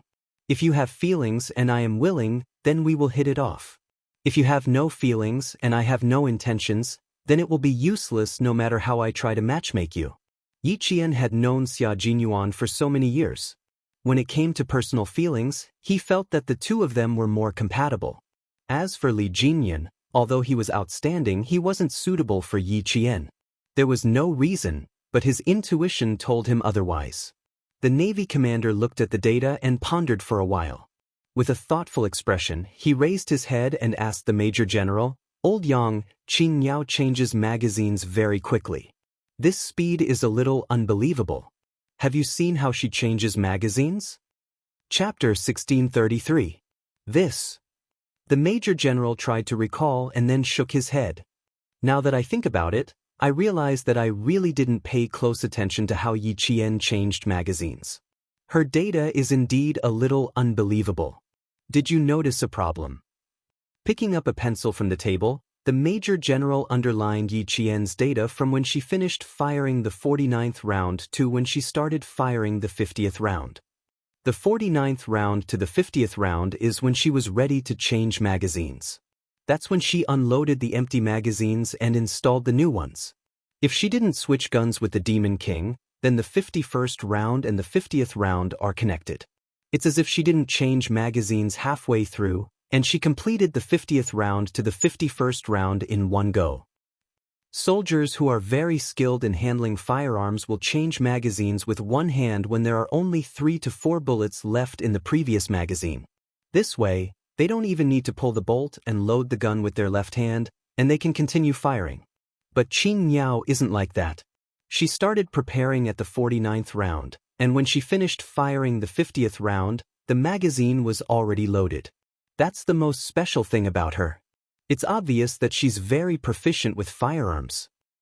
If she finishes firing 100 bullets in the 300-meter time limit, and she doesn't miss a single bullet, I think she can set a new shooting record in the army. Yi Jian could indeed set a new record. She hadn't finished shooting in the allotted time yet, so she gave Li Jinyan an okay sign and carried the automatic assault rifle to the side to rest. After firing all 100 bullets, her shoulders were a little sore from the recoil. She waved her hand and walked to the designated area. She lightly shrugged her shoulders to loosen up her tense muscles. Bang bang bang. The sound of gunfire was endless in the forest. The 44 soldiers needed to finish firing 4,400 bullets. It was no less than a large-scale battle. If the civilians heard the sound, they would definitely faint from fright. In order to not disturb the civilians, the military chose the 4th combat zone to be closer to the center. Moreover, the area within a radius of a few hundred miles was no man's land. Over 4,000 bullets were fired. Even if she didn't see it with her own eyes, just thinking about it in her mind was enough to make her feel that it was a spectacular scene. As for her, as she listened to the continuous gunshots, her blood was still boiling. Xia Jinyuan, who had finished shooting, walked over with his gun on his back. He couldn't help but laugh when he saw that his girlfriend was still staring ahead after shooting. The little fox was definitely a hot-blooded soldier, even more ferocious than the male soldiers. When they heard the sound of bullets and cannons, not only were they not afraid, they were even eager to fight. This could be seen from the Pakistani side's battle. "You're still looking? 100 bullets aren't enough for you?" Hearing the sound of the bullets, Yi Jian, who felt that she was still in the midst of shooting, immediately turned her head. She saw Xia Jinyuan walking towards her with steady steps and a faint smile on his handsome face. Yi Jian smiled and replied, "It was addictive. I'm still savoring the aftertaste." When he got closer, Yi Jian narrowed his eyes and said softly, "But I still think that the 75-round quick-reload drum is more satisfying. It's more enlightening than the single-shot one." This was his girlfriend, a bold girl who wasn't afraid of bullets or cannons. Major Xia raised his head and tapped on her helmet with his slender fingers. he said with a half-smile. "If you were a little more daring, you would be in heaven. You still want to reload the drum? Hold it in. I'll take you to practice later." Chapter 1634. Just a second ago he was lecturing her, but the next second, he was spoiling her to the heavens. Yi Qian pursed her lips and smiled. Her eyes were bright and sparkling as she looked at him. It was as if she had scooped water from a magical spring into her eyes, making her look exceptionally lively. "Okay, I'll be waiting." Sometimes, Major Xia felt that his girlfriend was really worry-free. Every time he went back to the capital to have fun with his old playboys, the women he brought out either wanted bags or money. As for his own girlfriend, bullets could make her happy. No wonder old man Xia said that he was so lucky to have won Yi Qian's heart. If he didn't grab hold of such a good girl, he might as well not return to the family Xia or enter the house. Old man Xia was very perceptive and could tell that little fox was a good girl with one look. As for himself, he was even wiser than old man Xia. He had to act early to avoid any more complications. Now, he could fight alongside her and discuss topics that they both liked. Who said that the love of a Special Forces soldier wasn't romantic? Could the love of a Special Forces soldier be as romantic as a normal person? No, they would never be able to experience the romantic love of a Special Forces soldier. It was a love that was intertwined with blood, a love that was filled with trust and heartfelt, and a love that involved life and death. Even the topics they discussed were not topics that normal people could join in on. As Yi Qian was talking about her shooting, Xia Jinyuan's thin lips curved upwards. "You finished shooting 31 seconds earlier. Looks like you've learned Uncle Chen's trick. This trick is very helpful in maintaining the firepower on the battlefield. It can reduce the time between bullets." As he spoke, he seemed to be deep in thought. After a while, he said to Yi Qian, "Next time, you'll be in charge of giving us a lesson. Once we've mastered the essentials of shooting, we'll figure out how to increase our speed together." Essentials? Yi Qian thought for a while, then shook her head. "There's no essentials. The main thing is that you have to know how long it takes for each bullet to hit the target. Then, you have to calculate how long it takes for you to change the magazine. You can directly change the magazine with one hand to achieve the continuity between bullets and maintain the firepower." It was easier said than done. Xia Jinyuan had already started experimenting with 2 empty magazines. The first step of changing magazines with one hand was to hit the clip against the tenon to complete the magazine change. This was something that all his comrades in the Snowfield Brigade knew. The whole process took about 2 to 3 seconds. The difficult part was that he had to immediately calculate the distance between the bullet and the target and how long it would take to hit the target. At the same time, he had to pinpoint the point where he would immediately change the magazine after firing the last bullet. And this point directly affected the continuity of bullets. After Yi Qian watched his movements, he said seriously, "Yes, that's how I do it. I change the magazine with one hand, and my speed is about the same as yours. I control it within 2 seconds, and then I know when the bullet will be fired. I just have to keep the whole process going. When we get back, demonstrate it to us. We'll use a distance of 300 meters as the standard." Xia Jinyuan tried twice in a row and knew that he couldn't fix the point properly. He couldn't connect the bullets from the previous magazine to the next one in one go. This wasn't a problem, so Yi Qian gladly accepted it. The time was up. The gunshots in the forest instantly disappeared. A second ago, the deafening sound of gunfire was heard, but in the next second, there was only smoke in the air. There was no sound of gunfire at all. It was so quiet that it was as if nothing had happened. Chapter 1635. It was snowing heavily, and the north wind blew through the forest, dispersing the thick smell of gunpowder. About 2 kilometers away from where the two teams were shooting, the local troops heard the dense gunfire and knew it was their turn to enter the battlefield.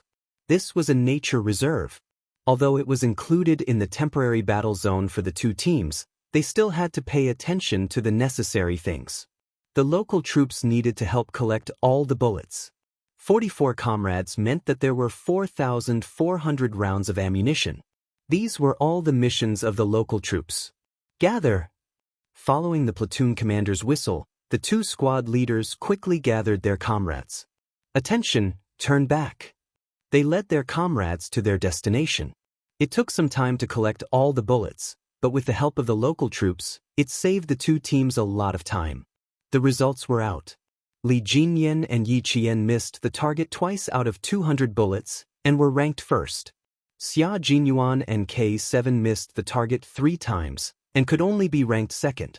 K7's thin face was a little tense, and his murderous aura was somewhat exposed. He said to Xia Jinyuan, "It's my fault, I'm sorry, Captain. Qing Niao's shooting skills are above all of us. We're not too bad of a team to be ranked second." Xia Jinyuan patted his comrade's shoulder and smiled. "Next time, continue to work hard and win back what you lost." The 2 bullets missed the target because Li Jinyan and Yi Qian were affected by the wind and snow when they were changing guns. His situation was the same as K7's. They were both affected by the wind and snow when they were changing guns. These were all uncontrollable factors, and mistakes were understandable. However, understanding was one thing, and the main thing was that their shooting skills were not at their best. Take Qing Niao for example. She was holding the same gun as everyone else, and they were all shooting at the same time. Why was she able to hit the target every time? It was because her shooting skills were so good that she was not affected by the weather. Qing Niao is talented.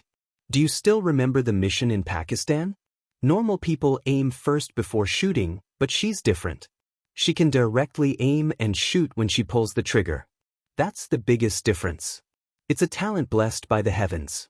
It's difficult for us to have her talent. Xia Jinyuan bent down and picked up the 2 bullets from the snow. His handsome eyes were slightly sharp.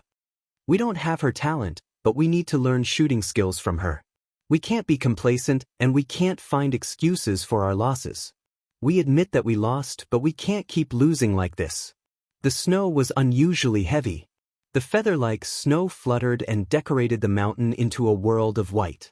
Xia Jinyuan, who was holding 2 bullets in his hand, looked at his comrades. His sharp eyes were like the cold light on a blade, revealing a frightening sharpness. So, K7, we can admit defeat, but we can't keep losing. Even if the person who surpassed them was Yi Qian, his girlfriend, he would not admit defeat, nor would he find excuses for himself. Winning had always been their goal, and it would not change because of anyone. Yi Jian knew that her 100 bullets hadn't gone to waste. She stepped on a bullet with her military boot. When she bent down to pick it up, she saw Li Jinyan standing in front of the target with a hostile aura. He was looking at her results. He was the one who caused the 2 misses, so he needed to reflect deeply. Chapter 1636. Li Jinyan was not only reflecting on himself, he was also studying Yi Qian's shooting skills. He was completely convinced by Yi Qian's godlike shooting skills. He had no idea how she could shoot so fluidly without any adjustments. Demon King, let Qing Niao teach us another day. I'm afraid no one in our 2 teams can compete with her shooting skills. The big mermaid walked over and said in a low voice, "Since we can't keep her here, it's enough if we can learn her shooting skills." After Li Jinyan got the reply from Yi Qian that night, although he did not contact the Navy commander, he still told the big mermaid. As for the Navy commander, he would talk to him after the hunting operation tomorrow. Li Jinyan's somewhat dark gaze shifted away from the target. He said to the Great Mermaid, "Tell me, is there anyone who can accurately shoot without aiming at the target? How is that possible?" The big mermaid laughed. Why did the Demon King suddenly ask this? It's completely impossible. Until now, our army doesn't have such a sharpshooter. Everyone knew that one had to aim before shooting. Without aiming and preparation, how could one shoot accurately? It was not like they were blindly suppressing fire. As long as it was an accurate shot, one had to aim first. This was the law. Li Jinyan also thought that it was impossible. He was probably overthinking it. However, when he thought about Yi Qian's shooting movements, he really felt that she was shooting directly with a gun. She did not aim at all. He was deep in thought, as if he was thinking about a big problem. The big mermaid looked at him. "What's wrong? You look like you have a lot on your mind. Did you encounter something difficult to solve? About the competition? About the 300-meter shooting?" Other than these two things, he could not think of anything that the Demon King was troubled by. Qing Niao, if I said that she did not aim at all, do you think it's impossible? As if feeling someone's gaze on him, Li Jinyan's feet moved slightly. His military boots squeaked as they crushed the snow. He turned around and his gaze met Yi Jian's from afar. Yi Qian, wearing combat equipment and a helmet, stood in the snow. She smiled at the man who turned around and looked at him calmly. She continued to bend down and pick up the bullets. The snow blurred her beautiful face, but Li Jinyan felt that he could see the smile on her face clearly. It was like a red plum blossom in the snow, facing the wind, standing on a branch with a cold fragrance. He calmly looked away and looked at the big mermaid who was shocked by his words. I'm also shocked, but it's possible. After the training, I'll verify my guess. The command center was so quiet because of the Major General's words that you could hear a pin drop. The technicians felt that the atmosphere was a little strange. They could not help but use less strength when pressing the buttons to avoid alarming the senior generals. The Navy commander looked at the Major General who said something shocking. After taking a deep breath, he once again looked at the data of Yi Qian's shooting. He took out a pencil and wrote for a while. He then said to the clerk beside him, "Reanalyze the data in detail. I need to know how long each bullet took to shoot." The clerk took the data and immediately handed it to the technician for another detailed analysis. Chapter 1637. After the Navy commander finished giving his instructions, he tapped his fingers on the table. His face, which was slightly tanned by the sun, looked very tense. Just like Li Jinyan, he seemed to have encountered a difficult problem. After knocking, the Navy commander looked up at the Major General who was also staring at the data. Old Yang, if this is true, then it's really a big surprise. One soldier can fight against a few hundred soldiers. In fact, the Major General was also shocked by his own speculation. However, it was undeniable that Yi Qian was indeed very capable. In addition, she was also a sniper, so she could definitely fight against a few hundred soldiers. Then he said, "She's a sniper, and we spent a lot of effort to train her. Being able to fight against a platoon of soldiers is also our hope for her. In order to make her sniping skills reach a certain level, the person who trained her put all his efforts into training Qing Niao. That's how she became the Qing Niao she is today. If we add on her extraordinary talent, it's indeed possible for her to fight against a few hundred soldiers. However, this is just our speculation for now. I still need to verify it." During the battle on the Pakistani side, Xia Jinyuan had mentioned to him that Yi Qian's marksmanship was different from others, but he did not explain in detail what made it different. When he later found out that the person who trained Yi Qian was the Sniper King who was known as the World Sniper in the 1970s, he naturally assumed that Yi Qian's marksmanship was definitely different from the rest. After all, the title of World Sniper was still held by that person, and he was still a legend that no one could dethrone. The Navy commander knew that the Major General would not say such an impossible speculation for no reason. There had to be some basis for it, but he still needed to confirm it for now. "Then confirm it now, so I don't have to think about it with you." The Navy commander made the decision and immediately contacted Li Jinyan, who was preparing to leave. Li Jinyan had already finished organizing his team. The local troops were waiting for them to leave before they started collecting all the warheads. It was getting late, so they needed to head to the 5th combat zone immediately. On the other side, Xia Jinyuan handed over more than 100 warheads collected by the two squads to the platoon leaders of the local troops.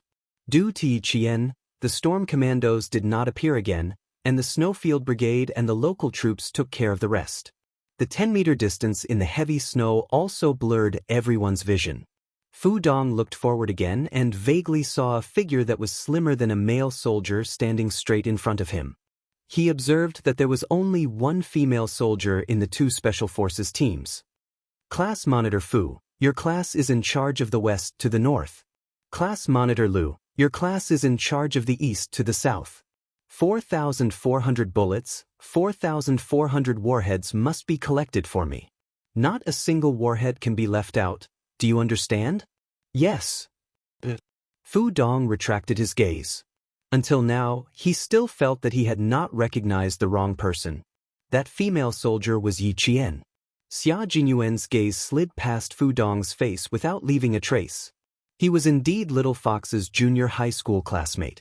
He had an impression of her, but he did not expect to meet her here. It was really fate. This male soldier must still have some doubts, otherwise he would not have kept looking forward. They had not seen each other for more than 3 years, and even though her face was covered in thick paint, this male soldier could still vaguely feel that the female soldier was Yi Qian. It had to be said that Little Fox had a great influence in the class back then, and she had left a deep impression on everyone. Chapter 1638. At this time, the command center had already contacted Yi Qian. The commanding officer's voice came through the earpiece. "Qing Niao, we already have the data analysis of your shooting. Now the command center has a big question to ask you, and we need you to answer it." According to the analysis, we found that the speed of each bullet was almost the same, and there was no pause in between. "Qing Niao, how did you do it?" So it was about that. Yi Qian thought about it and answered seriously, "It's not easy to explain directly. I can demonstrate it again, this way it'll be clearer." It was really not easy to explain. She couldn't tell the commanding officer that she was relying on her intuition like last time. In fact, she was relying on her intuition. However, a live demonstration would be more direct and would not leave too many doubts in people's hearts. When Uncle Chen found out that she could shoot like this, he was quite surprised. He thought it was an impossible but real miracle. Yes, Uncle Chen said it was a miracle that came from talent. She didn't know if it was a miracle, but every time she finished shooting, she had a very strong feeling. It was as if the gun was one with her, and the bullet was like an obedient child. She looked at the target, raised her hand, and aimed at the target, and the bullet could hit the target accurately. There was no way to explain it, only a live demonstration. The commanding officer was looking forward to it. The cold wind blew on his face like a knife cutting into his skin. Yi Qian, who had entered the 5th combat zone, gently exhaled a breath of hot air to warm his fingers. Beside her, Li Jinyan looked back at her. "If you're cold, rub your hands." As a male soldier, he also felt the cold. His hands and feet were stiff from the cold. His joints felt like they were poured with rust, and there wasn't much flexibility. It was 4 o'clock in the afternoon, and the hunting operation was in full swing. Yi Qian raised his hands and rubbed his ears. He even gritted his teeth and put his hands under his collar to warm his hands with his body temperature. The temperature in the mountains was negative. If it wasn't negative 15 degrees Celsius, it would be negative 10 degrees Celsius. It couldn't be helped that the weather wasn't perfect. The members of the Storm Amphibious Frogman assault team who were used to training by the sea gritted their teeth and endured the cold wind head-on. The snow had stopped falling, but the north wind was still howling and blowing snow everywhere. Their line of sight was still a vast expanse of whiteness, which made it extremely difficult for reconnaissance work. After Li Jinyan finished his reconnaissance, he gestured to Yi Qian, and the two of them continued forward. On the other side, J5 said to Xia Jinyuan, "I'll leave Demon King Li to you, and I'll leave Qing Niao to you. Why did you assign 2 powerful characters to me?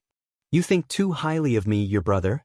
J5, who had already been captured once, felt that the pressure wasn't ordinary.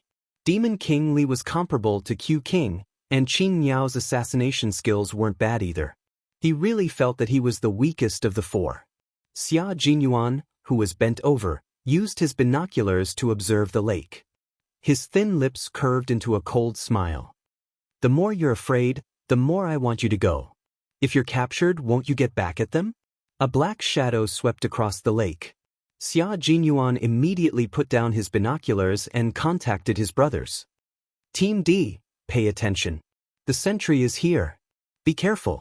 Whoever becomes the first captive will run 20 kilometers with weights. Even if you have to die, you have to finish it." Chapter 1639. All the members of the Snowfield Brigade shuddered. Q King could be so ruthless that he could peel off a layer of skin. 20 kilometers was nothing. What mattered was how much weight they had to carry to complete the 20 kilometers. "Pigeon, White Crane, you two go lure the enemy." Xia Jinyuan lowered his voice and arranged for the battle. The two of them were good at fighting in the snow. As long as they were in a place with snow, They would be no different from fish in water. Only they would be able to discover the enemy. By arranging the two of them to lure the enemy, Xia Jinyuan wanted to start the captive plan. After the two of them left, Xia Jinyuan spread the battle map on the snow and looked at it. He frowned slightly. The fifth combat zone covered a huge area. Why did he feel that the command center was going to do something else? Only 2 teams were allowed to complete the hunt. Wasn't this a little too easy? I'm afraid the command center will do something else.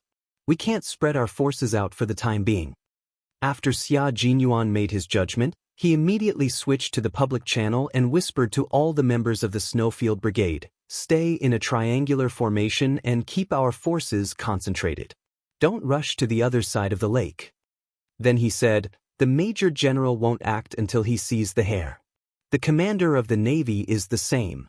The 5th combat zone is so big that it's impossible for them to only arrange a simple hunt for both sides. Brothers, gather your forces together just in case." Just like the Storm Commandos, they also completed the hunt in groups of 2. No one stood still and waited for the enemy to come to them. Everyone was moving and completing the hunt in their own way. Li Jinyan was also spreading the battle map on the ground. His fingers wearing combat gloves moved across the entire 5th combat zone. Finally, he asked Yi Qian, "Do you feel that this hunt is too simple?" It was so simple that it didn't seem like the commander's style. Yi Qian didn't know how to answer this question. This was her first time participating in a competition like this. She shook her head and answered truthfully, "Sorry, this is my first time participating in a competition like this. I'm not too familiar with the combat styles of the 2 leaders of the command center, so I can't give you any advice. It's a little too simple. The commander's style is to be more aggressive towards the end. Now it's a bit like boiling a frog in warm water." After Li Jinyan finished speaking, he contacted the whole team. "Gather the troops. Big Eel, stop luring the enemy." Fighting in the snow was the weakness of the Storm Commandos. They were much more cautious than the Snowfield Brigade. Looking at the red and green dots representing the 2 armies suddenly slowing down, the Marine commander sighed a few times. These 2 guys are really a bit difficult to deal with. "It's done, old dong. It's about time. Just tell them the battle requirements." Major General Lu saw the look of pity on his face and could not help but shake his head and laugh. "A simple hunting operation is too simple. According to our training style in the past, they will definitely figure it out." Just as the members of the 2 teams were guessing that the command center might have further instructions, the latest instructions came from the command center. There was a final position in the 5th combat zone. Whoever could enter the final position first and finish off the 2 platoons would be considered the end of the competition. After receiving this order, the commanders of the 2 teams were not surprised at all. Instead, they let out a long sigh of relief. The final position was not in this area at all. There would be an intersection point when they were heading towards the final position. This intersection point was where the 2 teams would first exchange fire. Chapter 1640. Without further ado, the commanders of the 2 teams quickly adjusted their battle strategy. Xia Jinyuan immediately called back the white crane and pigeon while Li Jinyan immediately stopped the baiting tactic and led his team to the final location. The final location was surrounded by barbed wire, and the wire was connected with high-voltage electricity. Other than the members of the Storm Assault Team and the Snowfield Brigade, no one else could enter. There were a few wooden huts inside. These wooden huts were used by the forest police to rest at night when they were patrolling the mountains. Now, they had been taken over as a base that needed to be taken down by the Snowfield Brigade and the Storm Assault Team. There were 2 platoons of soldiers inside the base and 2 platoons outside. Each platoon had 30 soldiers, so there were 4 platoons inside and outside the base. A total of 120 targets needed to be taken care of. The 2 teams needed to take care of the soldiers guarding the base before they faced each other. At this time, both teams were tired and hungry. At the same time, their physical strength was severely depleted. The command center did not give them much time to rest in order to better understand each team's combat ability. The 5-day competition had to end by 6 p.m. the next day. If both teams failed to take down the base, both teams would lose. The temperature inside the wooden hut was slightly better than outside, but the north wind still came in through the gaps in the wooden hut. A sentry pushed open the wooden door and walked over. He patted the snow off his body and walked to his platoon leader. "Platoon leader, let's just keep watch for tonight." They had been on guard for 3 days, but they still had not seen the so-called special forces. "Tonight is about right. Stay alert tonight. Don't let anyone sneak up behind you and slit your throat." The platoon leader had been keeping a close eye on his soldiers for the past few days. It was fine during the day, but he was afraid that someone would sneak up on them at night. This time, he brought his soldiers here to broaden their horizons and see how the special forces killed the other special forces. It was really lucky for their platoon to have such an opportunity. Outside the wooden hut, the snowy wind had not stopped blowing. The wind blew into the hut and made the raincoat flap noisily. The platoon leader could not help but stand up and look outside. With such a strong wind, the snow should stop at night. When the snowy wind blew on his face, it was like someone had slapped him. It was painful and itchy. In the end, even his nose was so stiff that he could no longer feel it. Other than Li Jinyan, who was slightly paler, the rest of the water ghosts were all dark. Even if their noses were frozen like carrots, it was not very obvious. Yi Qian was different. When she stood among the water ghosts, she was like a white swan mixed among black swans. Right now, her nose was the most obvious red. Li Jinyan couldn't help but want to laugh a few times when he talked to her, but he restrained himself very well. Yi Qian, who didn't feel cold even after walking for so long, couldn't help but cover his nose. His gloved fingers lightly touched the tip of his nose. He didn't know whether to laugh or cry. He seemed to have lost his senses. He was so cold that he felt like he was touching someone else's nose. "Don't touch it, don't rub it. Go back and take a scalded radish. It'll be fine." Li Jinyan couldn't help but remind him in a low voice. He reached out his hand. They were climbing up the mountain path. The snow was too thick, so they had to help each other. Yi Qian reached out and grabbed it tightly. He pulled his feet out of the snow and walked up with shallow and deep steps. The female soldiers' hands were very small. They were obviously different from the hands of the male soldiers. Sometimes, Li Jinyan even wondered if he would break the bones in her hand if he used a little more strength. She was the only female soldier in the two teams. Facing such a harsh environment, she didn't complain at all. This was indeed admirable. Chapter 1641. After climbing up the slope, Li Jinyan immediately let go of his hand. Then, he gestured to Yi Qian to crawl while he pushed aside a shrub covered in snow and slowly crouched down. According to the analysis of the battle map, the first exchange of fire between the two teams was less than 300 meters away from them. Li Jinyan used the snow and shrubs as cover and carefully used his binoculars to observe the situation in front of them. The mountain was quiet, and everything was silent. Occasionally, snow would fall from the trees, making a dull thud. In the blink of an eye, everything would return to normal. Yi Qian, who had crouched down beside him, said softly, "Q King will not let go of the opportunity to kill our forces.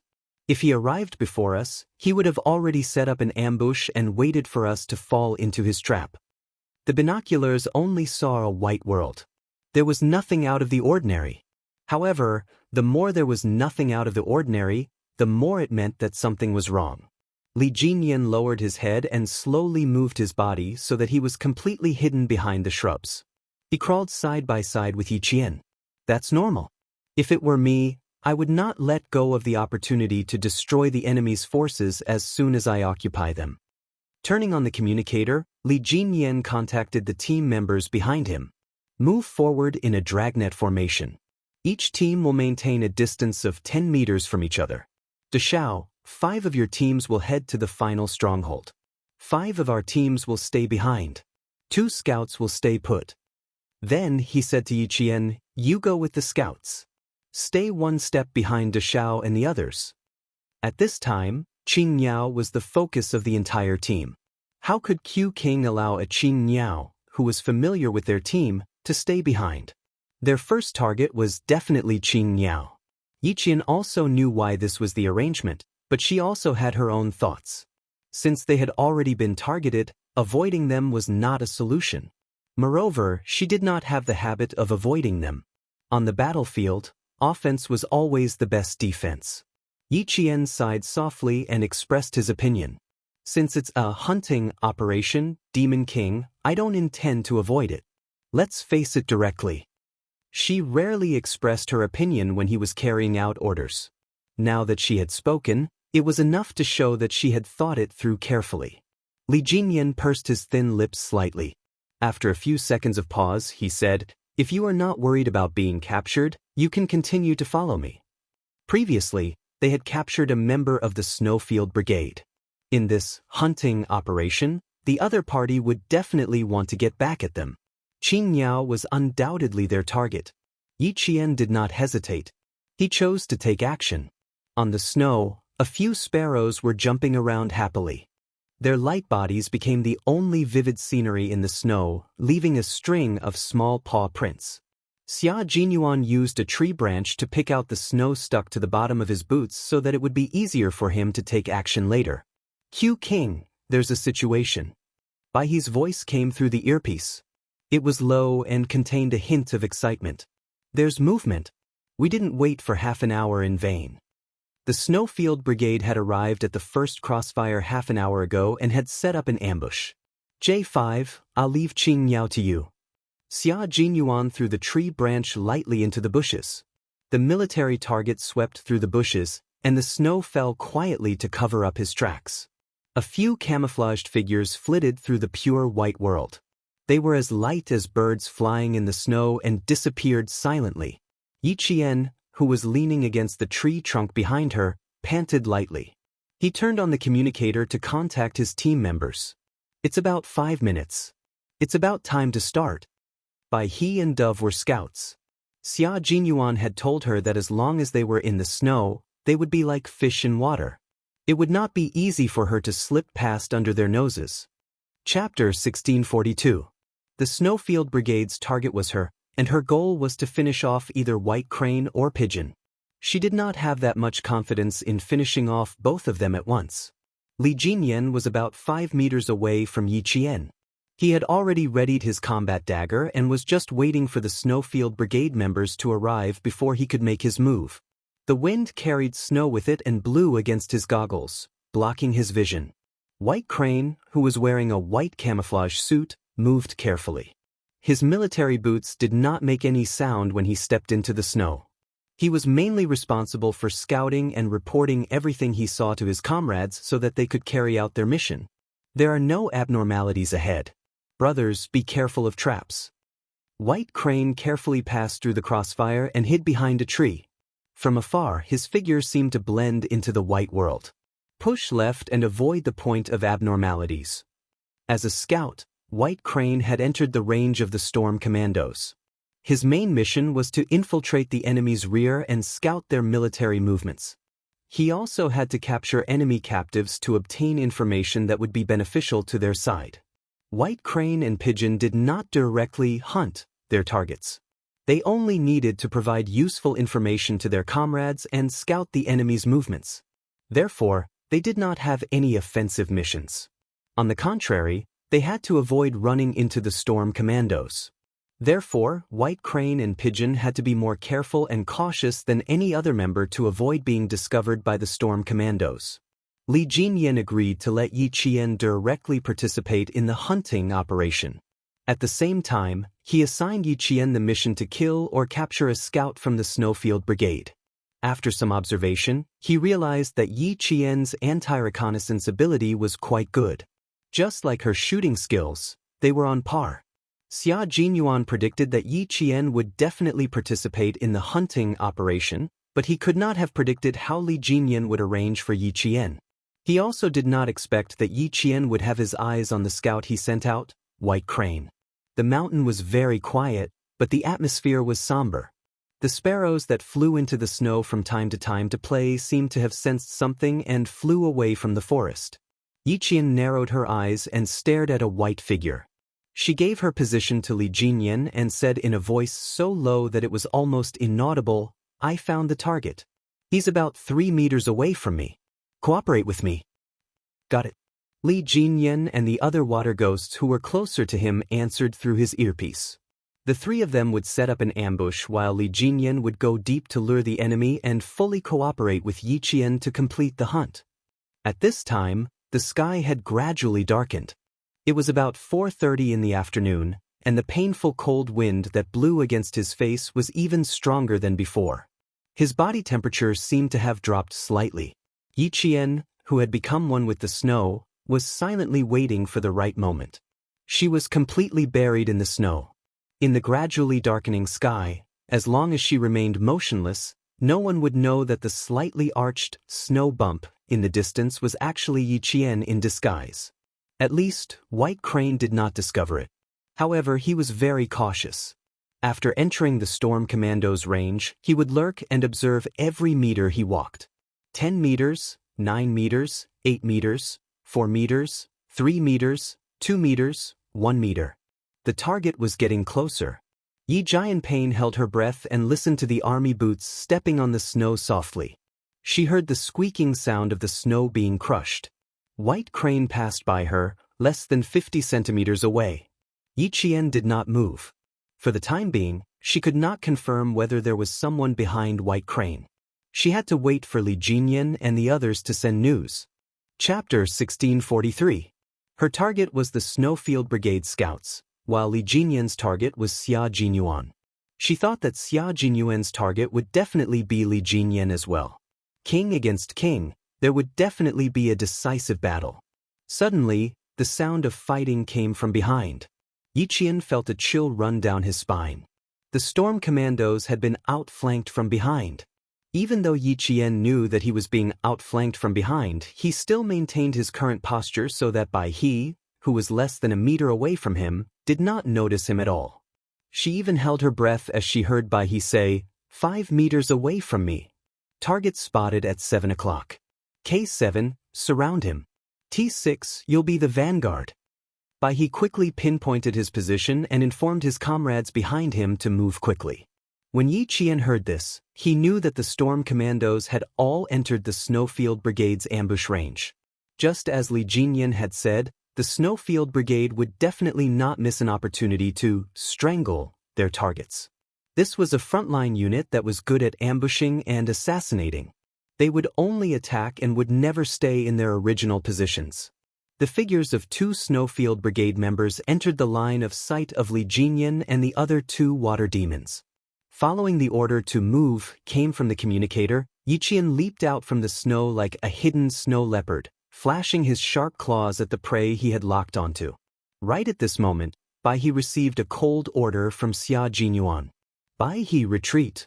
There was no time to explain and Xia Jinyuan ordered Bai He to retreat immediately. But it was too late. Hearing his captain's order through his earpiece, Bai He felt a murderous aura coming from behind him, causing him to quickly leap forward and narrowly avoid the murderous aura coming from behind him. He turned around and saw clearly who the person who had ambushed him was. J5, where did you run off to? Qing Miao has her eyes on me. When Bai He saw that it was Yi Qian, he immediately felt that something bad was about to happen. He had never seen Qing Miao's strength before, but after working with her once, he felt that she was unfathomable. J5, who was about to stuff a ball of snow into his mouth to quench his thirst, choked violently. He contacted Xia Jinyuan, who was far away from him, and said, Qing Miao targeted Bai He. She's really ruthless. She directly gouged out our eyes. Let's take a gamble and see if Bai He kills Qing Miao or if Qing Miao kills Bai He. Seeing that his comrade was still in the mood to take a gamble, Xia Jinyuan raised his thin lips and said with a faint smile, as an instructor, if you get captured a second time, J5, you won't be able to escape a 20-page self-reflection. J5's body shook violently. Although he was an instructor, he was also afraid of writing reports. When he had applied for a transfer, one of the reasons was that he was not good at writing reports. If he was captured again, he would slap himself 50 times.